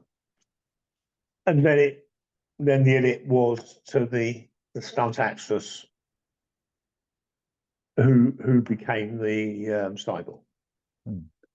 But if you look on IMDb, there's very little credits on IMDb on anybody. Yeah, there are some gaps on certain films and things, unfortunately. But that's what happened. So it started with Annie, with Stuart Freeborn doing various things and a lot of his team doing various things. And then once the transformation started, it became somebody else. Annie Ross never went through a whole contact lens fitting and wearing lenses. Well, I suppose you want to limit the principals doing that sort of stuff, because they could be doing something else, and and also you're putting them through a bit of discomfort and sort of it's a majority of actresses don't mind it, and you do it with major stars and things like this, and they will do it. It's just the way this was shot, it wasn't conceivable to do this bit with Annie Ross. Right. Yeah. Okay, because they didn't have the time. She was in quite a lot of scenes, and I think that was the decision. Yes. Would she have done it? More than likely, yes. I never asked her the question. I mean, obviously, there was a bit when Superman kind of defeats her, so she falls into. So that's again something that the stuntwoman would have done. So it made sense for her to do the majority of it, really. You mentioned working with Stuart Freeborn. What kind of a person was Stuart? Mad scientist, right. Absolutely brilliant. Okay, he goes back years and years and years. Right, he did the first 3 Star Wars. You had Jabba the Hutt, you had all of this stuff. That came from his leadership, and he had really good people working for him. You had now a famous person like Nick Dudman, who's creature effects, who did Harry Potter's and things like that. But Stuart was the daddy of them all in England. You had great people in America as well. Sort of like you got the Rick Bakers and all of these sorts of people. Like Stan Winston's. They're all the daddies of what we now know as modern day. Yeah. On the Return of the Jedi, what sort of things were you doing for that one? We had the Green Lady. We had Jabba the... Oh, no, not Jabba the Hutt. Bib Fortuna. Oh, yes, yeah. Okay. I don't even remember. There would have been other things on it as well. So it's just different things. It's what is required. Okay, so Bib Fortuna had red eyes. The Green Lady, I can't remember. I presume she had green eyes when she was drawn into the pit. So it is, everything's different. Sort of like it's like you go to Legends and you have Tom Cruise did not wear lenses there. Tom Cruise has worn lenses, but in that it was the devil who with the horns, Tim Curry, and the slit eyes. Okay, so there's all different things you do. I'm not the only person. The daddy of contact lens is started in mostly 40s, and it was a Greenspoon in LA. Right, Mort Greenspoon's dad, I think, was the first person to change somebody's eyes from blue to brown. Right, so there are a few of us who have been drawn into the industry. Not on purpose. No. I know you worked a few times with Tom Cruise, and I think on Rogue Nation as well, I believe, because he had to have contact lenses when he hangs off the back of the plane. Were you involved in anything to do with that? When he was on hanging off the plane, he had but he didn't have special effect contact lenses. He had lenses to protect his eyes. Yes. Yeah. Okay. Yes, I was involved with that. One of my staff was there with him, in some airport in the UK, which I can't remember where. Right, but Tom's worn lenses, Mission Impossible, a few other things I seem to remember, but sort of those are just when he wants to wear lenses. Right. Okay. He's a very investigative man. So is it mostly for stunts that he kind of needs him to protect him from, sort of. Some, I think that's the only one we've done for stunts. We have done, I think, lenses for him when when he has been in water scenes, underwater, to protect his eyes, things like that. But I can't really. Lots of these things are just a long time ago. My memory has. I'm old. Sort of. My staff are taking over. Yeah. Oh, right, I see. Yes, yeah. So I suppose if he's got lenses when he's underwater, so that allows him to see more like if you've got goggles on. So, or does that not really? It's protecting him when we're doing things like that. Like wind tunnels and things like that. It's normally to protect their eyes. Yeah. Stop them from going red and preventing issues. And are they sort of more robust than, say, other lenses? We will be doing a more old-fashioned fitting on there, which I do no longer. If me and myself and my staff, we have a small team which work on films. Not always they're working for me, but when we're looking at it, we're asked, and I will get experts. Some of the people will be working at Moorfields and things like that, and they will manufacture the lenses. Fit and manufacture the lenses. So I do the supervision to make sure it all works. Yes. To what a film requires. You mentioned you did work on Superman 2 with was that Clark's glasses that you were involved with? Yes, they managed to lose all the glasses for some reason, and then they had to be remade. And originally, when they got them, the props, they looked nothing like the original Clark Kent glasses, so we had to have them remade. So we had a bespoke manufacturer in the UK and remake them from a broken pair. Ah, right. So we had 2 or 3 pairs remade up on there. Yeah. Which Well, was that's quite very, fun. yeah.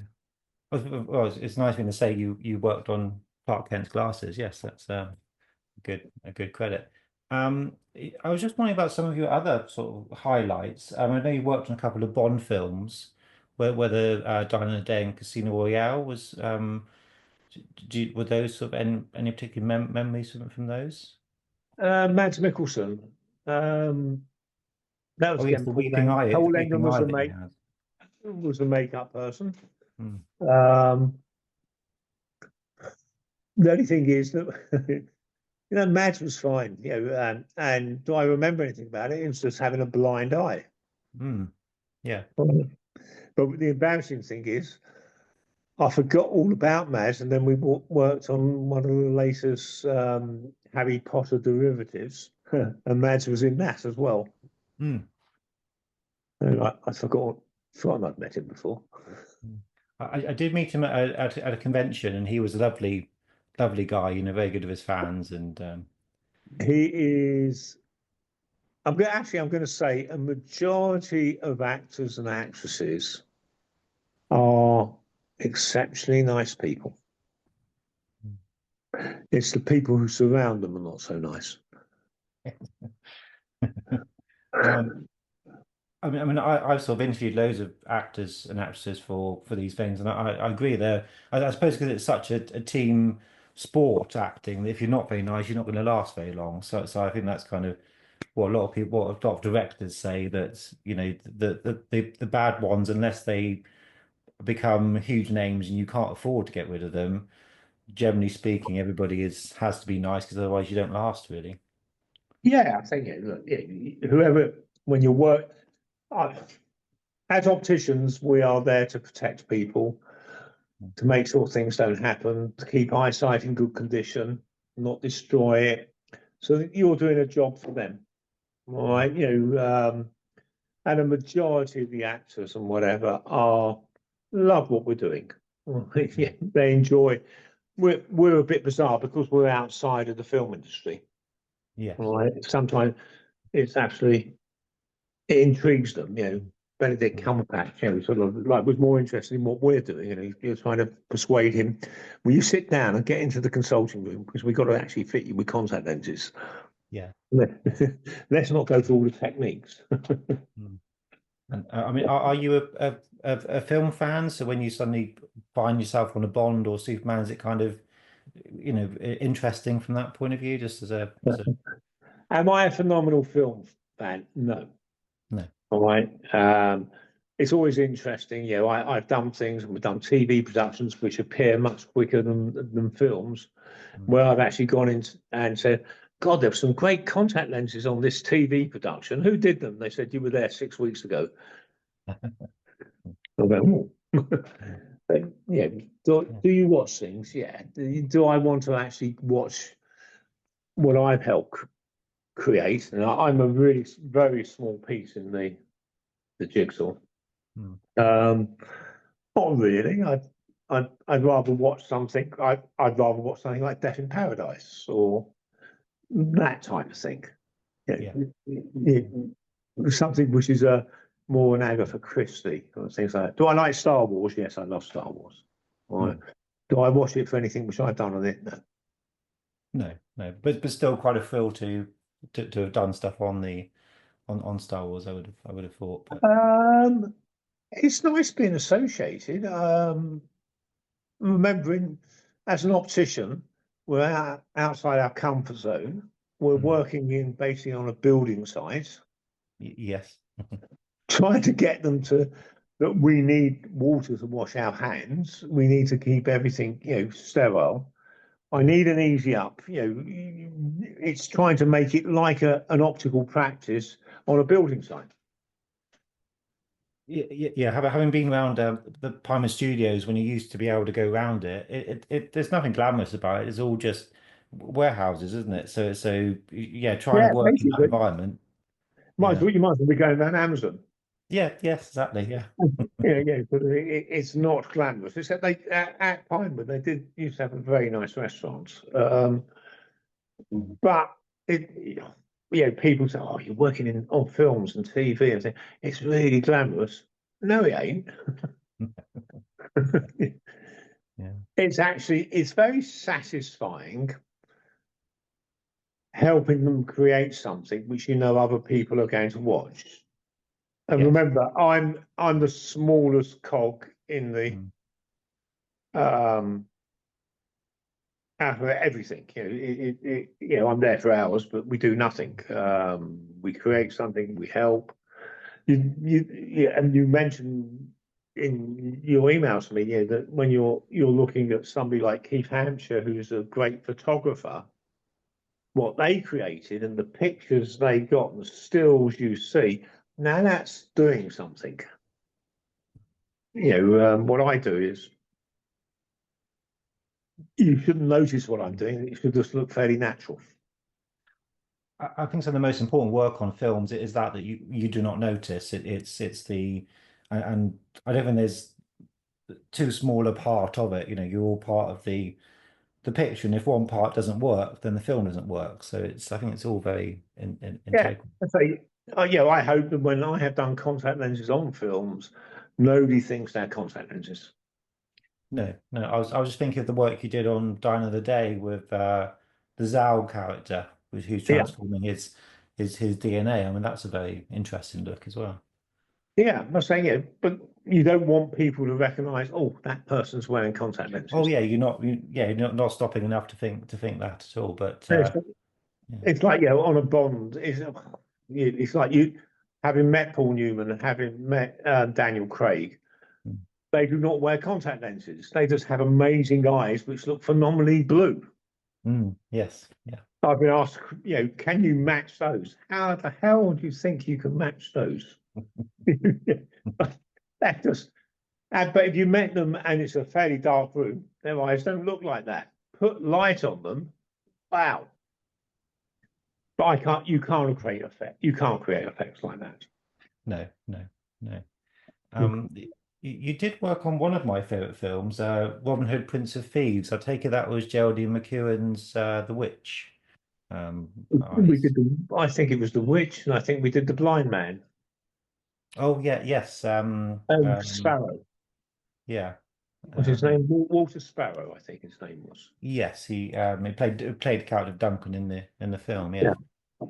Okay. But that was. I think that was Paul England. I can't remember who did the makeup on that one, but but those are fun things to do. I think the fun thing to do on Robin Hood on that was there's a bloody horse, and I don't like horses, kept following me about. Oh. Leave me alone, horse. Yeah. So is that on was that Shepperton? I think they filmed. It was out of Shepperton, yeah. Yeah. And I think they would have done Burnham Beaches, I think, where they built some of the We certainly were at Burnham Beaches, so I couldn't find him. Yeah. And you went I well. had the same problem. I went on a location tour and last year, and but took a couple of wrong turnings myself trying to get there. But but no, that's my memory of Burnham Beach. Well, I know where Burnham Beaches is, but sort of where they were on Burnham Beaches wasn't exactly when I had to turn up. Wasn't exactly where I thought they were going to be. Ah, right. Yes. Okay. Wrong there, but sort of. I say it's an interesting job that we do as opticians. I'm not the only person. There are other people who are just as involved.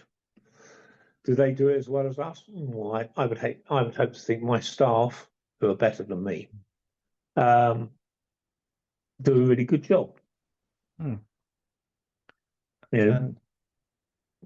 Well, yeah. Well, I mean, the fact that your company's been going for decades, and still is going, then you've got to be doing something right, haven't you? So you must be sort of up there with the best of them. Yeah, I think anybody who works in the film industry, got to be very careful here, is pretty good. I think, unfortunately, like in the UK, we've possibly built too many studios, and we can't staff them correctly with a good staff. Right? I think there's too many productions being made in the country, and too many inexperienced members of staff on production, in props, in makeup, and whatever, who are finding it difficult, because it used to be you learnt on the job, you were mentored. Right, so if I take a new optician out onto a film set, or one of my staff does, we don't let them loose until we know they will do it the correct way. Right. Yes. Okay, so and that's mentoring. Yeah. And that's how you do it. Yeah, because most people have to go through film school now, and they're kind of, so they have maybe all the knowledge, but not maybe the practical elements of things, perhaps. But Definitely. One has had instances where some people who are not experienced enough have actually told me what I should be doing. Oh, that must hurt. I'm not an easy person to get on with. It doesn't often hurt me, but it does them. Right. Yes. There was just two other projects I wanted to briefly mention. You worked on Kenneth Branagh's Frankenstein. Yes. I take it that was Robert De Niro that you would have. Yes. Yeah. Was that memorable? Was Robert amenable? Robert is a charming man. Even down to the end. This is Robert De Niro saying, after we've gone at the rat party, it's great to work with you, Richard. And I'm going, great to work with you, Robert. And he's actually then turned around and said, this might be my last film. And you're thinking, this is Robert De Niro saying that. Are you joking? So is he a charming man? Yes, as I said to you, nearly all of the people you work for and we're working for them are really nice people. Oh, as a whole. good. You worked on Kenneth Branagh's Hamlet as well. I don't know if you had much to do with Kenneth Branagh or specific people on that one. Now, Hamlet was before Frankenstein. Well, I think Frankenstein was 94 and Hamlet would have been 96. Yeah. Okay, possibly I've got it the wrong way round. On Hamlet, I can't even remember. I went into Hamlet to sort out problems with a lady who was quite a famous actress. She was having problems with her contact lenses. But I don't remember actually doing anything on Hamlet as a special effect.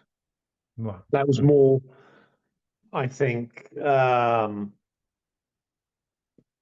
that point in time, his girlfriend, who was working on had. No, maybe not. No, I'm trying to work. Hamlet was Richard Dryers, I believe. Yeah, Richard Dryers was in that one. Yeah.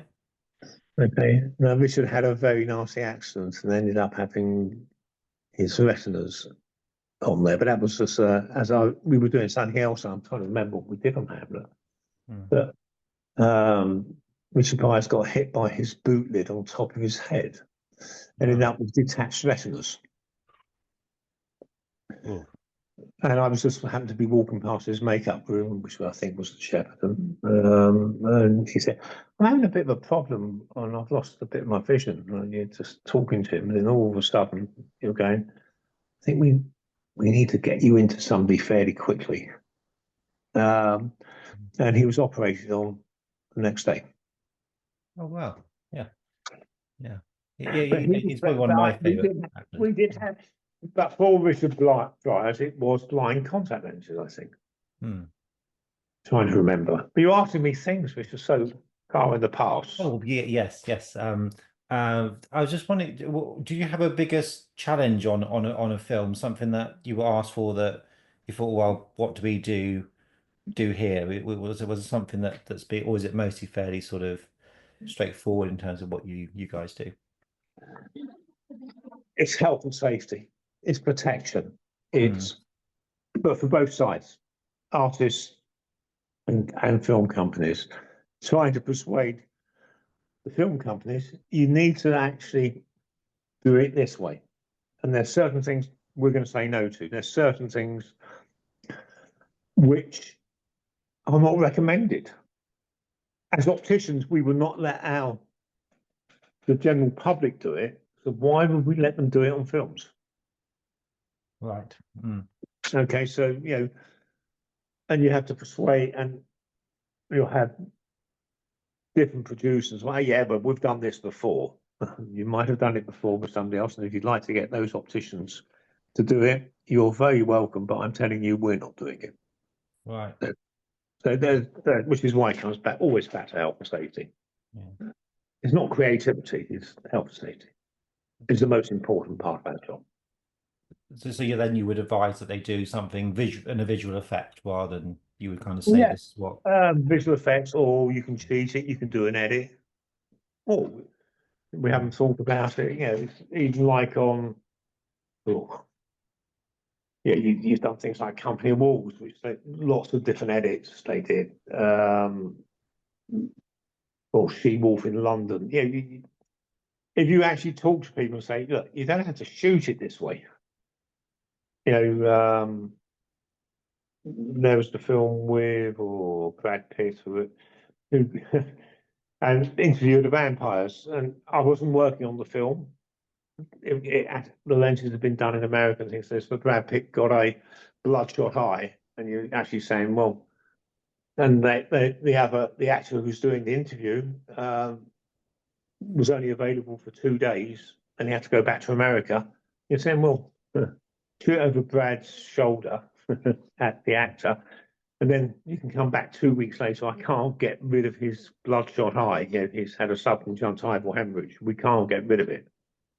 You can shoot it in 2 weeks, 3 weeks' time. You've got it's still the same interview. It's just one's over one shoulder, one's over the other shoulder. there's inventive ways of getting around some of these sort of But they don't think. But in the pressure of time, they don't think about it. Somebody's got a subconjunctival hemorrhage. They want to get rid of it. It just doesn't go like that. The body takes its natural time to get rid. It's not dangerous. It's nothing like that. It just doesn't look good. Yeah. Of course, we've covered the theme of this chat is obviously sort of superhero films, the Justice League films. You've got Batman, you've got Superman, you've got a lot of things happening on Justice League. That would have been 2017, I think that would have been filming around that sort of time. Was that with Aquaman? Yes, Aquaman. Yes. Okay, so it would have possibly been lenses on him. Oh, right, yes. Trying to think what that was. We did. Oh, so it was done up in Bedford in a studio up there where they keep an airship. I actually can't remember that much about that. Justice League is one of those things. There's so much going on. You're only in for such a small period of time. Yeah. And there's nothing outstanding one is going to be doing, on there, except for doing health and safety. Yes. Yeah. Is it the more memorable projects sometimes the ones that are more intimate films, or is it more challenging the fantasy sort of side of the I think the smaller projects are much more interesting. Right. Yeah. Okay, so like doing a bloodshot eye. Yeah. Which has been from a punch. I think that's much more interesting than doing, your alien from Mars. Because it starts off, what was an alien? We'd like 10 pairs of aliens from Mars, but how much will the contact lenses cost? Well, what type of alien is it? Split-eyed alien, black-eyed alien, whatever. So I think the bigger productions are potentially not as interesting as some of the smaller projects. I think, yeah, we've just done a Nostradamus thing for Dave White, which was out in Prague, which was done beautifully, shot on proper film, all right, as opposed to modern filming things. And I think that was a more rewarding than anything else. And it wasn't a big budget film. The crew were wonderful. They'd done it. They had Bernie, who was the producer. That was much more rewarding than doing some of the bigger, major Marvel things, Disney things, which were quite fun to, we did something on, the Angelina Jolie thing, where I had about 20 staff on there. Was it exciting? Not really. What was it logistically exciting? Yes, it was. Making sure you've got people on set, keeping them in good order. Opticians are very good in an optical practice in a consulting room, and we had to use staff who we were training at the time. And they're not used to working outside their comfort zone. Are they still good opticians? Yeah. Were they great on the film set? Not some of them, not quite as good, and they needed a lot of care, attention to make sure. Again, comes back to health and safety, that we protect everybody, and then we make sure the production company gets exactly what they want in a timescale. Yeah. Do you have a favourite project that you've worked on? I have a favourite project I've worked on.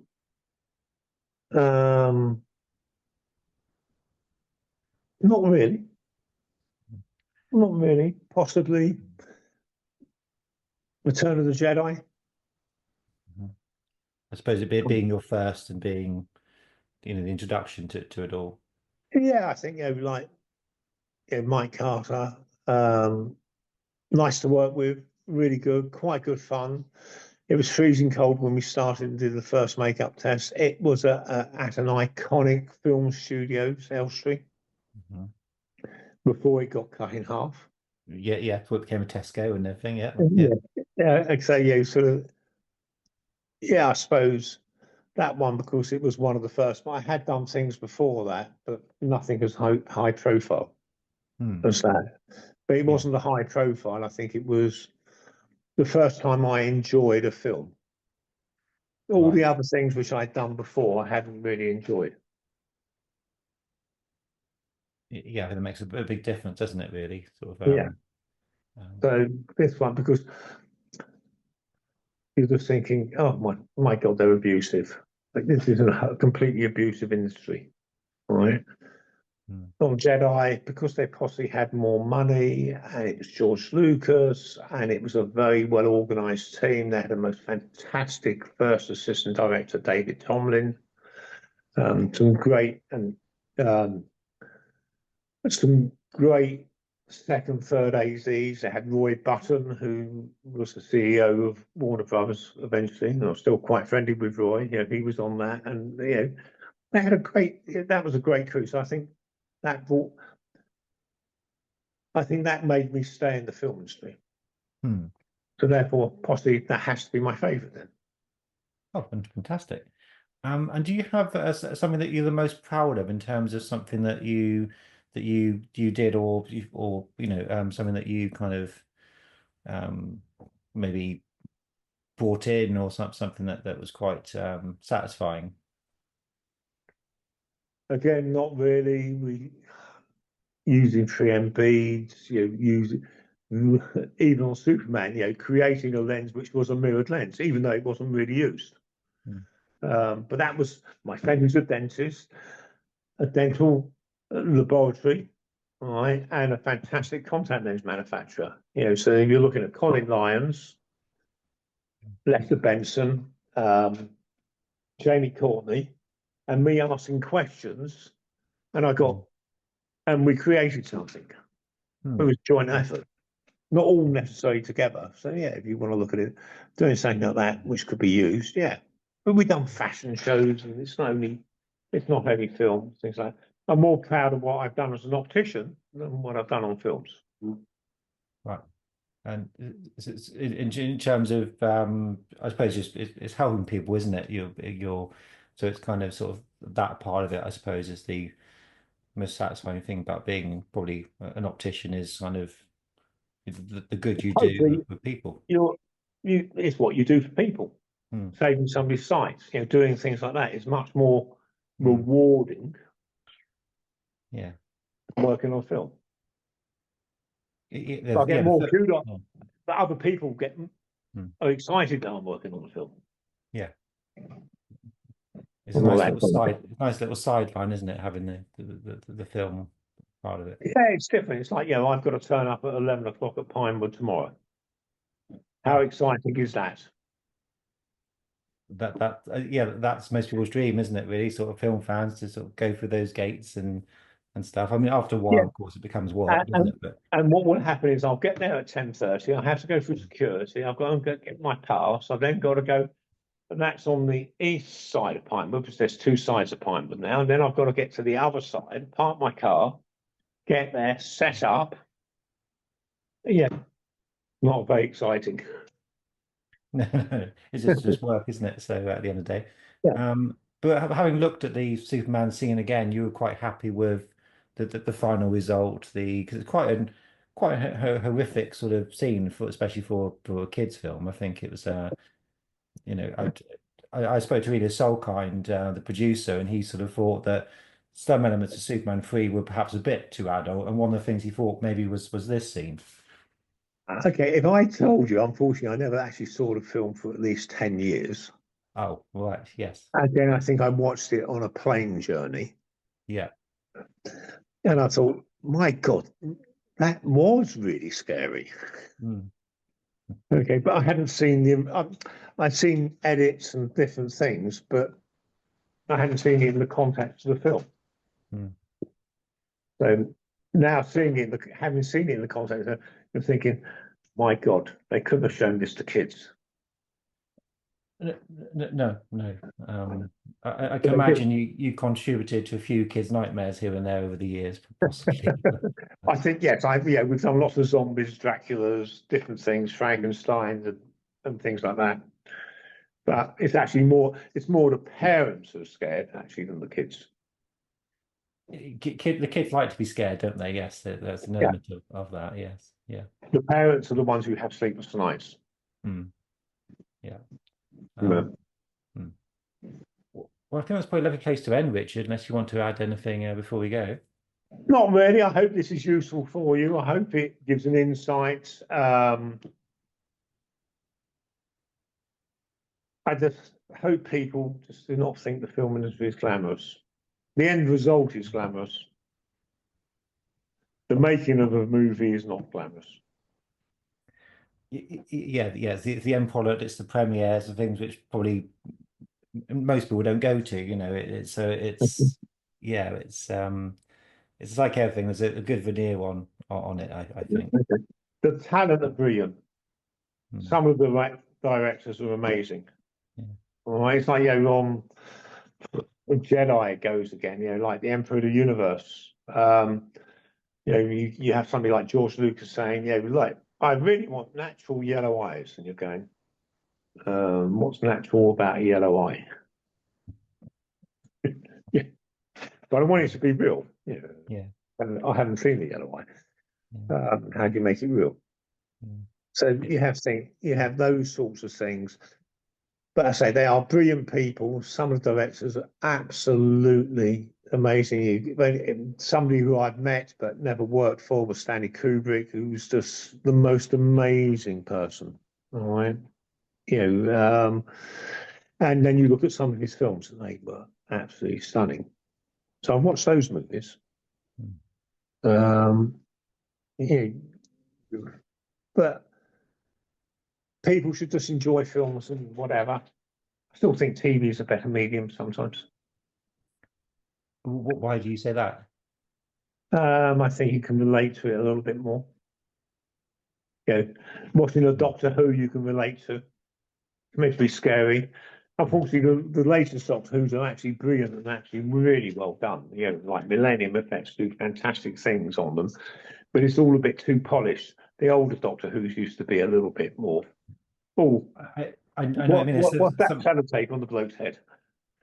There's something very nice, particularly about the black and white ones in particular. If we're talking about sort of the look of things, but of course you did work on a Doctor Who, didn't you? I think one of the Matt Smith ones, I believe. Well, I've worked on Matt Smith's, I've worked on recent ones, and I've done quite a few.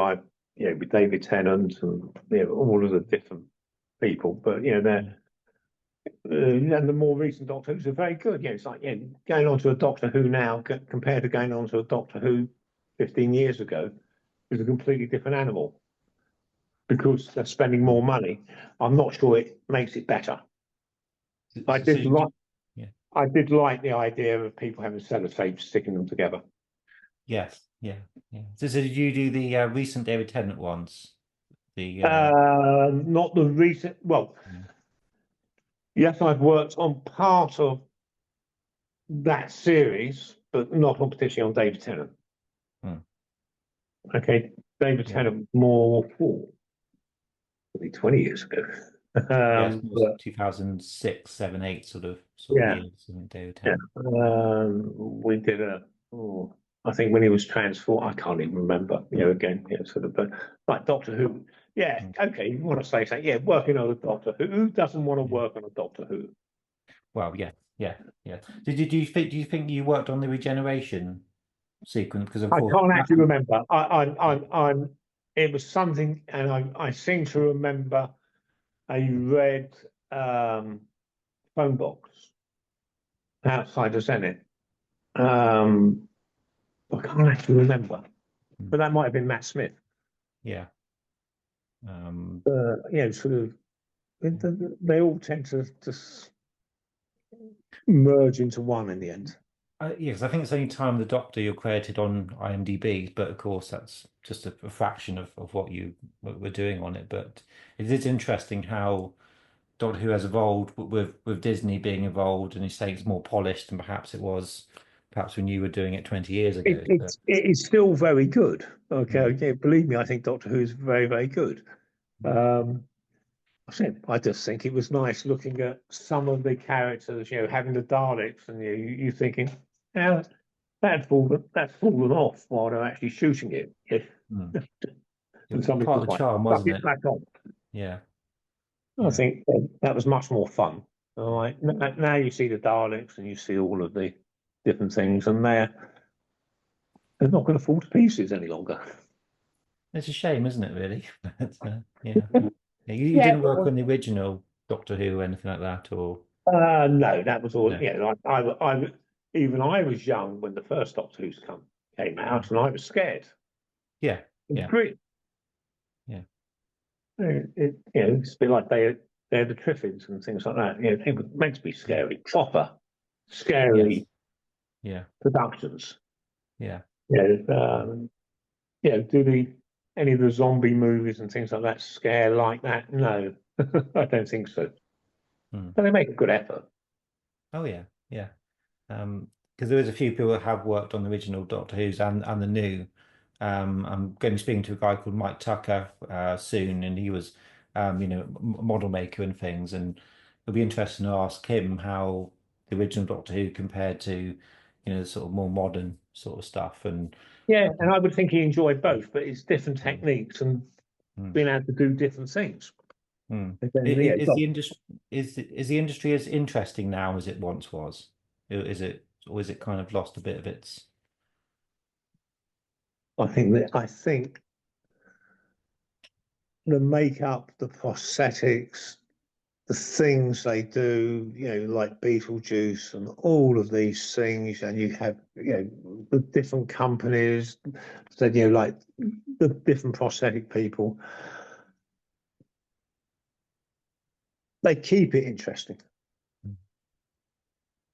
And they always try to do something better.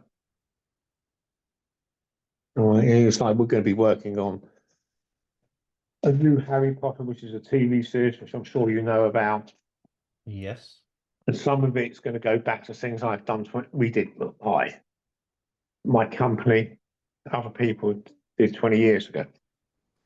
So it's quite interesting revisiting it. And will it be better than they did 20 years ago? In some ways, yes. In some ways, no. It is good that they have people from the originals working on the new version, because obviously that's bound to inform what you do. So that sounds ideal, really, to have people like yourself on the series. Yeah, well, my view will be, or what we did 20 years ago was better than what we did now. No, it wasn't. What they will do now will be better. Yeah. Okay. But that doesn't mean it's always better visually. Yes. Yeah. Okay. That's the beauty of film. You see what you want to do. It's like if you read a good book, you can imagine what a good book's like. And you're seeing you can see your own images and things like that. Films and TV should be like that, and the good ones are the ones which you can immerse yourself in. And if you watch it 2 or 3 times, you're always going to see something different on there. Yeah. But then again, that's what life is. Right? Oh yeah. Yeah. Okay. And all I think of is, I watched my football team, which is late knowing why I fell in love with them. Well, I have no idea, but they never seem to get better. Well, I wish you the best of luck with it. It sounds like you've got some really good projects coming up, and yeah, like yourself, very interested to see what happens with this Harry Potter series. And yeah, good luck with everything. It's been lovely speaking with you today. Thank you very much. I hope I have been of some use or whatever. Oh, but very, very much so. It's a fascinating avenue that I wouldn't normally explore. So it's very interesting to sort of get into this sort of side of it. So it's been very informative. A pleasure. Great meeting you. And you take care, Richard, and all the best. Cheers. Thank you. Thanks.